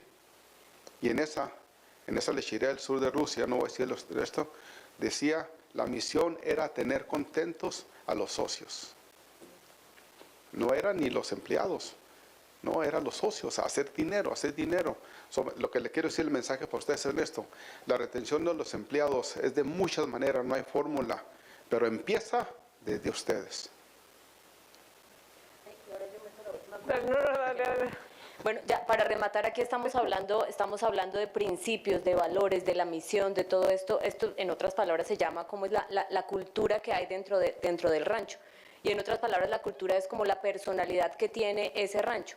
Si me hablan de una lechería, de una finca, que le dicen el infierno, pues a mí no me gustaría trabajar en una lechería a la que se refieren como el infierno porque los managers son terribles y presionan, ¿sí? Entonces, ¿qué clase de personalidad tiene nuestra lechería, de orgullo, de trabajo en equipo, todos estos valores que realmente atraiga a la gente y realmente si hay gente haciendo fila para decir yo quiero trabajar para usted porque todo lo que escucho de usted es magnífico? Entonces el cuento de hazte fama y échate a dormir, ¿no es cierto? Si tu rancho tiene la fama de ser un lugar donde valoran a la gente, un lugar que es justo, bueno, que le importa a la gente, se va a saber, se va a regar la bola y la gente va a saber, este lugar tiene una buena cultura, aquí quiero trabajar. No, mantener. Sí. Me gustaría para el señor, primero, allá, el señor. Primero la dama. Le quiero preguntar esto a usted, porque usted pues empezó desde el ordeño hasta siguió trabajando en la misma lechería hasta que siguió subiendo a nivel gerencial y lo que hace ahorita desarrollando personal. Le quiero hacer una pregunta. Yo sé que usted dice que no hay fórmula secreta para retener, pero a mí tengo curiosidad de saber cuáles son algunas de las cosas que ustedes hacen en cuestión de beneficio o qué valor añadido o algo así. ¿Qué usted ofrece para hacer que la gente quiera trabajar ahí y se quiera quedar? Y yo pienso que, yo pienso que es eso, de que desde un principio seamos honestos de qué es lo que espera el empleado. También nosotros ofrecemos, en realidad en MidSource ofrecemos muchos beneficios. Ofrecemos muchos beneficios que no sé si otra lechería los ofrecen o no. Pero eso es muy importante, que nosotros seamos bien. ¿Algunos ejemplos de qué beneficios tenemos? Claro, o sea, nosotros ofrecemos aseguranza de salud, aseguranza dental, aseguranza de la visión, el ahorro, vacaciones. Por ejemplo, te ofrecemos, depende del primer año, ya lo subimos, ahora estamos dando por año, parece que son 13 días por año de vacaciones y hasta 20 días de vacaciones, así todo pagado. Damos varios beneficios. No tenemos eso que se llama sick day, no tenemos, o sea, para estos, pero damos oportunidad. Hay una cosa que nosotros también tenemos, vamos a ir por ejemplos que damos, es que si después de un cierto tiempo pueden ustedes estar con nosotros por no sé, un año, medio año, depende. Si ustedes presentan que ustedes son personas que les gustaría dirigir gente, entonces tenemos, en realidad yo trabajo con Santiago, yo trabajamos por 11 años. Ofrecemos una que le hicimos a la Universidad de MidSource. ¿Y qué es lo que hace? Cada persona que le interese y nosotros que le miremos que esa persona tiene talento para llegar a ser un supervisor o en el futuro, tiene que tomar con nosotros 65 horas de clases. 65 horas. Y otra cosa muy importante, en estas clases Santiago y yo no hablamos en absoluto de cómo tratar una vaca. Eso no se trata, no. Se trata cómo trabajar con los empleados. Cómo dirigirte con los empleados. Cómo llevarte ahí con los empleados, que es la parte más difícil de la lechería. Para mí, yo le digo a los compañeros de trabajo, lo más fácil es trabajar con las vacas. Eso, está facilito. Es lo más fácil, de veras. Yo he inseminado vacas en un día, 300, 400 vacas he inseminado en un día yo. Está facilito. He palpado 800 vacas. Me hace facilito. Ya no, ahorita ya no. ¿Me explico? Pero eso les enseñamos, les digo, toman las clases esas. Y no solamente, la ventaja que tenemos nosotros, como estamos en 5 estados, si por ejemplo vamos a decir que a Santiago se tiene que mover o Santiago se va, es un ejemplo, que Santiago se vaya a otra lechería. Entonces yo todo el tiempo digo, cuando alguien se mueve hay oportunidad para 7, 8 personas, porque al irse a Santiago vamos a tener que promover a más personas allí. ¿Qué es lo que estamos mirando en la empresa? De que cuando nosotros promovemos, luego empieza a correrse la voz y luego que dicen, va a haber oportunidad para más personas. Así es que hacemos muchas cosas, aparte de la universidad que tenemos, aparte hacemos muchas cosas para poder tener contento al empleado. Y le repito, hacemos tantas cosas que no se imaginan y sin embargo se nos van empleados. Eso sí, tenemos empleados que trabajan con nosotros, hasta tenemos un empleado que no tiene trabajando con nosotros 35 años. Tenemos unos que tienen 20, 15, 10, muchos años trabajando para nosotros. Lo que dice Carolina, nosotros no queremos ser famosos por el infierno. Que sí hemos escuchado, es muy triste escuchar y saber que de otras lecherías vienen y nos dicen a nosotros que yo vine de aquella lechería porque les hicieron o les dijeron o les ofendieron o esto, así. Y no todos los empleos son iguales, cada que uno somos diferentes. Uno somos diferentes, pero lo que hacemos, no se imaginan lo que hacemos. Así muchas cosas para tener contento al empleado, sin embargo, le repito, se nos van. Otra cosa para terminar, seguimos trabajando constantemente para seguir preparando a los supervisores que ya están en posiciones altas. Los seguimos preparando, nunca vamos a terminar. Porque necesitan todo el tiempo, necesitan ayuda ellos también. Cortito para dejar tiempo para las preguntas, si es que hay. Y después si quieren... Solo quería adicionar un poquito de lo que preguntaron acerca de los beneficios. Digamos que hay los beneficios que son los beneficios tradicionales, pero también hay otras cosas que he observado en diferentes lecherías a las que visito, que son, digamos, llamémoslo, no convencionales, ¿sí? Por ejemplo, el hecho de que ahorita están ofreciendo vivienda. Sabemos que el mercado de las casas, no se consigue casas ni para comprar, ni para arrendar, ni para nada, y más cuando uno es una recién llegado a este país, por decirlo así. Entonces, que un beneficio puede ser que te ayuden a conseguir casa, apartamento, un lugar donde vivir. Otro beneficio que he observado, que es fuera de lo tradicional, hay lecherías que, para evitar que la gente tenga que manejar por X, Y o Z, que no tenga transporte, se les ofrece una van que va recogiendo a las personas en la mañana, recoge a las personas de un turno y en la tarde las regresan a su casa. O sea, es otro beneficio que es algo que se ofrece, que tal vez no es signo pesos, no es en cash, pero son cosas que van adicionando. Casa, transporte, muchas fincas tienen, así como Google tiene sus videojuegos y hay muchas lecherías que tienen canchas de fútbol para que los muchachos jueguen en su tiempo libre, tienen mesa de billar, tienen una mesa de ping pong, ¿sí? O sea, pensar en me gusta estar acá, me quiero estar acá porque me ofrecen cosas diferentes. Y así hay muchas otras cosas que como pensar fuera de la caja y decir, bueno, está el seguro, todas estas cosas, pero otras cosas que puede atraer a la gente, por ejemplo, mujeres con hijos, se les puede ofrecer, mira, te vamos a dar horario flexible, no tienes que, para que alcances a llevar a tu niño en la mañana al colegio, puedes llegar 15 minutos tarde, no tenemos ningún problema. Así dar esa flexibilidad, y como cada persona se motiva por diferentes cosas, a unas puede ser el dinero, otras puede ser el balance de la vida, otras puede ser aprender, otras pueden ser sobresalir, ¿sí? Entonces, como ese tipo, dirigirnos qué motiva a cada persona y ofrecerles beneficios diferentes. Dale, 5 minutos, 5 minutos. No, 1 minuto. Esto es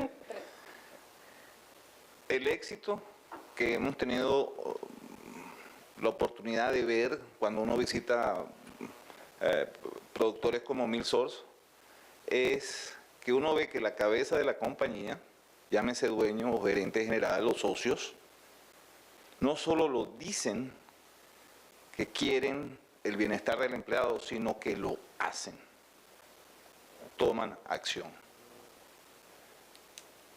Cuando el empleado es capaz de sentir que lo valoran, ahí viene el éxito. Punto y final. ¿Cuánto tenemos? 5 minutos todavía. 5 minutos, bueno. Quería agregar algo, ¿sabes? Muy importante. Vuelvo a repetir otra vez, si se van a llevar esto de mí, yo pienso que lo único que se van a llevar de mí es esto. Que no hay fórmula secreta, no. Hay una cosa muy importante. En una ocasión, me llevaron a un país, no voy a decir el país, pero me llevaron a un país y luego estaba el dueño, estaba el hijo del dueño, estaba el manager, el de este, y luego ya estaba, había 2, 3 trabajadores ahí, que era el supervisor, el de la comida, el de la reproducción. Y luego me dijo, le dije a cada uno, le dije, a todos les pregunté, ¿ustedes cómo se consideran de líderes? Del 1 al 10, ¿cómo se consideran líderes? Ustedes mismos, evalúense ustedes mismos. Y el segundo, no era el dueño, sino el segundo del dueño, yo no sé cómo se llama, el CEO, el manager, pues, me dijo, yo soy un 10. Perfecto, dijo perfecto. El dueño dijo, yo soy un 5. El hijo del dueño dijo, yo soy un 7. Y luego le dije, dijo, ok, perfecto. Y luego me dice, Juan, ¿tú cómo me catalogas, cómo me evalúas? A mí le dije, para mí tú eres un 5. Dijo, ¿qué? Sí, dije, para mí tú eres un 5. Dije, ¿cómo va a ser un 5 si yo soy veterinario? Yo soy el segundo del dueño. Yo he trabajado muchos años para llegar a este puesto. Y tú me consideras tú, que apenas tienes aquí ni 5 minutos, ya me estás diciendo que yo soy un 5. Le dije, sí, para mí eres un 5. En eso le hablaron. Me salvó la campana, si no me hubiera golpeado. Me hablaron, se fue. Cuando vino, me dijo, ¿sabes qué, Juan? Pensándola bien, tienes razón, ¿verdad? No soy un 10. Le dije, no, eres un 7. Dijo, ¿qué? Digo, sí, eres un 7. Dijo, ¿por qué me está diciendo que eres un...? Hace 2 minutos me dijiste que era un 5 y ahora me estás diciendo que un 7. Dije, ¿por qué ya estás aceptando? Dijo, Juan, ¿cómo puedo llegar al 10? Le dije, tú nunca vas a llegar al 10. Ah, caramba, ¿cómo? Dijo, no. Entonces, ¿cómo le hago? Dijo, pregúntale a tus empleados. ¿Cómo puedo llegar al 10? ¿Quién le dice a ustedes que ustedes son un 10? ¿Ustedes mismos? Y quizás los empleados no van a ser honestos en decirle a ustedes que son un 10, no. Pero pregúntenles. Hagan una encuesta. Anónima. Porque si le ponen nombre, sí, lo vamos a correr. Eso, de hecho, Carolina, lo que hablaba acerca de la cultura, la universidad hacía... No, bueno, yo recuerdo que cuando trabajaba en la universidad para extensión, ellos estaban trabajando con una encuesta acerca de la cultura en las granjas, cómo se sentía el trabajador, y obviamente que la entidad que iba a hacer la encuesta no podía hacer la granja, por razones obvias, entonces era la universidad, la gente de extensión. Y si ustedes quieren saber realmente lo que piensan sus empleados, tanto del dueño como del manager, esa es una forma muy buena de hacerlo. Obviamente funciona si es que no tienen cierto número de empleados, porque si tiene solamente 3 empleados es como muy fácil saber quién dijo qué, pero si tienen bastantes empleados es una estrategia muy buena como la que Juan está diciendo, para que el empleado se sienta protegido también y no piense que vaya a haber algún tipo de, no sé, represalia en contra de ellos. Pero bueno, estamos en tiempo y solamente quedan 10 minutos, quiero darle 10 minutos a la audiencia para que hagan cualquier pregunta que tengan a los panelistas, lo que sea.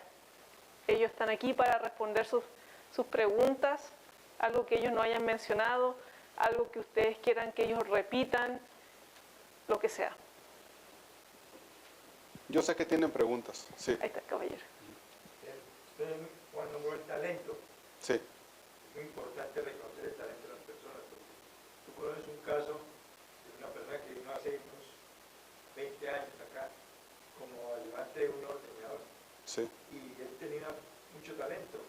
Hoy es uno de los managers de la chica del colegio de ustedes, se llama Chema. Sí, sí, claro. Ese es un talento, muchachos, es un talento. Sí, sí. Hay que reconocer los talentos y saberlos llevar, ¿no? Porque el talento hay que saberlo manejar.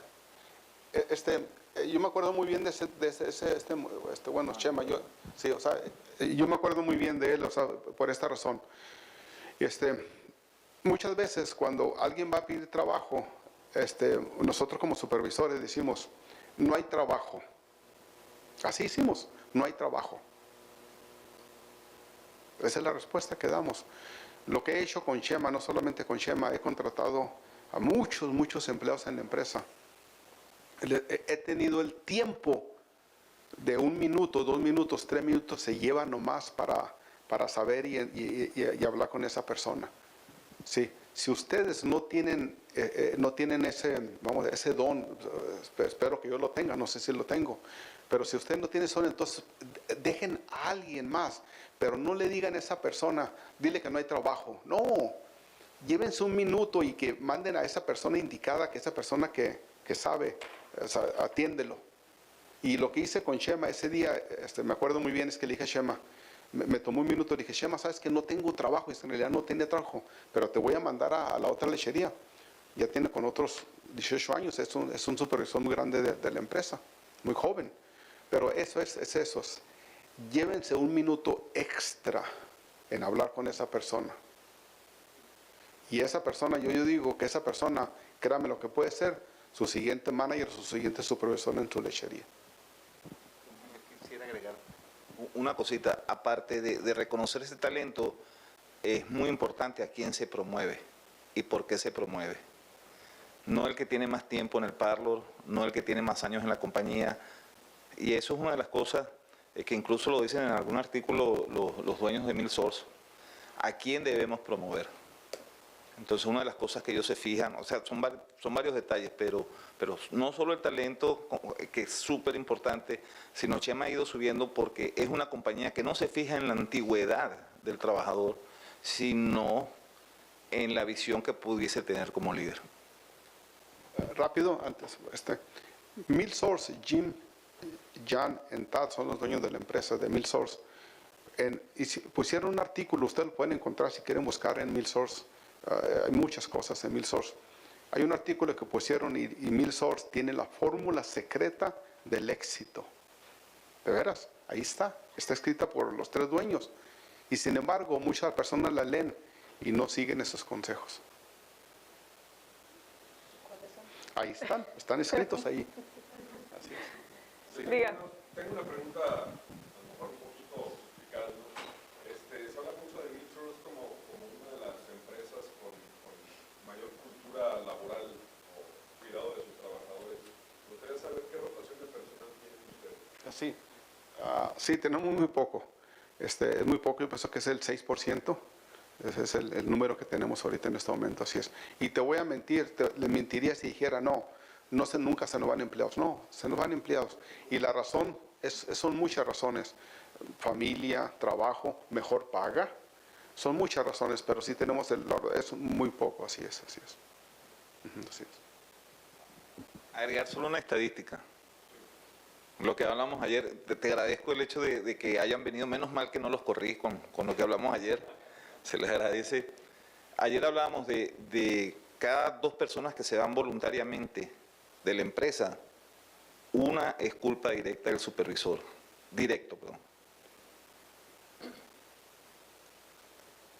La estadística es la siguiente, o sea, tienes el 50% que se te va voluntariamente de tu trabajo, del trabajo donde están, es por el supervisor directo, la relación con el supervisor directo. Y hay otro 25% que se debe al ambiente dentro de la compañía. Entonces, el éxito en bajar la retención de empleados tiene que ver mucho con el liderazgo. Cuando lean el artículo, presten atención a lo que dice la gente. ¿Alguna pregunta? Dígame. Reconocimiento, ¿qué tiene usted de reconocimiento a las personas? ¿Qué es lo importante para una persona como trabajador ser reconocido o darle el reconocimiento que sabe que no es el dinero? Yo pienso que hay muchas maneras de reconocer a las personas. En una ocasión estaba Chema, estaba otra persona, estaba yo y éramos 4 hispanos y un americano nos preguntó, Juan, ¿qué les gusta a los hispanos? Y luego nos dieron una tarjeta. Dijo, mira, vamos a darles una tarjeta para que vayan a comprar algo. Una de McDonald's, una de Burger King, una de Kentucky Fried Chicken, una de Taco Bell. Cada uno de nosotros como hispanos escogimos cada una. Es que somos diferentes cada uno. So, necesitamos preguntarles muchas veces, a ninguno los vamos a tener contentos si hacemos carnes asadas, si hacemos tacos, si hacemos hamburguesas, si hacemos hot dogs, ¿verdad que sí? Pero vamos a tratar de preguntarles a ellos qué les gusta. ¿Y qué le hacemos nosotros? Nosotros hacemos carnes asadas, damos camisetas, damos cachuchas, damos lápices, damos clases, o sea, damos muchas cosas para poder tener contentos a los empleados. O sea, son muchas cosas las que hacemos en la empresa. Cada su cumpleaños le mandamos una tarjeta y esa tarjeta está firmada por los dueños de la empresa, diciéndoles cumpleaños. Hay que hacemos, lo que dice Jim es una cosa muy, muy interesante, lo que está diciendo Santiago y Carolina. Los detalles hacen la diferencia. Ya sean muy pequeños que sean, créanme que un pequeño detalle enamora y un pequeño detalle hace que esa persona ya no te quiera.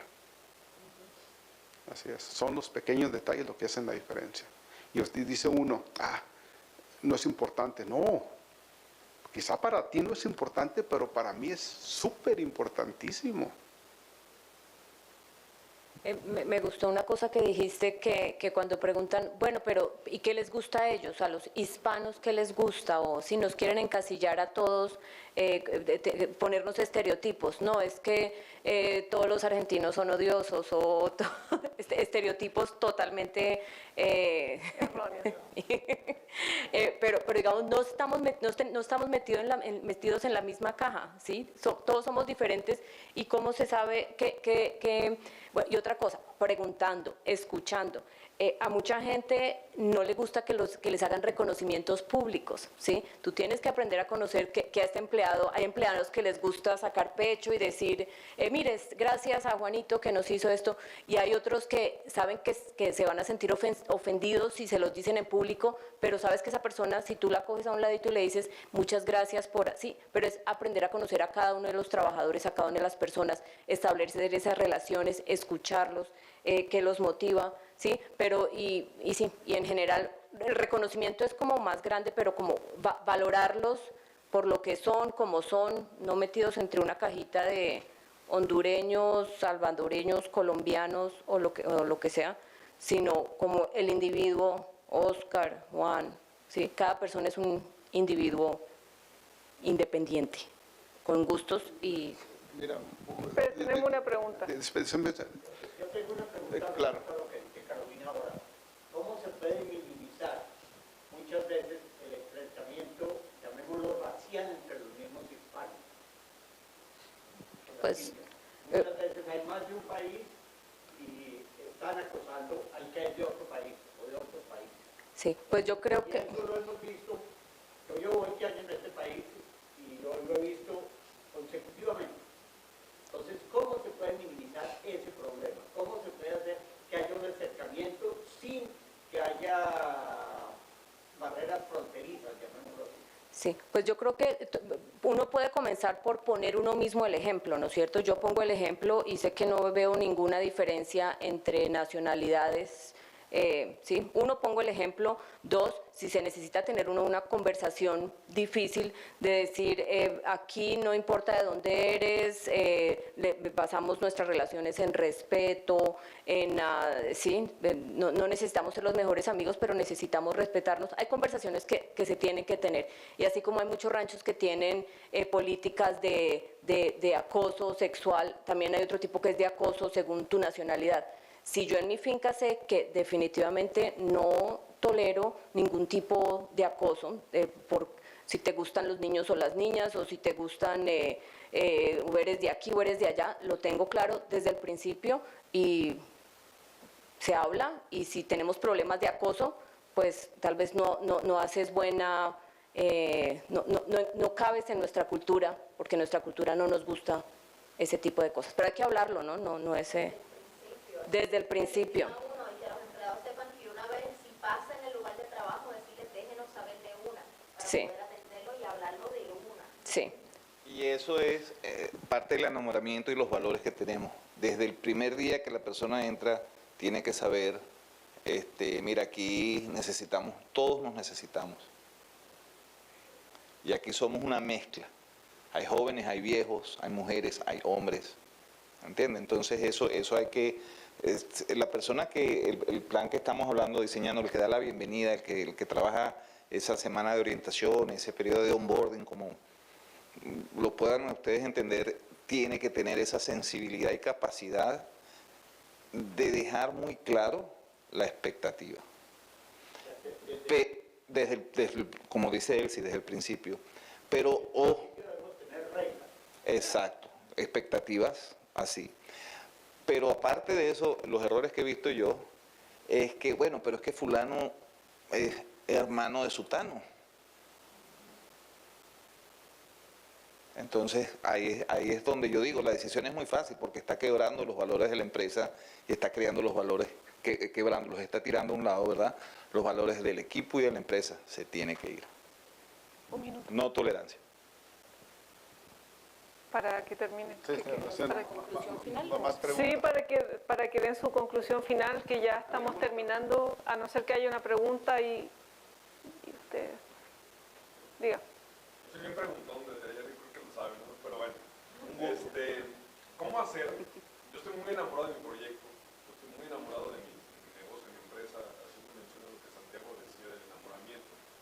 ¿Cómo transmitir realmente, o sea, que se vea plasmada esa motivación, ese entusiasmo, esa emoción que uno tiene hacia sus trabajadores? Porque muchas veces se dice eso, de transmitir el sentimiento de los trabajadores, pero ¿cómo realmente llevarlo a cabo? ¿Cómo ejecutarlo? O sea, nos preguntas a todos, sí, claro. Pues si quieres comienzo yo. A mí me parece que uno, primero las damas, con tu ejemplo, ¿no es cierto? Podemos ver tu pasión en este momento sin que tú digas nada, con tu actitud, con tus cosas, tú ya le estás transmitiendo a la gente que te gusta, no sé cuál será tu proyecto, pero que te gusta tu trabajo, te gusta lo que hace.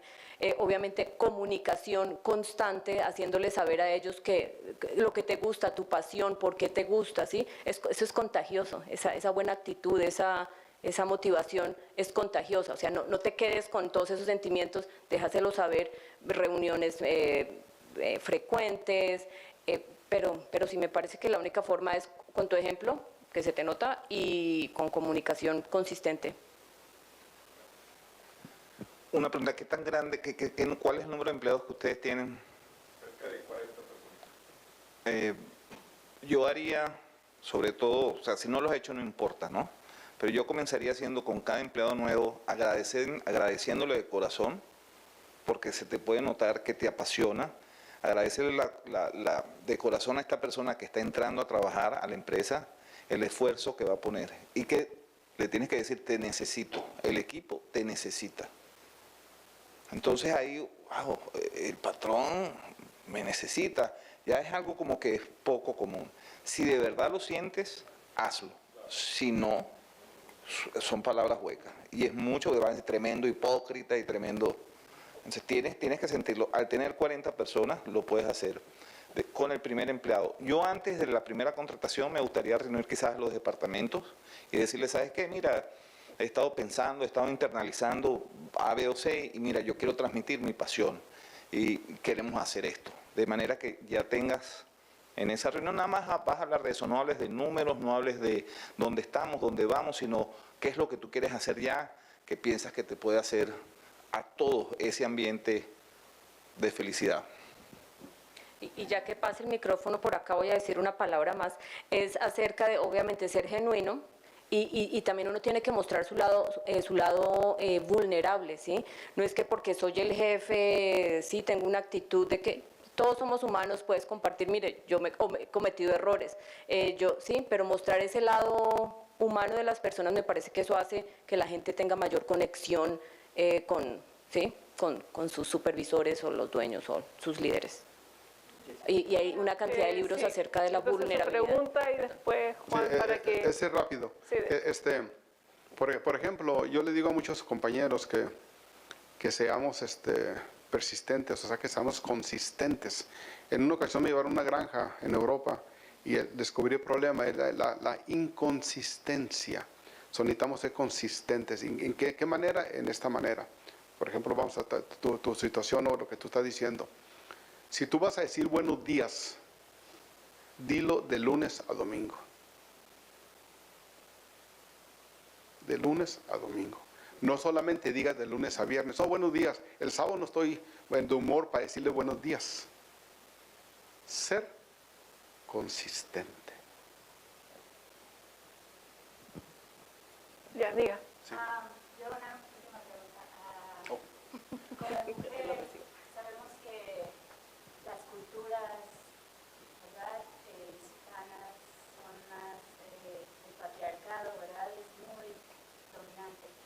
¿Qué recomendaciones ustedes dan para mujeres que están trabajando en granjas lecheras, que quieren crecer como supervisores en un ambiente machista, ¿verdad? ¿Cómo acercarse, ¿verdad? ¿Cómo manejar eso? Gracias. Apenas. Sí. Muy buena pregunta. Excelente pregunta. Sí. Mira que cuando yo llegué acá hace ya casi 20 años, mi primer trabajo fue en un rancho, 500 vacas, en una sala de ordeño. Y la gente me pregunta, ¿y cómo hacías tú siendo mujer colombiana, que era como el... ¿sí? Dentro de con 7 hombres a mi cargo, ¿sí? ¿Cómo lo hacía yo? Y es lo mismo que te digo, es que no nos pueden meter en una cajita, ¿sí? No es por ser mujer, por ser hombre, tú eres un líder, ¿sí? No importa si usas falda o, bueno, nadie usa falda ya, pero no importa, sí, tienes que estar segura de ti misma, saber en dónde estás, saber qué aceptas y qué no aceptas. Ayer me gustó que alguien dijo, tú sabes que hasta dónde aceptas, ¿sí? Sí, con las personas con las que yo trabajé, cualquier medio falta de respeto o medio cosa, un momentico, yo esto no se lo paso, yo esto no se lo acepto. Entonces, saber uno quién es, no hombre, mujer, lo que sea, pero su posición como líder, como supervisor, es lo que tiene que resaltar. No, nada más. Eres tú como persona la que hace un líder. Claro que encontré personas machistas, pero sencillamente se les puso en su momento, se les explicó, mira, en este momento no me mires como, sí, yo soy tu supervisora, las reglas son estas, vamos a seguir las reglas y punto. Afortunadamente nunca tuve ninguna, tal vez algún momento tuve alguien que quiso ser un poquito coqueto conmigo. Afortunadamente mi jefe, inmediatamente le comenté, tuve este problema, al otro día esa persona estaba fuera.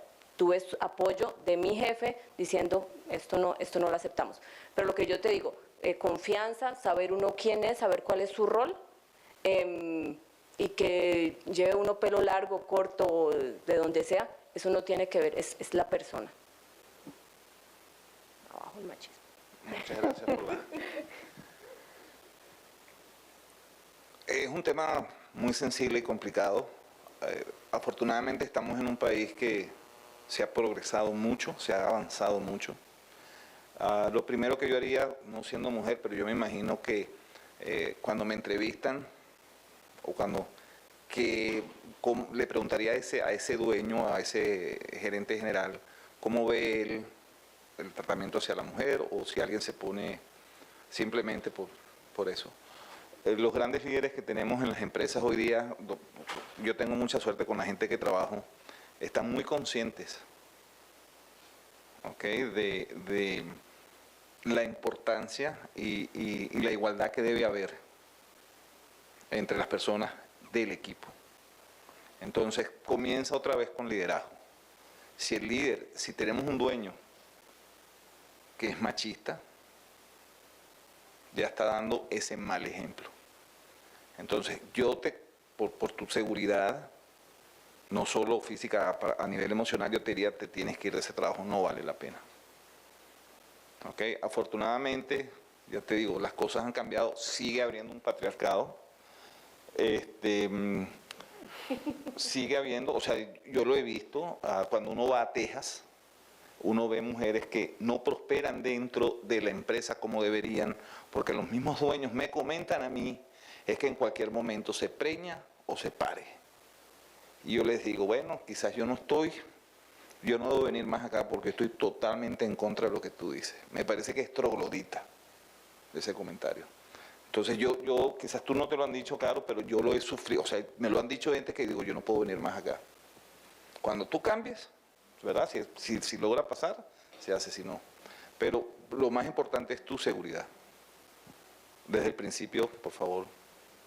Pero yo creo que algo que me gustaría agregar, aparte de lo que dijo Carolina, que en este momento se necesitan muchos empleados y si tú demuestras que tú eres un buen empleado, yo te aseguro que si en el lugar donde tú estás no te están dando las opciones o lo que tú necesitas para seguir avanzando, entonces cámbiate. Aquí estamos en el momento en que los granjeros por lo menos están buscando empleados. Un cuerpo. Claro. Si tú eres un buen empleado, yo te aseguro que tú vas a encontrar un trabajo en una granja donde tú vas a ver que la cultura es una cultura correcta, que respeta a todas las personas y que no hacen ese tipo de comentarios. No tienes para qué quedarte en un lugar donde no te están respetando. Sí. Y hoy en día, si tú te das cuenta, estudiantes de ciencias de animales, de ciencias lecheras, todo eso, tenemos más mujeres en el área, tenemos mucho más líderes, tenemos managers de fincas que son mujeres y que tienen esa cosita especial por las personas. Mejor dicho, ser mujer, en mi opinión, es una fortaleza. Claro, no lo ha sido. Sí. Sí. Abajo el patriarcado. Gracias. Juan, para que usted haga sus comentarios finales para que no nos pasemos mucho del tiempo. Sí, ¿ya? yo pensé que es ahora sí. Agregando un poquito a lo que están diciendo los compañeros, es esto, de que uno pone el límite. Uno pone el límite en todo, en todo. Llega un momento en que tienes que hacer, tienes que dividir, o tienes que separarte, tienes que decir hasta aquí. Uno pone el límite, así es. La ley ayuda. La ley, y aquí estamos en Estados Unidos, en la cual se defiende 100%, o sea, ustedes saben bien a la mujer. Hay que aprovechar eso, así es. Bueno, resumen de último momento. Cuando, para la hora de contratar o retener, 1, tengan un plan.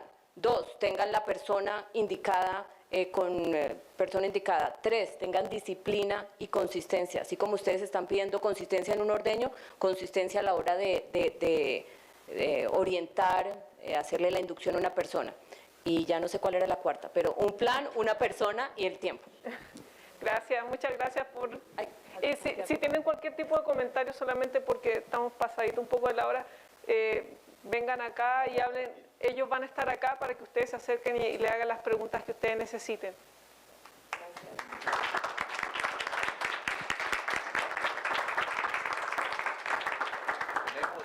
Tenemos unos boletos para una hamburguesa gratis. Bueno, no hay hamburguesas, pero los sándwiches de sándwich.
Well, let's go ahead and get started this morning. I'll start with a brief introduction of myself and then our speaker. My name is Dennis Hancock. I get to be the Center Director for the U.S. Dairy Forage Research Center based here in Madison. We have a research farm in Prairie du Sac, just about 45 minutes up the road, and then another research unit up in Marshfield in more central Wisconsin. It's my pleasure to be the MC for the seminar series this week, and we have got a real great selection of speakers. And I'm really excited about this presentation to talk a little bit about life after storage. And to do so, we have Dr. Michelle Chang Der Bedrosian from VitaPlus to chat with us a little bit about the opportunities that are out there to focus on inoculants and improve the quality of the forage as we store it. So, Michelle, thank you so much for being here this morning. Yes, thank you. Oh, this is so loud. Excuse me. I'm going to move it down a little bit. Good morning, and thank you so much for taking the time out of your schedule to come out here. I am so excited. This is my first time speaking at the World Dairy Expo. I've always seen presenters and always looked up to them, and it's such an honor to be here talking and as one of them. Is this too loud? Give me some feedback, guys. Thumbs up, okay, thank you. A little higher? All right, I can do that. From where I'm standing, it's a lot, but excellent. So I'm here to talk about forage storage, life after harvest, and this is something that's going to be on our minds. Lately, I would say in this area, 75 to 90% of farms are pretty much wrapping up corn silage.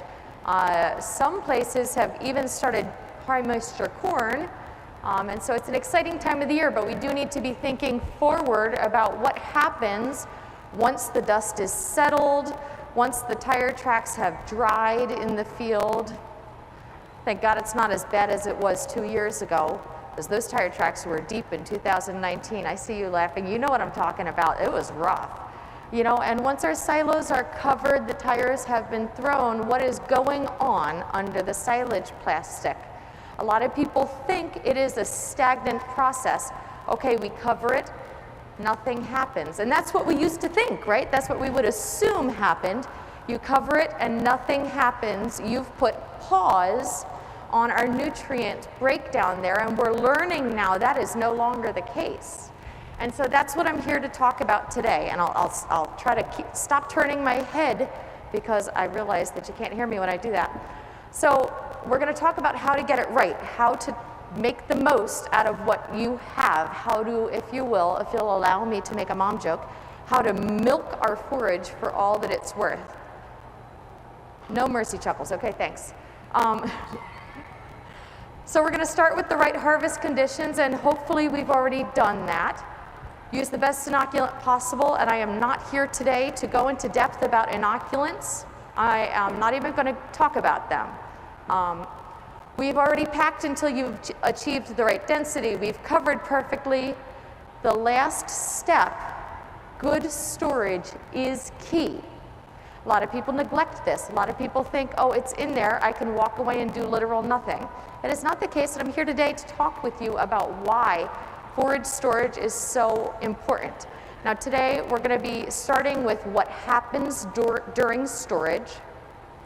And then we're going to move into how can I use this to our advantage to make the most milk. I work with a nutrition company, and what our job is to take advantage and to utilize the storage process to get as much milk as we possibly can. And then we'll talk a little bit about when storage goes wrong, how to pivot, what it looks like, how to avoid it.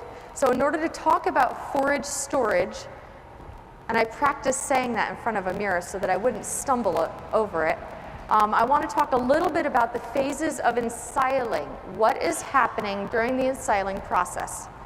And I'm going to move a little slowly through this chart because I know there's a lot going on in there.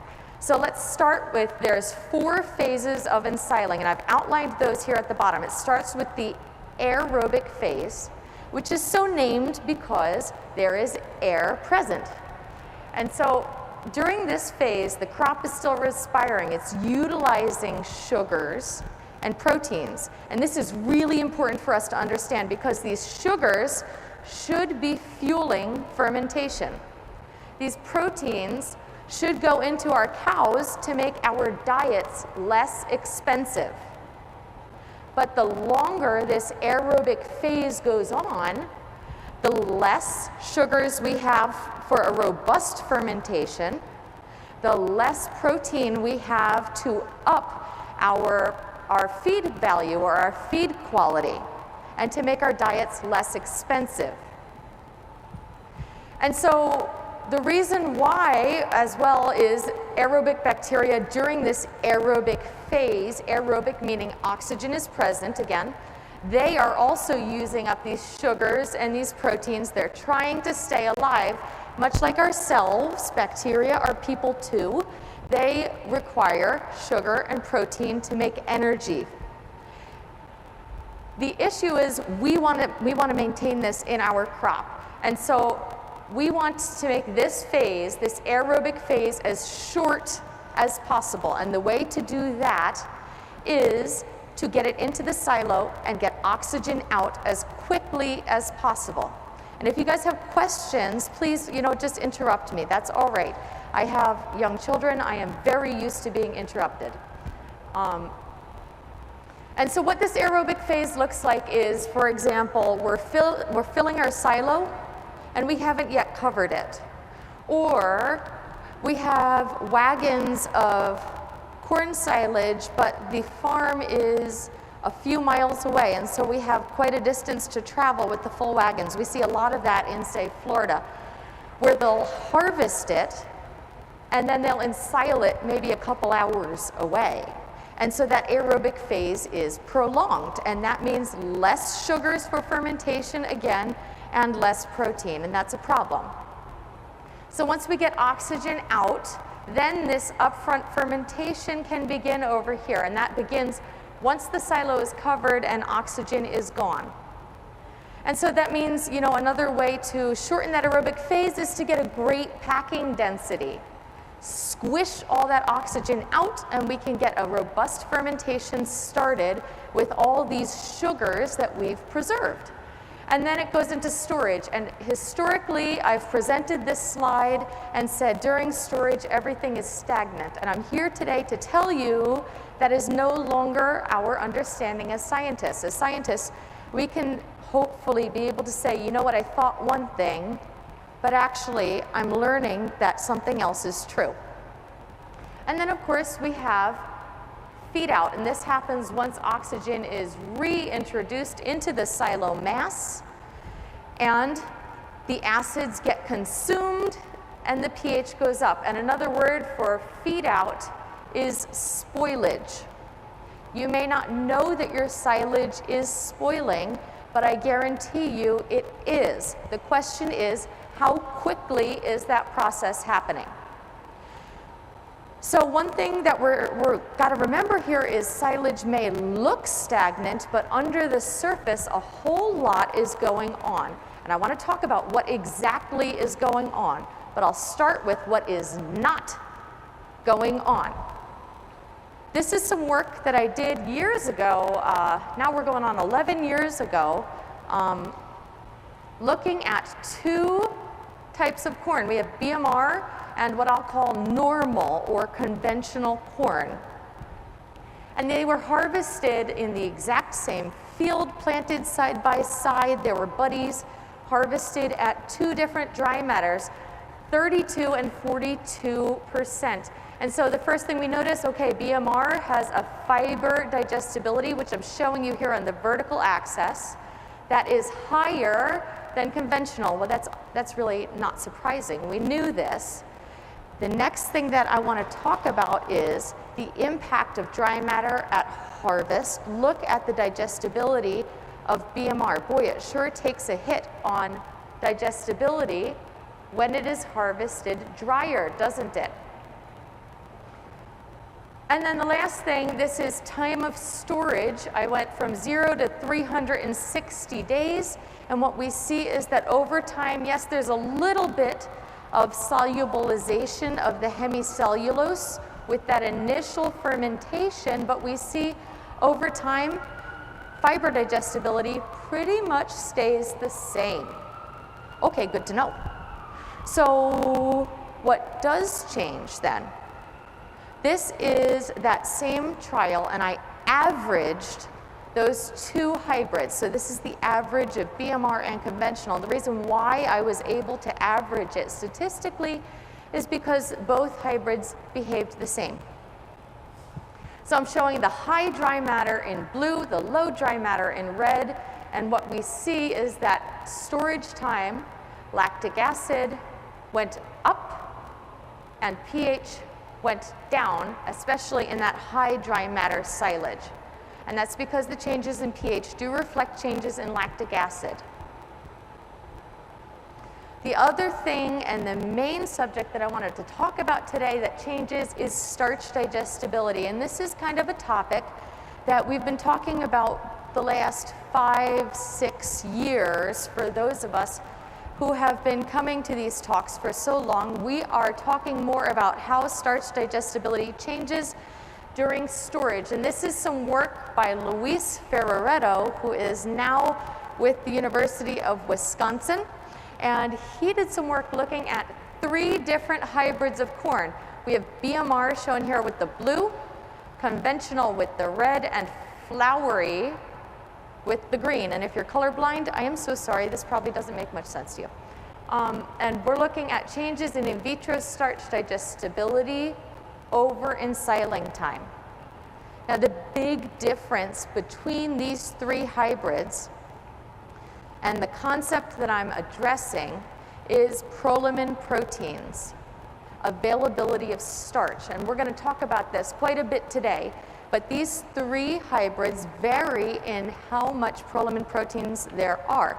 Prolamine proteins, for those of you who don't know, they're waterproof mesh made of proteins, and it wraps around the starch particles. And we're going to talk about how that affects starch digestibility in the cow.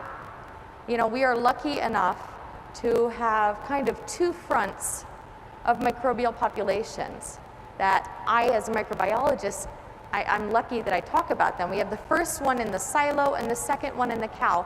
And our job is to make sure these 2 populations work together to get the most out of the feed that we can. And so let's talk about how that can happen.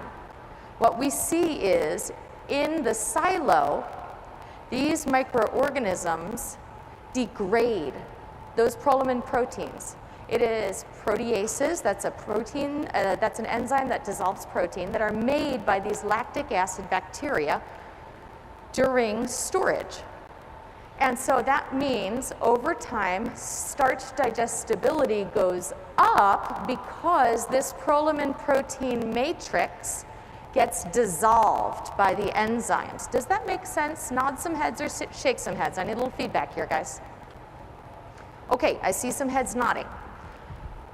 Now, the difference between these 3 hybrids is how much prolamine proteins there are. When you look at BMR, it's built on a grain platform. And so we're going to have a little bit more prolamine proteins, a little less starch digestibility. And that's offset in BMR by the fact that the fiber digestibility is higher. We're not going to go into depth about the merits of one versus the other, just to know that in this situation we see BMR has less starch digestibility than conventional, and floury has the least prolamine proteins, and so digestibility is the highest. The other thing I wanted to point out about this research by Luis is that, and he did a beautiful job, you notice these 3 lines never come together even after 240 days. That's important to note because some people think, okay, how long do I need to ensile it before it's reached maximum, before I get BMR to turn into floury?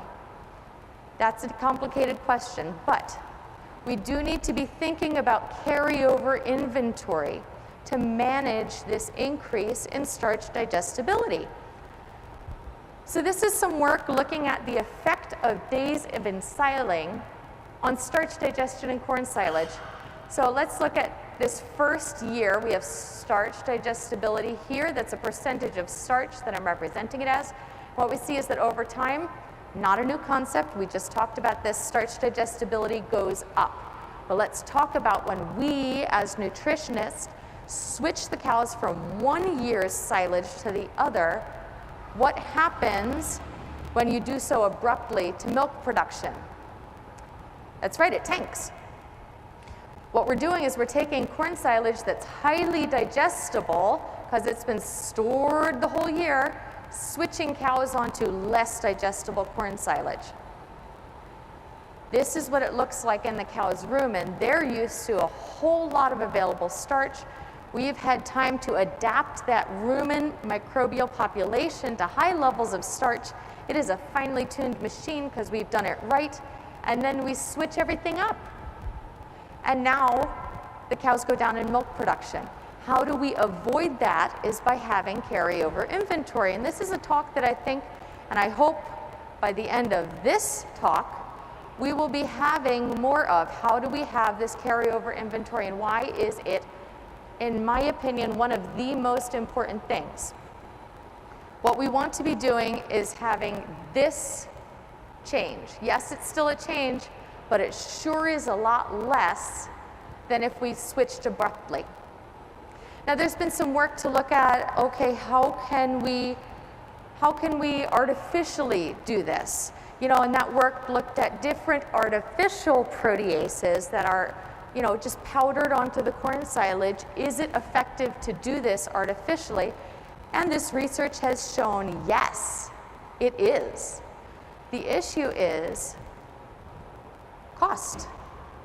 If we are trying to save money, why are we spending money when we could instead not?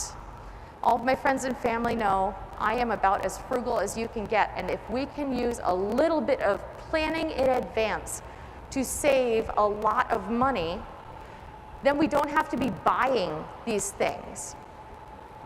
So let's talk for a second about starch. Let's talk about what does starch mean to the cow. In my free time, for fun, I am an adjunct professor at the University of Wisconsin-Madison. And I always talk with my students about, like, okay, think about this from a cow's point of view. What exactly are we doing here? I think that we can get so in the weeds that we forget what we're talking about. What we're talking about is starch being a rich source of energy. Did you know starch is converted to glucose in the cow, and that provides the cow with more nutrients. It's converted, it goes starch to propionate in the rumen, then propionate to glucose in the liver. That provides the cow with more energy than if the cow directly ate glucose. It's 109% of the energy. That means fermentation is magic. The question is, how can we harness this fermentation to take advantage of that extra almost 10% of energy from this cow? And the answer is with starch fermentation in the silo. So it provides energy for microbial metabolism in the rumen. However, there are risks, as we know. If we have starch that's too fermentable, it holds the potential to decrease rumen pH. We're going to talk about that on the next slide. This is some work that looked at total tract starch digestion and milk production here. When we increase total tract starch digestion, we have more milk, but it needs to be done right. So I'm going to talk with you a little bit about how the scary part. We talked about the good part. Hey, we get more milk, but we don't want to go too far here because it can decrease rumen pH. It can get our cows sick. Starch in the rumen, we talked about how it gets turned into propionic acid, but it also gets turned into lactic acid. And as we learned previously, lactic acid can decrease pH. I want to show you some work that I did with cows that had a rumen fistula in the side of them. And that enabled me to kind of look at changes in rumen pH over time. So what we did in this trial was we have our cows every day. The rumen pH varies because they eat and it goes down, then they get hungry and rumen pH goes up. Then they eat rapidly fermentable carbohydrates, rumen pH goes down, and the idea is you want to keep this within a healthy zone. But look at what happened over here. Okay, they ate a little bit, it started going down, but I withheld half of their ration. The cows got hungry. And then I dumped some corn into the rumen. So I simulated a situation where the cows ran out of feed. Now, I know that never happens in real life, right? Our cows never run out of feed. I'm here to tell you in real life that does happen, as you know. And this is what's happening inside of the cow here. The pH gets really high and then it sure tanks, and that's why we send them into acidosis. But I'm showing you this to illustrate the effect of very rapidly fermentable starch in the rumen.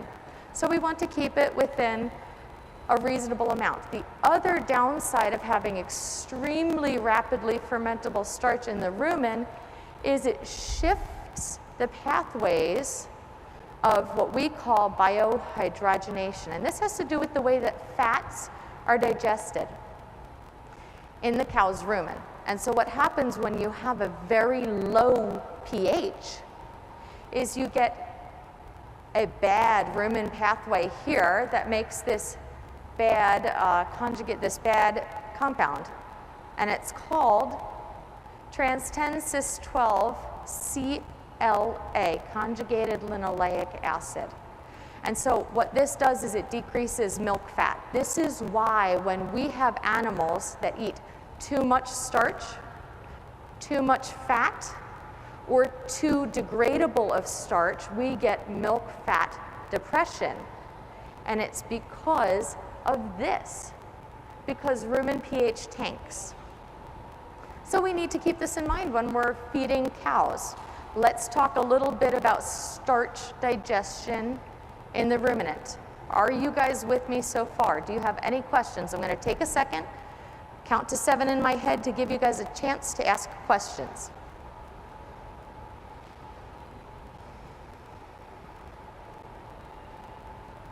Okay, yes?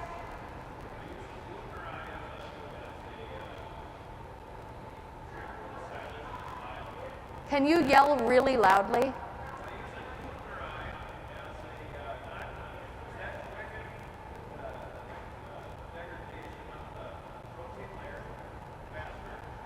So the question is, if you use Buchneri as an inoculant, will this quicken this increase in starch degradability? Did I understand your question?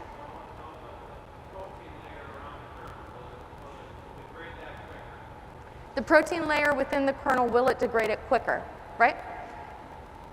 That is debatable. Some companies say that their Buchneri will degrade proteins faster, and that will get the starch more available earlier during fermentation. Some companies say, hey, that's not possible. I'm going to encourage people to do their own research and to ask the companies for published journal articles, not just, show me one feed report that you got from a lab. Ask for published research proving that your particular strain of Buchneri can degrade the protein matrix within starch. Ask for that research, and that's going to best answer the question there. And so I know I'm giving you a wishy-washy answer.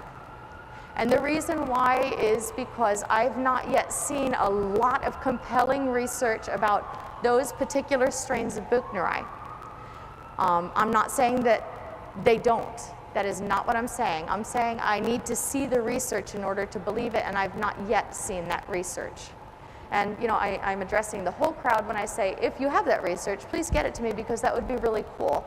But some companies say, yes, we do have that, and that would be very exciting. Yeah. So talk about where products like Enogen or Flowery Endosperm. Yeah. Yeah, so the question was, what about products like Enogen or Flowery corn? Where do they fall into this? And I'm glad that you asked that, Mike, because it does directly relate to that protein matrix. So what Enogen corn is, they claim that the corn within the kernel has an enzyme, an amylase, that will degrade the protein matrix. And they've got some pretty cool research, that indicates that may be true. I'm not here to sell you Enogen corn, and I'm not here to not sell you Enogen corn. That's what the science is behind that. The flowery corn is corn that is naturally grown with less of that matrix in the corn kernels. So in one case, it says, hey, we acknowledge that the matrix is going to exist, but I am going to dissolve it using enzymes that grow within the corn. In the other case, that matrix is just a little bit less. It's similar to BMR corn that has less lignin. Floury corn has less proline protein matrix. Any other questions? These are really good, thank you. All right, well, if you come up with more, just interrupt. That's okay. So let's talk about starch digestion in ruminants. And I kind of alluded to this a little bit, but I like to, you know, like I said, I work with college students, and I find with them, it's best to just say it over and over and over and over again. I drill it into them, you know. So let's talk about starch digestion and what exactly happens. So we have kind of 3 places in the ruminant digestive tract where starch digestion can happen. And if you'll allow me to nerd out for a second, it's not just in ruminants that this kind of stuff happens. In, for example, rabbits, you get starch digestion in different places in the intestinal tract. In horses, we get the same thing, and that's where we get cool things like cecotrophy and carpophagy, where rabbits eat their poop to try to take advantage of the volatile fatty acids from fiber and starch digestion. It's some pretty cool stuff when you get as nerdy as I am and you start to read into it. Okay, I'll stop. Okay, so in the rumen, we have microbial fermentation of starch, and that turns into, like we said, propionate, that then turns into glucose in the liver. And that's really cool, because when we have starch digestion in the rumen and we get it into propionate, you remember we talked about how we get even more energy out of the starch than if it was digested by someone like us, we wimpy non-ruminants who just turn it into glucose. The ruminant's stomach is magic because of these microbial populations. So now we have some starch that bypasses the rumen. The rumen can only do so much if we set it up. And the small intestine, it gets digested into glucose, and it's a little less efficient because we don't have that propionate intermediate, because we don't have these microbes that are literally pushing energy into the feed. And then we also have hindgut fermentation, and that's where the starch that has, okay, it's gotten through the rumen, it's gotten through the small intestine, and somehow it still gets to the hindgut, and then we can have some fermentation that goes on there. We can have starch degraded into volatile fatty acids into the hindgut. And that's, you know, Tanya Gressley has done, she's a researcher who's done quite a bit of work looking at hindgut fermentation and the negative impact that it can have on the cow if it gets out of control. That's where you get hindgut acidosis. And the cow starts getting, you know, we've all seen the cows that have like aerosol diarrhea. Like they cough and you don't want to be behind these bad boys because it's rough. You know, I feel like we can talk about this in the dairy industry because we've all been there. But this is hopefully a minor energy contribution. So let's talk about these 2 situations, and I'm hopefully going to convince you that we want to maximize rumen fermentation of starch. And then we're going to talk about how can we harness forage storage to do so. So when you have a greater proportion of starch digested in the rumen, we have more energy from VFAs. We have more microbial protein because these microbes in the rumen have the energy to grow. You remember when we talked about fermentation, we said to get a good fermentation, we need sugars because these bacteria will eat the sugars and grow in population. They'll make babies. The same thing happens in the rumen. They eat the sugar, they grow in numbers, we have more microbial protein. We also have a greater total tract starch digestion, or I'll talk about it in the inverse, we also lose less starch to manure. And we want to maximize what we're getting out of our feed. We want to milk our feed for all that it's worth. Still no chuckles. You guys are killing me here. The disadvantage is if we maximize, if we get all of the feed as quickly digestible in the rumen as possible, we get low rumen pH issues, we get acidosis, we get intake issues. If every time you ate it upset your stomach, do you continue to eat as much as possible? We have lower fiber digestion there if it's not done right, because these fiber digestion populations of microorganisms, they're a little wimpy. They don't like our low rumen pH. They die pretty easily with the low rumen pH. And because of those changes in biohydrogenation pathways, we can get decreased fat and laminitis. Now, these are hopefully topics that you guys remember from, 5 minutes ago.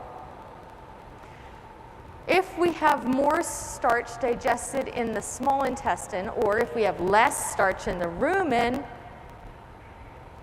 on the bright side, more energetic efficiencies, but the performance benefits are hard to document. And yes, we have less rumen pH issues, but we also have less microbial protein. We have less total tract starch digestion. And so it behooves us to get the most starch digested in a safe manner in the rumen. What that means is we are feeding rumen bacteria when we feed the cow. How do we do that? That's what we're here to talk about.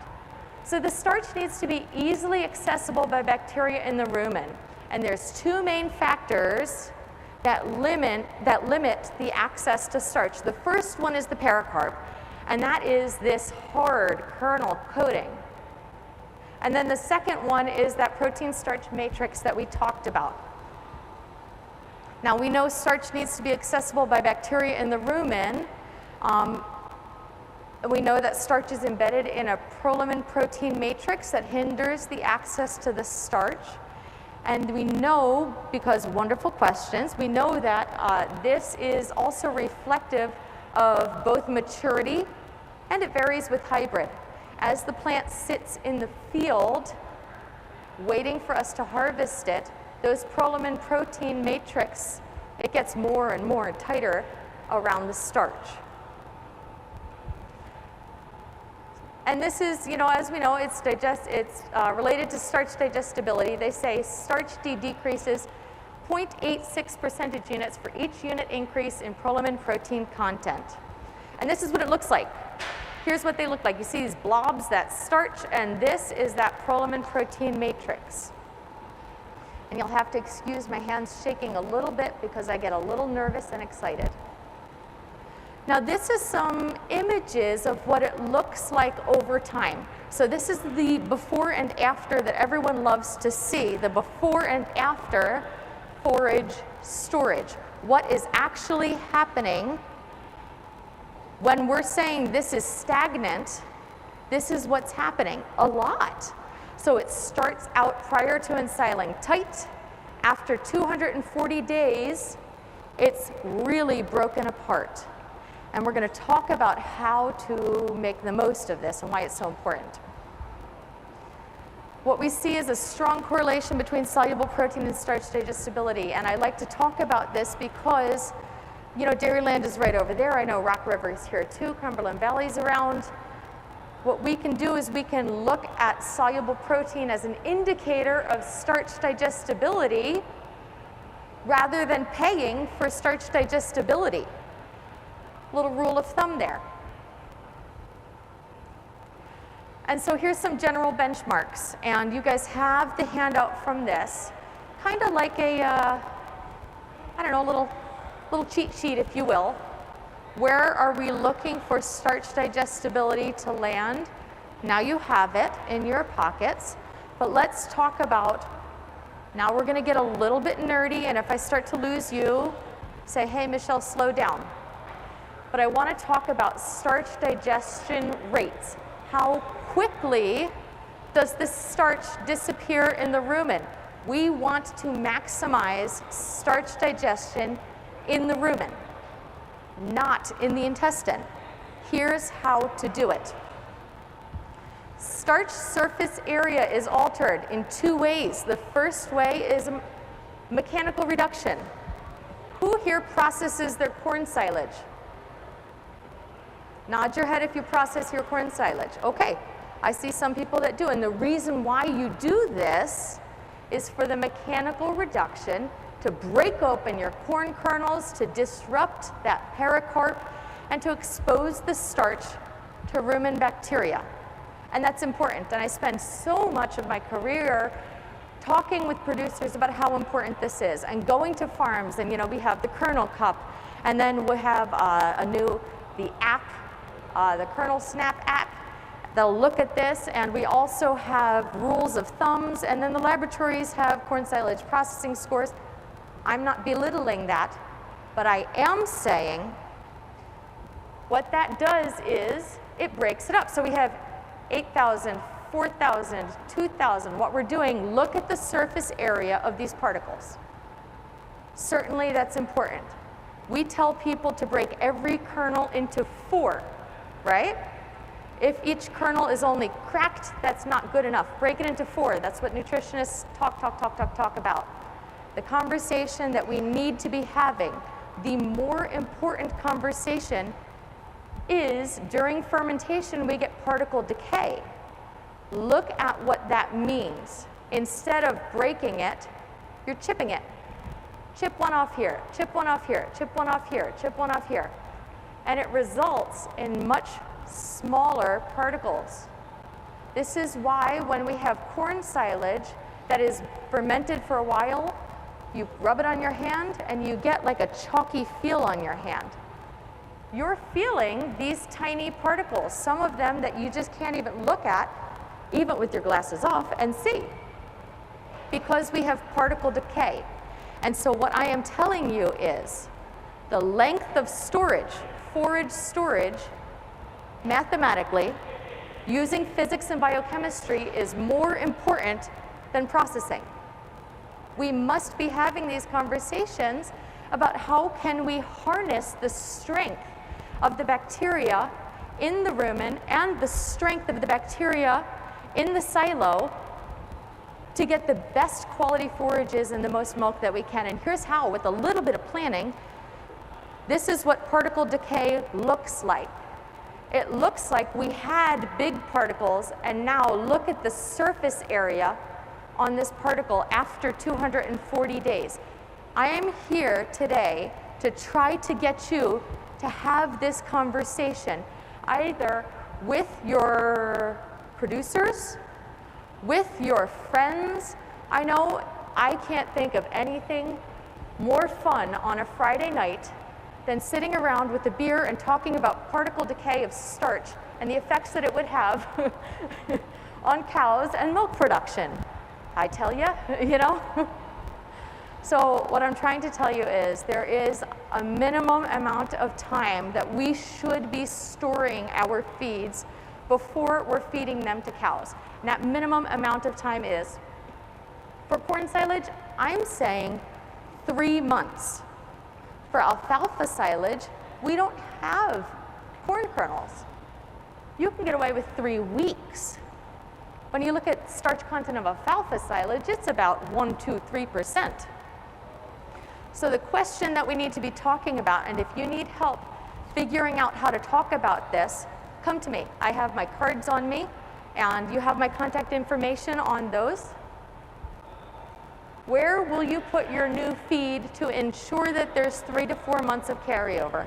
How will you do this without it spoiling?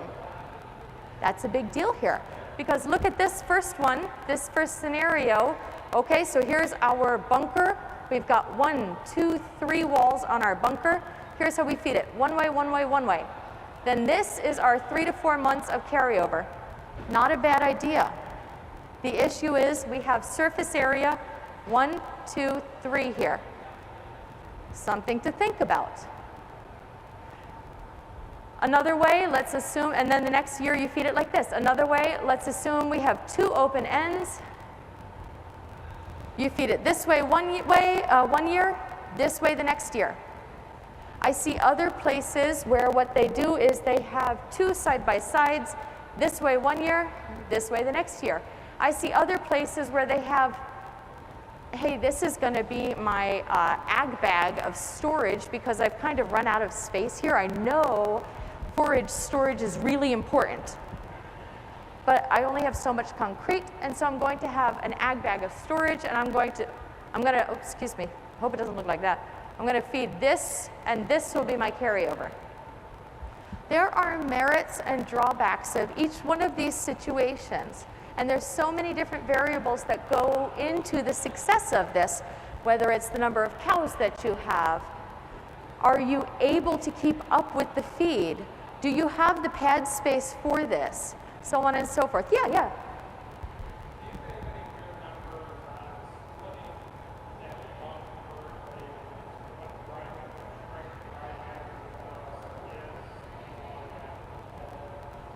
Yeah, so the question was, do you have any numbers? And I apologize, I don't hear very well, so that's why I'm repeating the question so you can say, no, that's wrong. The question is, do you have any numbers about what the dry matter losses are when you split it, right? And we know when you split it, we have what I call a dead face, you know, and if you're going to do this, in some situations, it works to your advantage. I know we're supposed to say, you know, never do this, but in sometimes you have to do this. In that situation, some tips. First, certainly try to treat your silage with Buchneri because you know it's going to be exposed to oxygen. And second, if you have a dead face, let it be dead. Don't be peeling off of that every few months just to make sure that, like, oh, I saw some mushrooms. That's making me want to let it be dead. Just kill it and let it die. And then when you feed it, you're going to feed off the black gunk because you know there's going to be some black gunk. And then you're going to, not feed off, excuse me, peel off the black gunk, peel off another 6 to 12 inches underneath that because there's still spoilage yeast. And those spoilage yeasts can also be very bad for your cows. Peel those off, throw it away. And then, so usually that's a function of have you let it die? Have you made sure you have a smooth surface? Or did you do a haphazard job and there's quite a bit, maybe you don't have a facer. Maybe the facer wasn't used because it's cold and it kept freezing. Certainly that happens. We know in reality land that happens. You know, was it a smooth face or was it a bumpy face? Did you get good density? So sometimes you can get away with peeling off 2 feet. Sometimes you can get away with peeling off 3, 4 feet. And that's where it starts to get a little bit, oh boy, is this worth it? And what you would need to do is calculate out how high this is, what is the density. Am I losing 20% or am I losing 40% here? If you were pressing me to give you a number, Keith Bolson, who was a pioneer on this in our industry and passed away, I think within the last year, Keith Bolson did some beautiful work looking at dry matter losses with the top 3 feet of silage. And so I'm going to take that top 3 feet, turn it sideways, and his number said in those 3 feet, you're losing about 40%. And so I know I gave you like a sort of wishy-washy answer and I disclaimered it, but I would say based off of Keith's work, that's about 40% you're losing there. And that's not looking at the effect of, you know, okay, hey, I didn't feed some of, oops, sorry, I'm supposed to stay behind these speakers. I get so excited. That's not looking at, I fed this to the cows and the cows got sick and I had to put a binder in, blah, blah, blah. We're not addressing that. I'm just talking dry matter losses, which was your question. What if you put a single wall in? You had basically 2 piles on each side of a single wall. And then you split it down the middle. And so you're feeding, yeah, you're doing the same as that third right here, yep. You just have one wall. I think that really, really helps. But what is the cost of that single wall versus the cost of that, let's say, 3 feet of silage? Oh yeah, but the size of these piles. I personally would love to see that single wall. I'll be honest with you. And especially, yeah, you are. And especially if you wrap the wall, you know. And I see a lot of people using those movable concrete blocks to do just that, and it works beautifully. It works beautifully. You know, farmers are extremely innovative, and they come up with some really cool solutions to difficult and expensive problems, especially in the last few years, haven't you? Any other questions? Okay, so let's talk about some more tips during forage storage. We talked a little bit about what can go wrong. I encourage you, please, check your silo for holes. Boy, last week I was standing there and I was watching. There was already one ag bag, or I guess I should say bag silo or whatever, but there was already one ag bag, and I was watching the next one be filled next to it, and I was saying, listen, that tractor's getting really close. I watched in slow motion as it was being filled, and it just ripped a hole down it. And I'm like, you have to stop, you have to stop, you have to stop. You know, and he was like, I've got it, I've got it. He did not have it. And now we had to go back and mend that very large tear. So please be mindful, both during making your silos and during storage, animals can get there. There can be holes. Check the silo for holes. If you have a teenager, this is a great job to go. Just say to your teenager, go on out there, check the silo. Here's some tape. Go to town. Each hole you fix is $1. There you go. You've paid $20, and how much have you saved? You know? I encourage everyone during feed out with only one face. I don't know if you can see this, but there was a face here, and then they took out some here. This was another face, but then they took out some here, and then they took out some here, but this was another face. Think about how much is exposed to oxygen here during storage. We have, yes, you have a dead face here, but that 40% number is going to be a lot more if you disturb the face and if you have many faces. Keep the plastic down at the feeding face because you can get oxygen going into there. Remember, we talked about how oxygen is what makes spoilage. So we've talked now about the importance of starch digestibility. Why do we want to maximize starch digestibility in the rumen, and how we can do that? And I think that's all I have today. Yep, okay, so this is my information. Please feel free to contact me at any point in time. This number actually forwards it to my personal cell phone number, so if it is 2 in the morning and you're feeling wild about starch availability for rumen microorganisms, me too, give me a call. Thank you.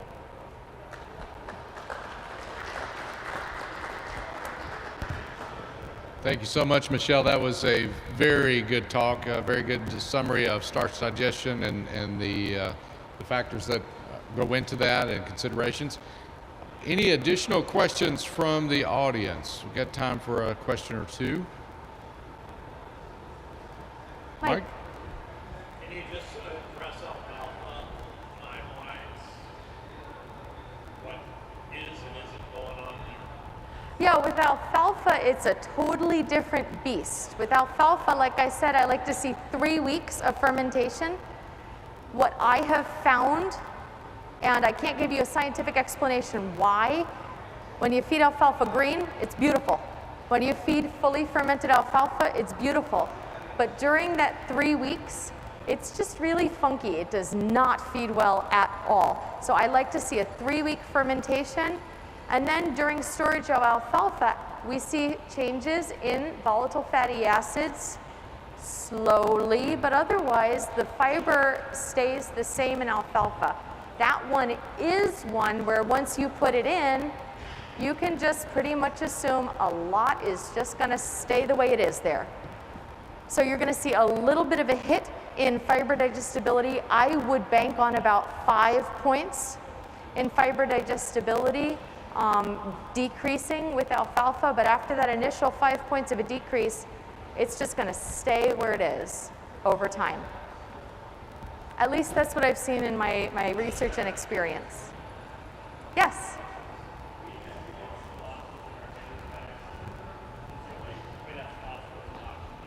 You get splotches of mold in your haylage bags. Is the only way that's possible oxygen? Yes. Mold is an obligate aerobe, meaning they will not grow unless oxygen is present. And so what you need to think about is, what is the pattern of mold? Is it like a mohawk in the top of the bag? Is it polka dots throughout the bag? That's a density issue, and I would work on checking how tight your brakes are as it's being filled. And then another thing I would encourage you to do is, sometimes you can get ahead of that, and it may make financial sense to peel off like 3 feet. Is there still mold there? Hey, no, there's not. I've gotten ahead of it. The other thing that I would encourage you to do is look at your feed out rate. Are you staying ahead of it? And Ag Bag has some rules of thumb out where, hey, with this size bag, I really need to be feeding 3 feet a day in the summer. But with this size bag, you can get away with a little less, so 2 feet a day. So that's a function of how quickly are you feeding out, what is the density, and what is the diameter of my bag. There was one bag I saw that had a lot of mold on the bottom, and I found that it was a mouse that tunneled its way underneath and just kept eating back. And in that situation, you know what fixed it is a little bit of Roundup to kill the weeds all around it. A little Roundup went a long way for promoting better quality feed for the animals, healthier animals. It was certainly worth it in that situation. Yeah, that's a good point. Some of those spots could be chunks of dirt, especially I've seen where it gets to the end of the day, some of the feed's on the ground, and they try to do the thing where they take the shovel, put that in, but what you're doing is picking up chunks of dirt and putting it in. That's a very good point, yes.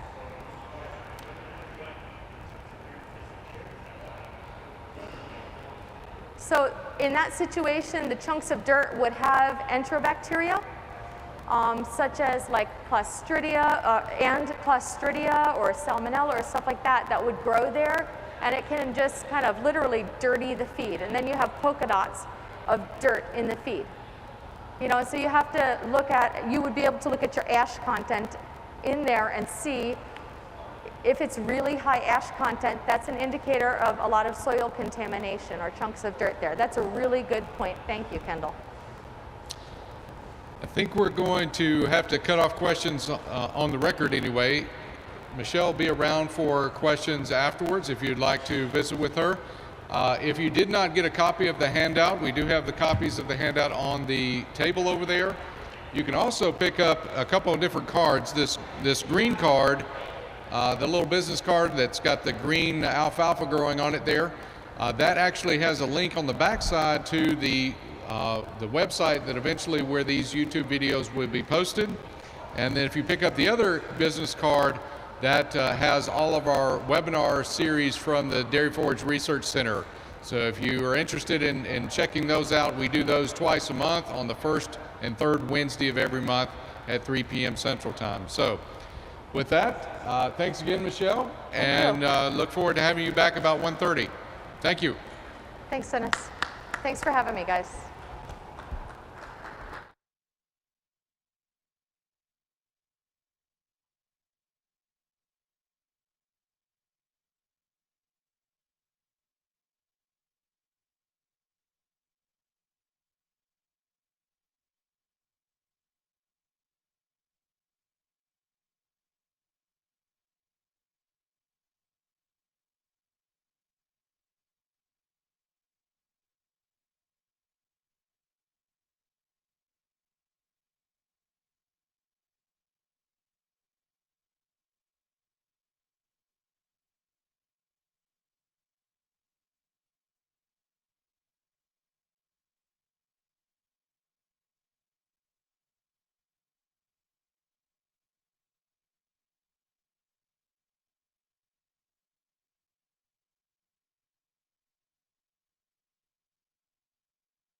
Okay, good afternoon.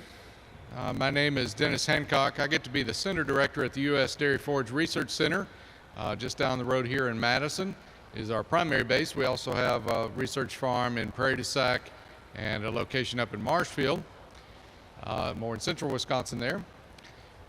We have a little bit of an unusual situation today because this afternoon our speaker had a bit of a COVID concern, and so instead of showing up, he passed along a video that we will be playing. But we've got a little bit of a bonus to go along with that.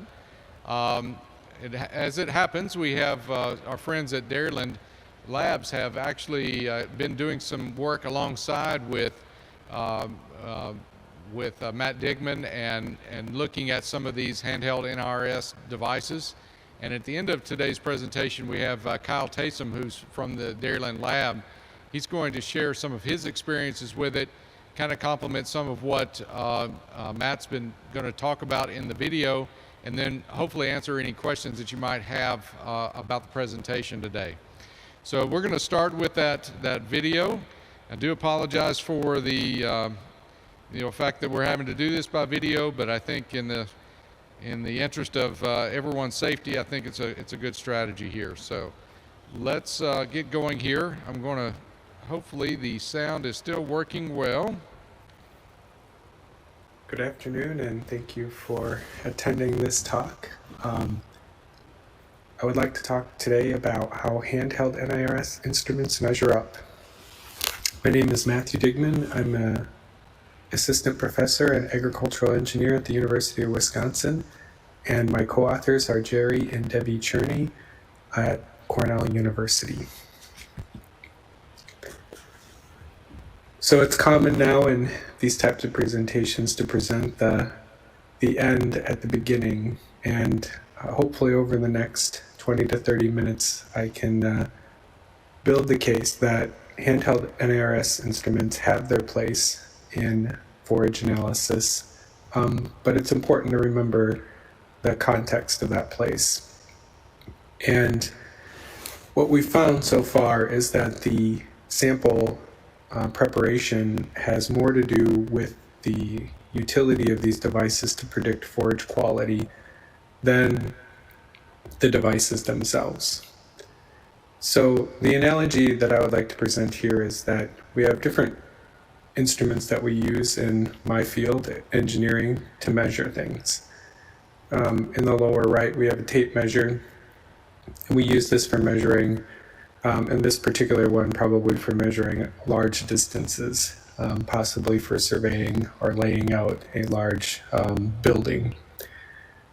Then we have our caliper, which we use for finer measurement. And then finally we have the micrometer, which we use for very precise measurement, machining parts. The tape measure in this analogy really is using a handheld device in an as-fed forage.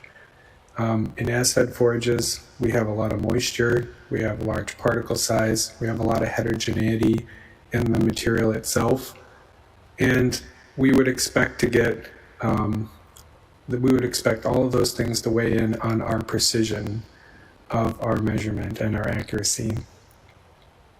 The next group of measurements would be more consistent with the caliper, would be using a handheld device in dried and ground samples. Here are the samples. We've gotten rid of the influence of moisture.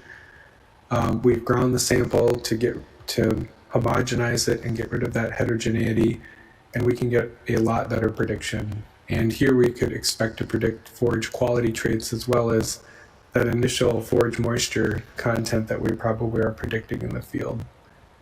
And then finally, with wet chemistry, this is where we really can improve our standard error.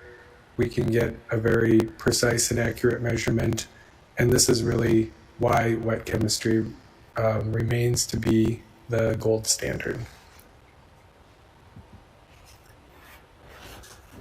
So to build up to that endpoint, I would like to first give you just a very brief background on NIRS instruments. I would like to give you a case study of using handheld devices for predicting forage quality in dried and ground forages. And while this might not be practical for on-farm use, because most farms don't have the time or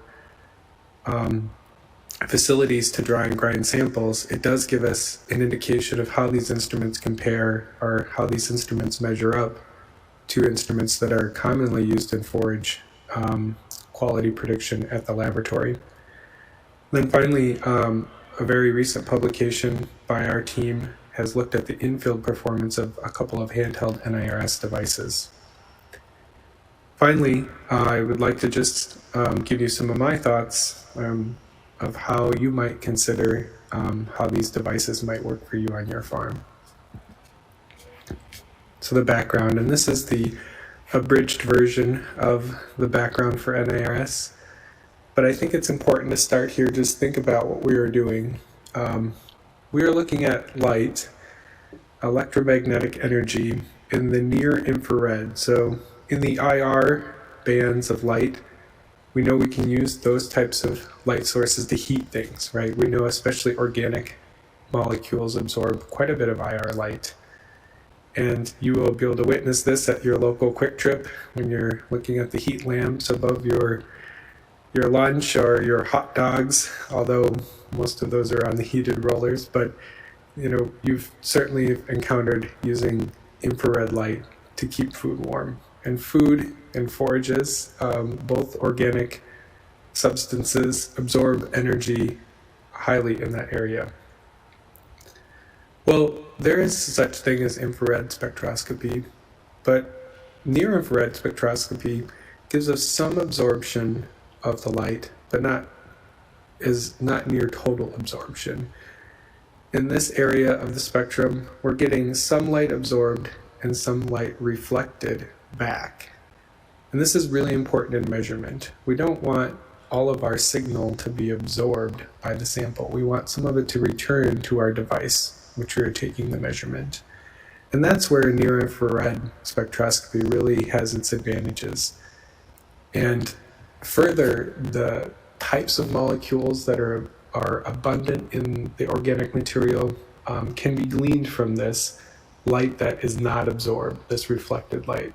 And that's a big assumption that we use in this technique, is we assume that the light that wasn't reflected back into the instrument was absorbed by various molecules within the sample, which allows us to then develop a sort of chemical fingerprint. And that's what's really happening here. You see a handheld NIRS device here. You can see that light being reflected off of the forages.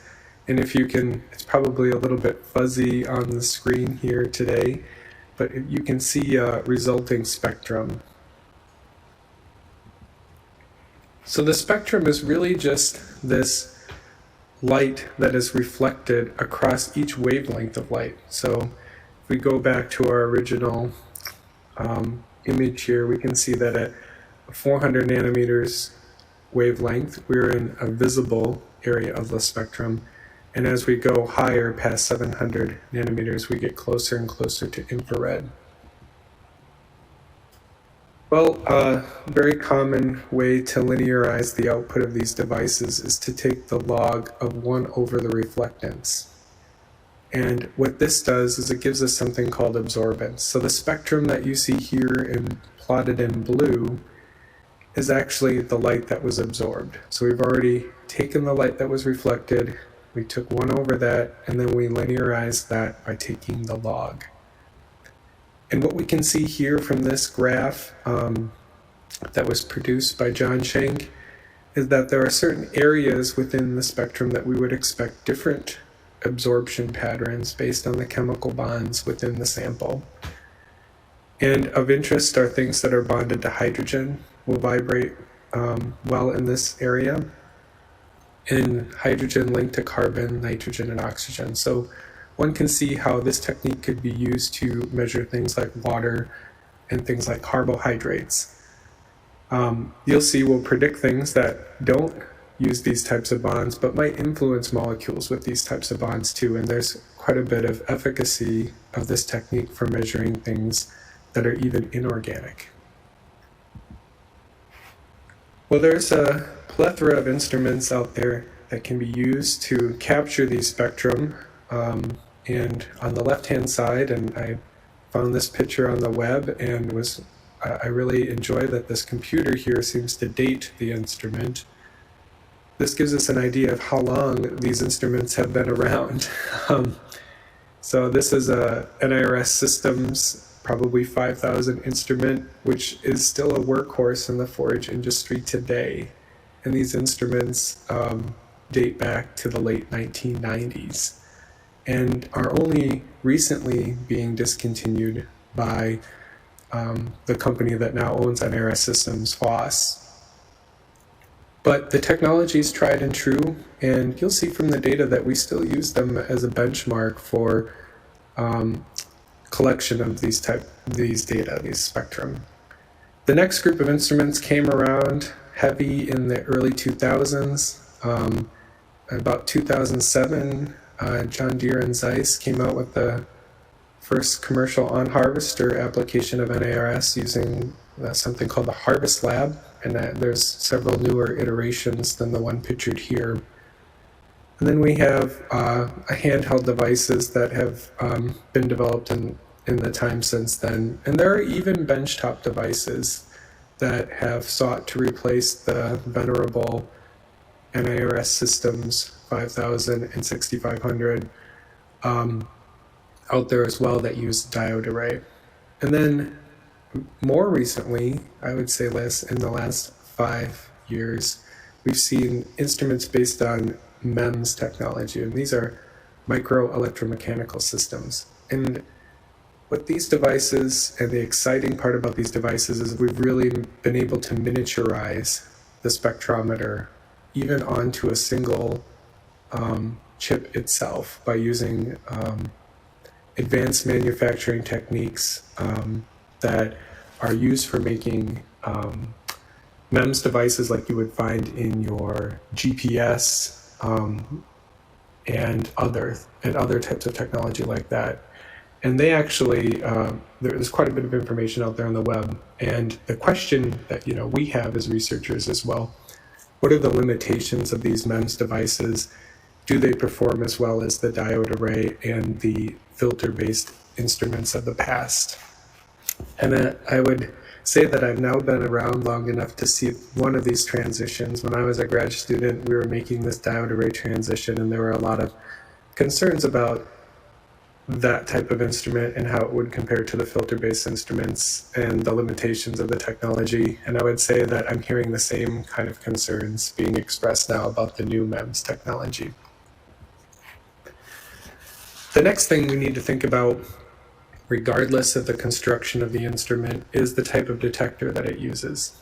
And you might say this is getting a little deep for a practical presentation, but it is important to know that there are two real main types of detectors out there, and they really change the utility of the instrument to capture spectrum in the NIRS range. And the silicon, there are two types, the silicon-based and the InGaAs-based, and the InGaAs stands for the types of materials that are used to create the semiconductor. And so a silicon-based semiconductor is the same kind of semiconductor, the same kind of light detecting electronics that are used in visible light cameras. So you can imagine your smartphone and lots of devices out there. They're really low cost, but their efficiency to capture light, to detect light, is limited into the visible spectrum and just barely into the NIR. These more advanced, more costly to make semiconductors using the doping of indium, gallium, and arsenide, those detectors are much more expensive, but as you can see, are a lot better at gathering light in the NIRS region. And if we can gather more light in the NIRS region, then we can get better spectrum and better predictions. So here is a nice comparison between some of these instruments that was published just last year by a group, I believe out of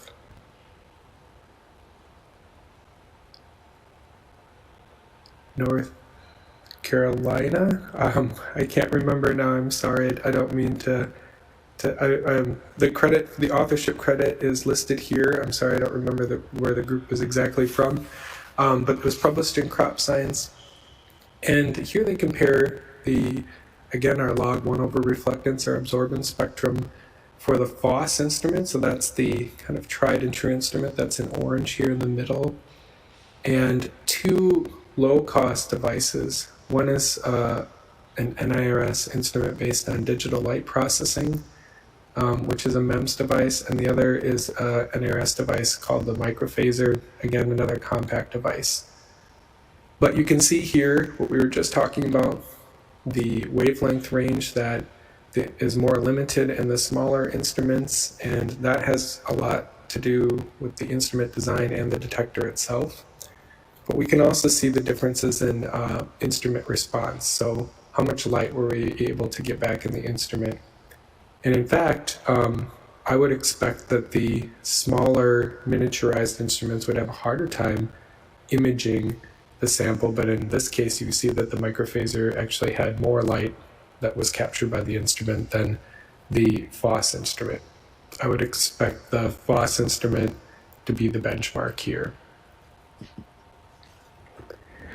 The other instrument design consideration is how the instruments are handling variability throughout the day. And so these diodes, these light detecting diodes, are subject to temperature variation. So we can get something, I think I have a slide on it coming up here next. We can get something called dark current, where the diodes are actually also used for temperature measurement. So if you've heard of something called like an RTD, we actually look at the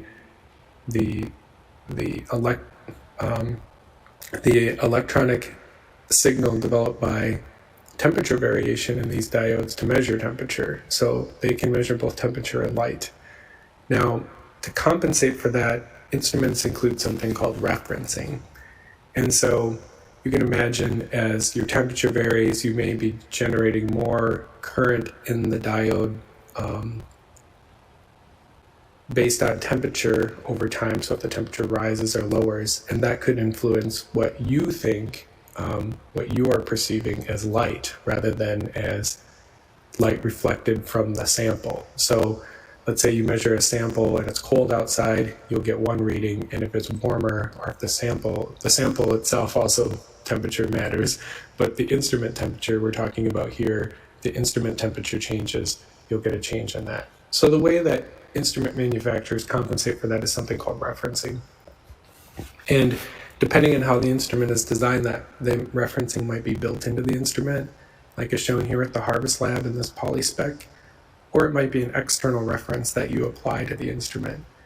And there are pros and cons to different ways of referencing the instrument, but it's important to think about working with an instrument that is utilizing this reference regularly to compensate for dark current, because all of these instruments have that problem.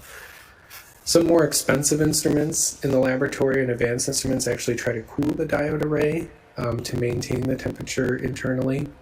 I would say that most handheld NIRS devices don't do that as more of a cost consideration. And then the final part of the instrument to think about is the calibration. And this is where I think is the biggest differentiator in instruments, is how is that spectrum related to your forage quality parameter that you're predicting? So how did they build the calibration for protein, for fiber, for moisture? And how is that calibration maintained over time? So have they built that calibration with data from your region, from your country? If they built the calibrations in Europe, did they bring some samples in from North America to update that calibration or to look at its efficacy here? Are they working with a lab here in the United States that would help them not only build localized calibrations but maintain them? Because these calibrations are a living thing. They do change from year to year, and your Forage testing lab has a fairly elaborate quality assurance process for the calibrations that they utilize on the samples that you send in. And so likewise, the farm or the person or consultant using these instruments should have a similar process to ensure that the predictions are both accurate and precise. So just to kind of summarize the instrument portion of this talk, each constituent needs a calibration. They have to be maintained year to year. The thing that you need to understand is this is very time consuming and expensive, and it's probably costs more to maintain the calibration than the instrument is worth itself. This is really the big differentiator in my opinion. Again, on the technology differentiators here, I'm a big advocate for calibration, and there are some really good partnerships out there that are working hard on this. And then I put 3 dots because I'd say way further down the list are things you should be concerned about. What kind of optics does the instrument have? How good is the instrument at gathering light? So we're talking about getting this, we say signal to noise ratio. We want to make sure that we're getting a lot of the reflected light back into the sensor and imaging that light so that we can get a good idea of what the chemical makeup is of that sample. So once you have a good light in the sensor, then you want to have a detector that has a good wavelength range. Applied research in this area has really found that resolution is less of a factor with the current commercially available instruments. Nobody's really cutting too many corners on that, and they all seem to perform quite well. We've even done work where we've artificially reduced the resolution of the samples of the spectrum and predicted samples, and that works quite well. And then how stable is the instrument between readings? Okay, so now that we have that background out of the way, that we understand how we're gathering light and what matters as far as calibration, let's talk about some of these case studies. And these case studies that I'm going to present would be influenced by the calibration that was available in both the case studies that we looked at. Calibrations were provided by the manufacturer as well as built by the researcher. So we'll see a little bit of both of that. So some of these data need to be taken into that context. If a calibration was built on a small sample set, we may not be able to, extrapolate that to your scenario. So the first case study, this is using handheld NIRs and dried and ground forages. Now, I would be the first to admit, that using these handheld devices on dried and ground forages on farm is not very practical. But it does give us a really good comparison between the handheld device and the benchtop device. So 2 recent studies have been published. Our team has a 3rd study in review right now. And here are some quotes, from the Acosta study. The predictive power of both the handheld devices was similar to the benchtop device. The Berzaghi study, the Aurora NIR, and the digital light processing sensor that they looked at may provide an alternate to expensive benchtop laboratory equipment. So here we're seeing, based on these studies, that these scientists concluded that the handheld devices do perform as well as the benchtop device on dried and ground samples. So that's really good news. If the device is performing well, then we can have certainty that taking this handheld device, or some level of certainty, I should say, that taking this handheld device out into the field would be as good as taking the laboratory device in a computer cart, right? So I think that's really great news for the future of this technology. So in this first study, they've compared several devices shown here. We have the tried and true NIRS systems device. We have the Aurora NIR, which is a diode array device. We have the SIO device, And then we have this digital light processing spectrometer. So we have kind of the two miniaturized spectrometer devices. We have a diode array, which is kind of that intermediate device, and then the tried and true. So they had a nice cross-section of instruments in this study. So we need to set some kind of performance classification here, and a lot of times this RPD statistic is utilized for that.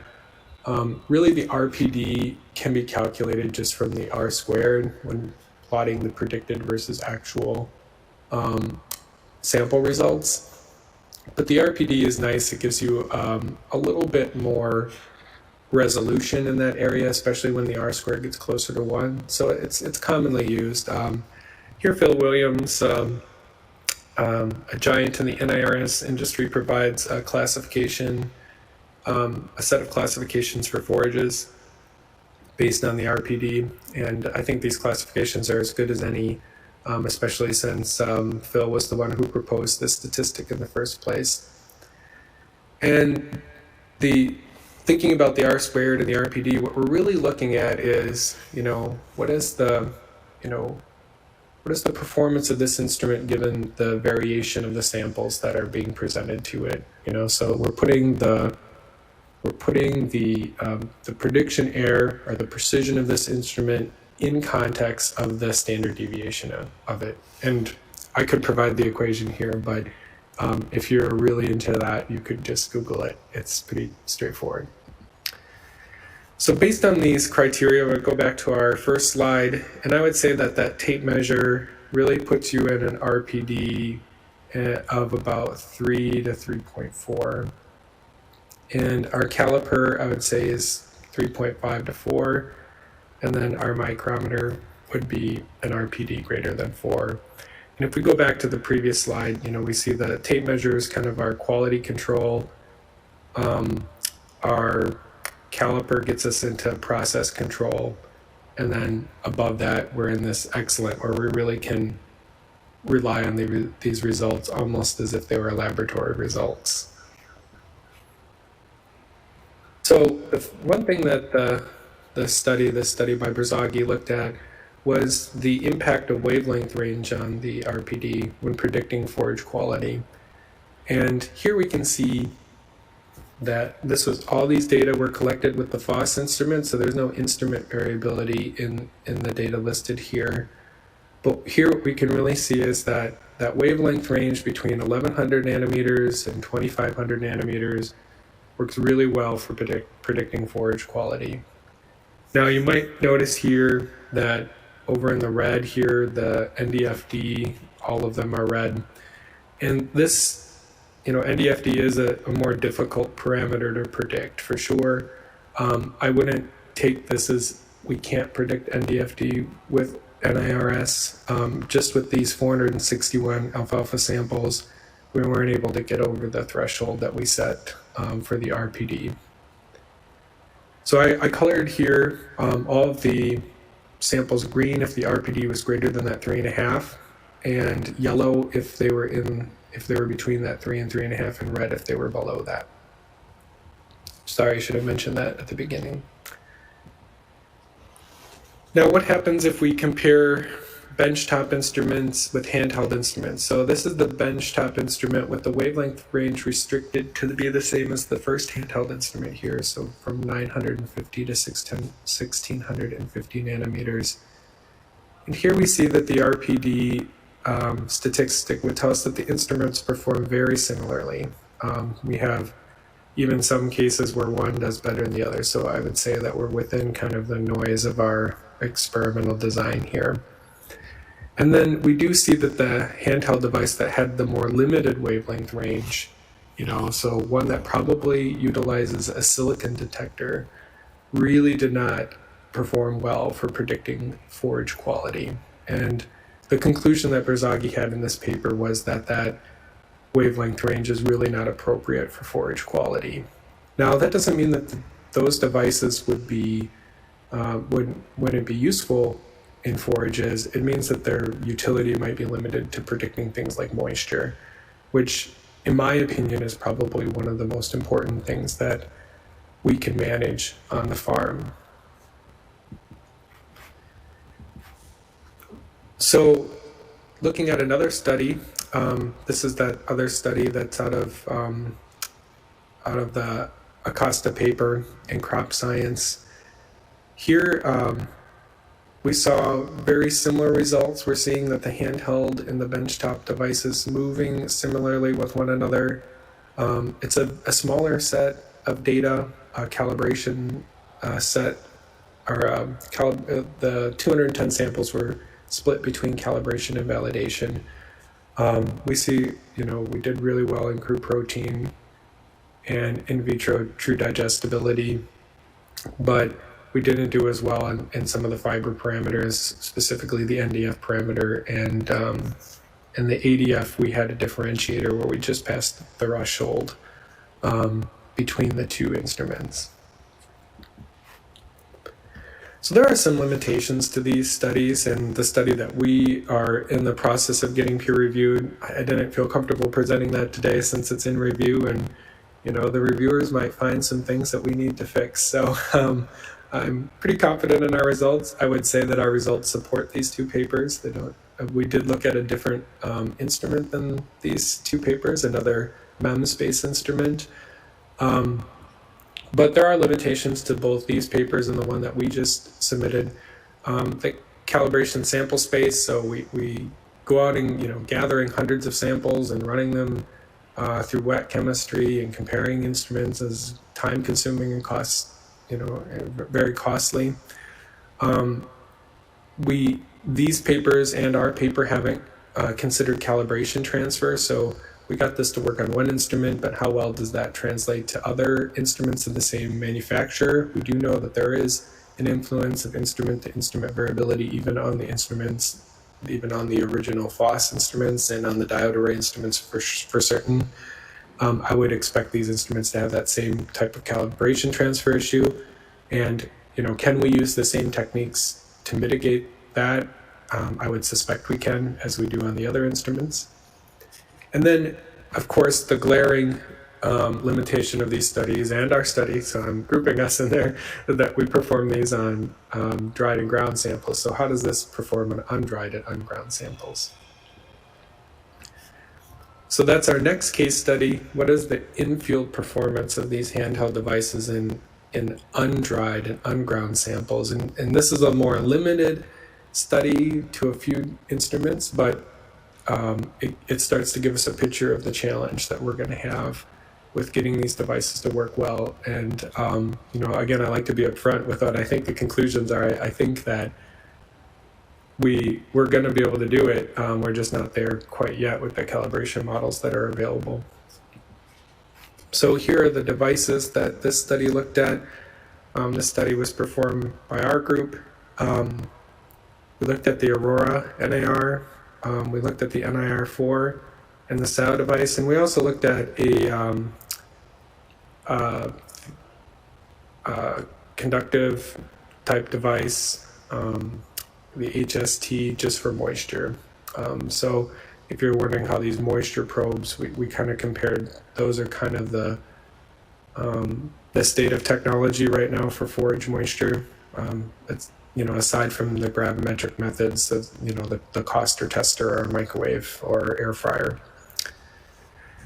We look at the RPD for moisture, which I would say that moisture should be the low-hanging fruit for these types of devices. The absorbance, there should be 2 moisture absorbance bands in that 950 to 1650 nanometer range. We'd have one around 970 nanometers, and we'd have one around 1440, so it should be well represented.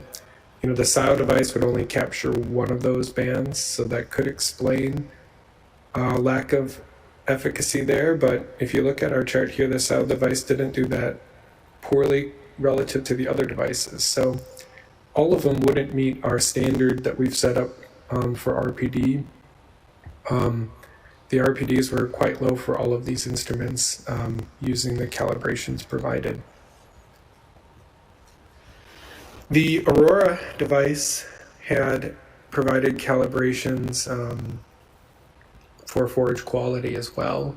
And we had a similar story for the forage quality predictions. None of them met our criteria for RPD. So of course, there's some limitations to this work.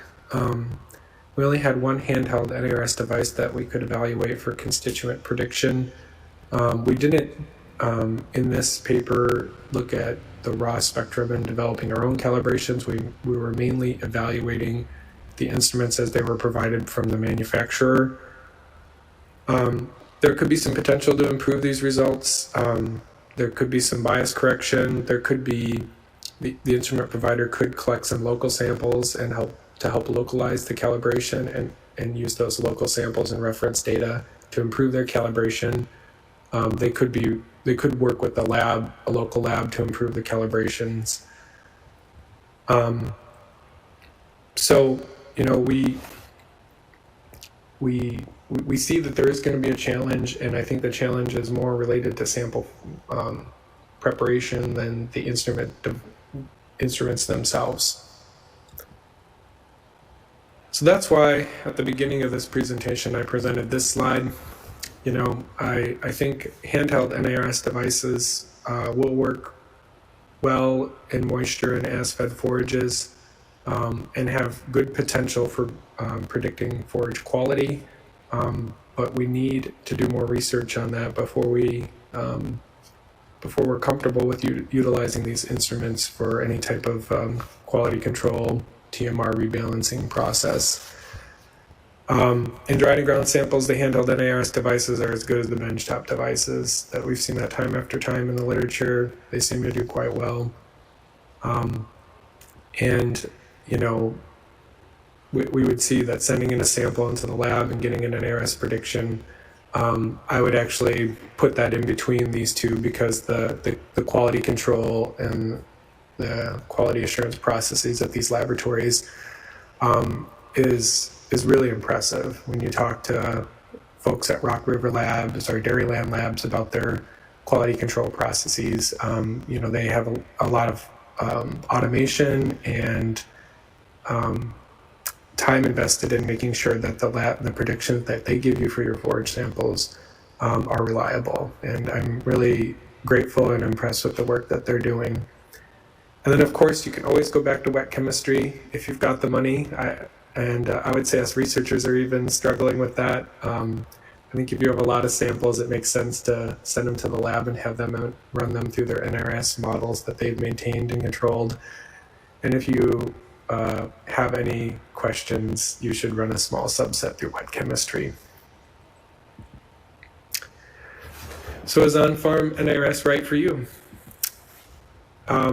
So some things to think about when you're thinking about any type of, you know, quality assurance processes. You know, what is varying, you know, and what is the value of monitoring that variability? So if I know that it's varying, what can I do with it? Is it actionable? Am I able to turn these data into, you know, management interventions on my farm? And I think the obvious one there is moisture. Certainly moisture is something you can correct for, and rebalancing aeration. Certainly monitoring changes in forages on a farm is valuable. But I think moisture is still the low-hanging fruit here. The instruments will do well in moisture, even if some of them don't perform as we hoped right now. I have confidence based on my past work that these instruments are really good at predicting moisture. And then the thing is, the final thing is, and as we looked at these tape measures, hopefully, and thought about this RPD statistic, we always have to think about what is the precision of this measurement, the precision and accuracy of this measurement versus the variability that's on my farm. And again, we have a couple of outreach articles out there on moisture, and we think that the story is good there.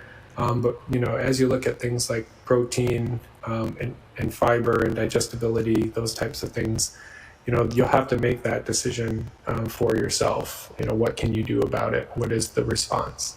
And is this instrument giving me good enough data to make that decision? You know, when you are working with a manufacturer of these instruments or a provider, you're going to want to know how that data is formatted and transferred. So how can I develop a workflow around this data? Again, calibrations are important. How are they made? How are they available? How are they maintained? What is their quality control process? Can you send a sample into a lab, and will they look at the data from that? And then other things you could think about are, I imagine consultants are getting more involved in this. Could you work with a consultant to get access to this technology? In the past, when I've given talks on this, I've had the criticism that these instruments are too expensive, especially considering the value of forages. I would disagree with that, but it certainly is farm scale dependent. But just like we leverage technology from folks who do custom field work, custom operating, we can leverage this technology exactly the same way. So hopefully folks who are maybe running a smaller operation can keep an open mind about that and work through a consultant or a sharing situation. And with that, I guess I left my question slides in, but I'm not there. But I appreciate your time and attendance of this talk. I'm providing my email address here, so if you have any questions that you would like to ask about this presentation, I'd be happy to correspond with you through email. Okay, as I mentioned, we also have a little bit of a bonus here. Someone actually who's familiar with some of this work and may be able to present a few comments and experiences of his own, as well as maybe field a few questions that you might have. Let me bring up Kyle Taysom, who is with Dairyland Labs, and they have been party to some of this work as well. Kyle, do you want to share some of your comments, thoughts on the presentation we've just seen? Sure. Is this microphone working all right?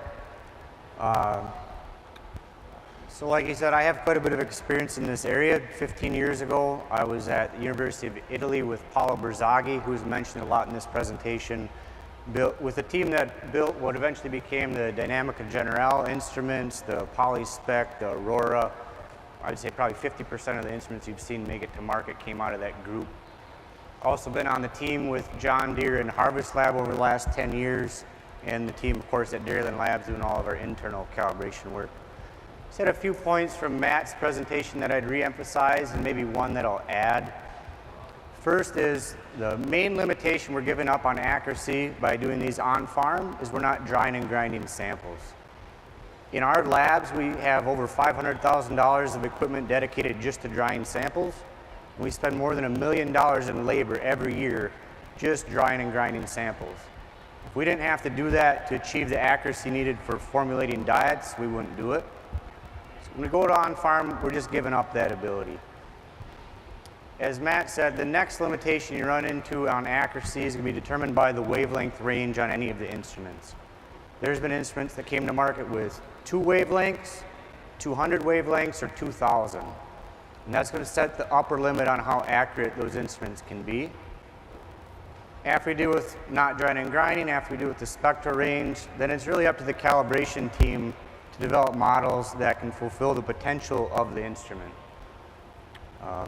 Fortunately, we're at a nice turning point right now where we can do a lot of cloud computing. Most of the new devices are set up on some type of cloud-based support, which lets us iterate quickly, also opens up new levels of computing that are available, which opens up new mathematical applications we can use to maximize those instruments. The one point I'll add to Matt's here is if we don't use these to test more samples and change our behavior, there's no point in doing this. If we're just going to take the samples we send to the lab and run them with the handheld instead, all we're achieving is a more expensive, less accurate analysis, right? What these instruments allow us to do, though, is open up new decision-making opportunities. For example, if I'm at a feed mill today, maybe I'm doing some QA analysis I send to the lab, and pretty much the only decision I can make is build up multiple samples over time and make some formulation adjustments. But if I had a handheld NIR, now I'd have the ability to measure every incoming load and accept and reject those loads as they come into the mill, opening up a new decision point opportunity. Similar if I'm on a dairy farm, I'm probably measuring moisture frequently. If I have a handheld NIR, now in the background, while I'm measuring moisture, I can detect changes in my forage quality. So instead of guessing, well, I'm switching to a new crop, I need to send a sample to the lab, I'd actually detect every day what's going on with quality and know when the quality changes. So if we can use these instruments to test a lot more frequently and make new types of decisions, I think there's a role for them.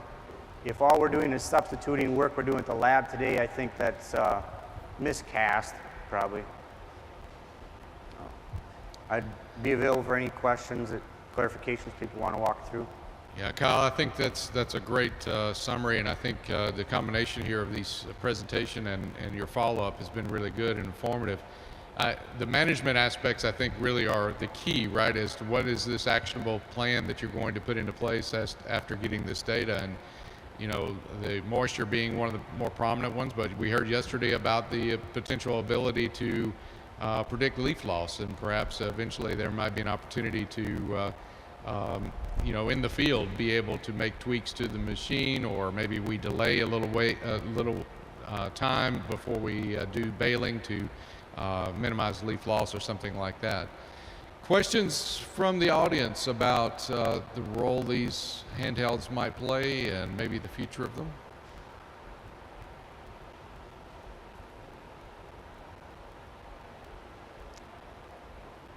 Sure.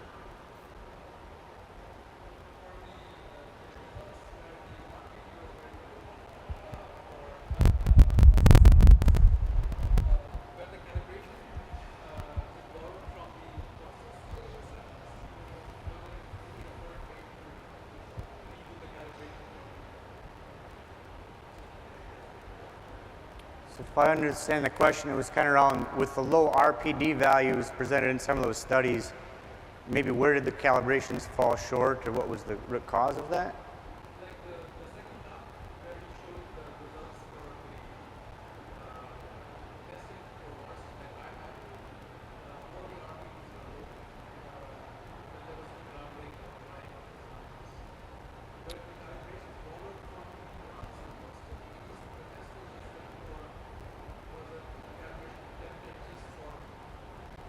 Yeah, so the question was specifically on that, I think the last slide about moisture RPDs and why they were low and where the calibrations came from. I'm not sure, I wasn't involved in that study. Based on what Matt said, my understanding is that those calibrations came directly from the suppliers, and they just ran them like any consumer buying them off the shelf. Could be wrong about that. I was a little surprised because all of the instruments should be able to do moisture. It's by far the easiest thing to do by NIR. Not sure really where that fell apart, but they're all the instruments are definitely capable of doing moisture.